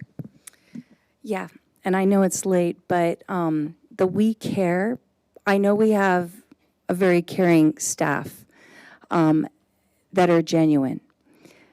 But as I've said many times, and I'm sorry to be a broken record, and I'm sorry you guys have to be here, but somebody's listening out there, that the We Care posters, the We Care book covers, the We Care shirts, informing parents shows that we care. Keeping information or withholding information shows disrespect. So it's important that, first of all, we have an LCAP that says we communicate with parents, but parents can't know what they don't know. They can't give input on things they don't know. We need to tell them what those heart symbols mean, because they're all over our schools. We have the 988 heart in the middle. We have the rainbow heart, little one on the side. We have the blue, pink, white, which is the transgender flag heart, stands for gender identity. We have the heart with the butterfly on it, stands for immigrants. Then we have the red heart, stands for everybody. You may or may not know that, but I don't think our parents know that, and they need to know that. They need to know that our 988 suicide hotline, after a caller calls, surveys them, giving them 11 plus genders to choose from. They deserve to know that, okay? They deserve to know that in the summer, on the back of their ID cards, they're going to have the Trevor Project, which is an LGBT hotline. I just wrote an article about this. It was published in the Washington Times, a national venue. I hope that you'll Google my name and put in Washington Times. It's basically saying how California laws are exploiting our students who identify as LGBTQ. Because what I'm finding is the very kids that we say that we're protecting and helping are the ones being thrown to the wolves. They're the ones that are being exploited. And I know I'm somebody that maybe is, you know, who am I? I'm nobody. But I've seen these things with my own eyes. Why? Because I don't trust everything that comes from the state of California. I check it out. I research it. And I've been doing that for a long time. I did it when I saw the We Care posters in the elementary bathrooms with suicide numbers. And I pretend to be a child. And I said, I'm unsure of my gender and I'm scared about puberty. What do I do? Well, they sent me to Trevor Space. Trevor Space is a chat space. And it doesn't have any age identification. Anybody can go in there. Called a guy from SWAT. I said, check this out. He did. He saw that kids could be lured into discord. If we care, we'll tell them. Dr. Alvarez? The whole purpose of this resolution is to acknowledge the mental health needs of our community. I'm going to read off the resolution. The resolution actually says that we are acknowledging mental health awareness and prevention in our schools and community to address childhood and adolescent mental health concerns such as anxiety, depression, suicidal ideation, and trauma. The We Care initiative started, I believe, in 2017. Started in 2017. You know what was happening in 2017? We had a kid commit suicide. One of our kids committed suicide in 2017, and that made us stop and really think about what we were doing in regards to suicide prevention and intervention. Our kid died, and we struggled, and we started thinking, what can we do to prevent this from ever happening again? I was there. I went to the funeral. I knew the kid. I knew the kid's parents. I knew the kid's dad. And the whole thing is, going through that experience, I'm committed to doing everything possible to make sure that none of our kids hurts themselves or commit suicide. Thank you. Thank you, Dr. Alvarez. Mr. Bustos? Thank you. You know, I want to thank Dr. Alvarez for bringing up that point because that kid was one of my classmates, was one of really close friends with my nephew. And so when we talk about things, this is personal. Like this is literally people's livelihoods, the lives of our students on the line. And so I'm not going to take this moment to make it, you know, something political, something that it's not. It's about making sure that our community knows and our students know that there are resources out there, that there are adults, there are people in the system that care about them, that believe that their life is valuable. And so this issue is far greater than our LGBTQ plus kids. Our LGBTQ plus kids aren't even mentioned in this resolution. They're not, because they're part of our greater school community, district community. And so it's also a little frustrating and disheartening to sit here and hear another board member insinuate that our parents are ignorant, that they don't know anything, that they can't do their own research, that they can't go to an administrator or our FACE team and ask what the rainbow flag means, that they don't go and have discussions with other parents to understand that. That's disheartening to hear, that our immigrant community, our Spanish-speaking community, is being submitted to a level of lesser than and less understanding. Maybe the reason that we don't have a line of parents at board meetings complaining about rainbow flags or rainbow hearts on We Care posters is because they know what it means and they're okay with that if it means keeping another kid alive. And so this resolution will always be far greater than gender identity, gender ideology, some agenda. It's about keeping our kids alive, and I will continue to say that. I've continuously said that. And so I'm going to be supporting this resolution because it's important for our kids and our communities to know that even though we're going through really hard times right now, and our community is, and I can tell you that there is a lot of suicidal ideation in our community right now, specifically immigrant kids and children of immigrant parents that think that their life is less than because we have somebody at the federal level, we have an administration that is making them feel less than, that is making them think that they're going to be hunted down tomorrow, that is making them think that they're going to be gunned down by a law enforcement officer. And so I'm going to support this resolution because we need to be strong in our message to our kids and our community that we do care and that we want to see them alive and we want to see them thrive. Thank you, Vice President Bustos, for your leadership and statement on this item. I really appreciate it, and I'm looking forward to supporting this item. And just again, thank you for your leadership. Seeing no other speakers on the list, let's proceed to vote.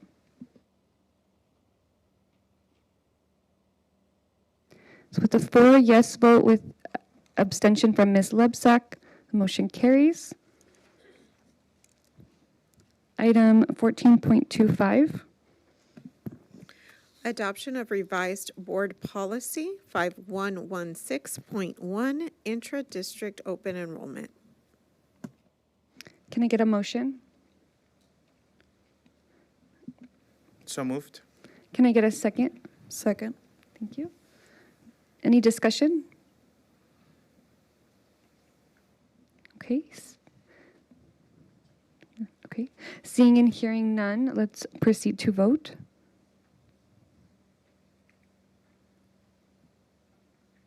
Okay, motion carries. 14.26, adoption of revised board bylaw 9005, governance standards. Can I get a motion? Motion. Okay, thank you. Can I get a second? You want to get on the speakers list? Second. Okay, second. Okay, any discussion? Dr. Alvarez?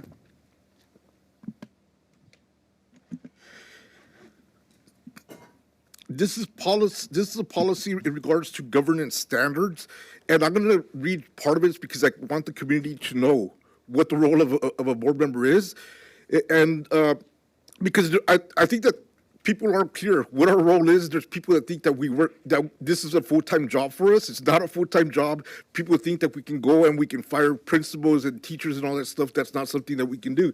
So let me just read real quick a little bit of this policy.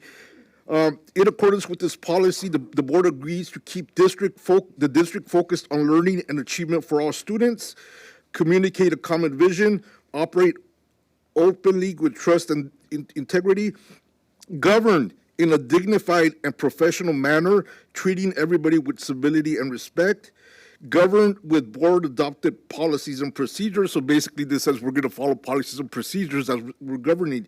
It says we're going to periodically evaluate our own effectiveness. This is the second or third policy that addresses the board self-evaluation. We're out of compliance. Let's get back into compliance. It also says that we are going to ensure opportunities for the diverse range of view in the community to inform board deliberations in fulfilling this role. It also says that we are responsible for adopting a fiscally responsible budget based on the district's vision and goals and regularly monitoring the fiscal health of the district. And I'm just going to jump down to the expectations of the individual board members. The board member is expected to keep learning and achievement for all students as the primary focus, value support and advocate for public education, recognize and respect differences of perspectives and style on the board among staff, students, parents, guardians, and the community, act with dignity and understand the implications of demeanor and behavior, keep confidential matters confidential, participate in professional development and commit the time and energy necessary to be an informed, effective leader, understand the distinction between the board and staff roles, and refrain from performing management duties that are the responsibility of the superintendent. So this specifically calls out, we're the board members, we're at the 30,000-foot level. Superintendent is responsible for day-to-days. The superintendent and only the superintendent is responsible for the day-to-days. And the last thing that at the very end of this policy states that board members understand that authority rests with the board as a whole and not with the individuals. We also have a couple of different policies that dictate the role of the president, the vice president. We have other policies that indicate that the president speaks on behalf of the board.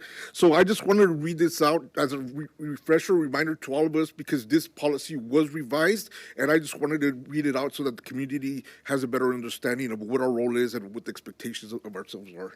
Thank you. Thank you, Dr. Alvarez.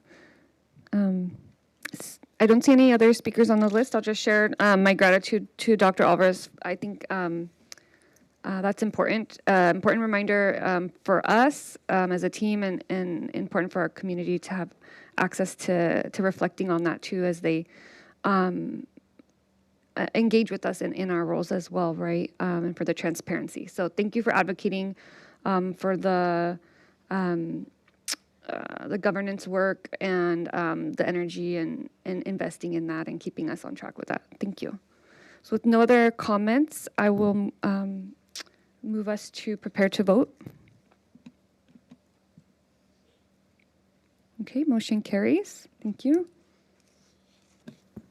14.27, adoption of revised board bylaw 9011, disclosure of confidential privileged information. So moved. Do I have a second? Second. Okay, any discussion? Okay, Ms. Lebsack? Oh, no. Okay, no discussion? Okay, let's prepare to vote. Okay, motion carries. 14.28, adoption of revised board bylaw 9150, student board members. Do I have a motion? Motion to approve. Second. Thank you. Any discussion? Okay, Ms. Lebsack? I was just surprised to read on there that student board members can make recommendations about student expulsions. I didn't understand why. That's actually not an uncommon practice, even for boards that do not have student board members. In some districts, there is a hearing panel that is actually it's made up of students. That's who would hear the expulsions. It's called youth court. And they actually hear all of the expulsions for the district. But it did say the parents have to consent to it. Correct, yeah. So Okay. it is an opt-in where a family could choose to have a student go before youth court versus going before the board for expulsion hearing. Okay. Mm-hmm. And then my understanding then, are the student board members given a stipend? Is that right? That's actually a great question, and it's left there. It's blank. There isn't anything there because I believe that conversation will happen with the board. Or is she somebody coming up to answer that? Salvador. Sure.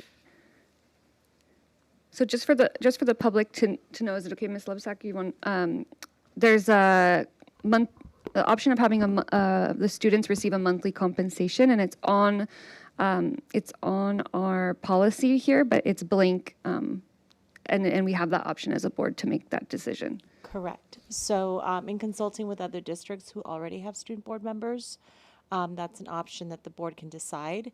And so what the allocation would be, and whether it would be a monthly stipend, a yearly stipend, that would be need to be discussed with the members of the board. Or a stipend at all. Or a stipend at all. Right. And then you're going to share what you find, as far as you said you're Well, the asking option is up to other- the board. So But you're going to give us input. Well, the input is in the board policy. So there's an option to give a stipend. You would need to discuss that as a board to determine if we would be offering a stipend or not for the positions. But before we discuss that, it'd be nice to know what other districts are doing. And you know what I mean? What you're finding out right now would, Okay. it'd be good to hear the results. All right. Okay. Thank you. I do believe that information was provided in the B2B, and so I want to Maybe I missed it. pose the question to the team. Are we wanting to have that conversation? I know we have 6 minutes. Do folks want to have that conversation, or do we want to hold off? Hold off. Okay, so so let's hold off on it. Do I need a motion for that? Okay, I'll go ahead and motion that we postpone this item. Do I have a second? Yep. Do you want to give a time certain, so the next board meeting, or? Oh, good idea, yes. Okay, so our next regularly scheduled board meeting, Tuesday, February 24th. Does that sound good to folks? Yeah, I'll second that motion. Okay. Okay, let's proceed to vote on that if there's no discussion on it. Ms. Lebsack? Okay, okay, motion carries. Falling asleep. Perfect. 14.29, adoption of revised board bylaw 9224, oath of affirmation. Can I get a motion? So moved. Thank you. Second. Thank you. Any discussion? Okay. Sorry, I have extra people on the speakers list. Okay. I'm going to remove everybody. Okay. Seeing and hearing none, let's proceed to vote. Okay. Missing one, Dr. Alvarez.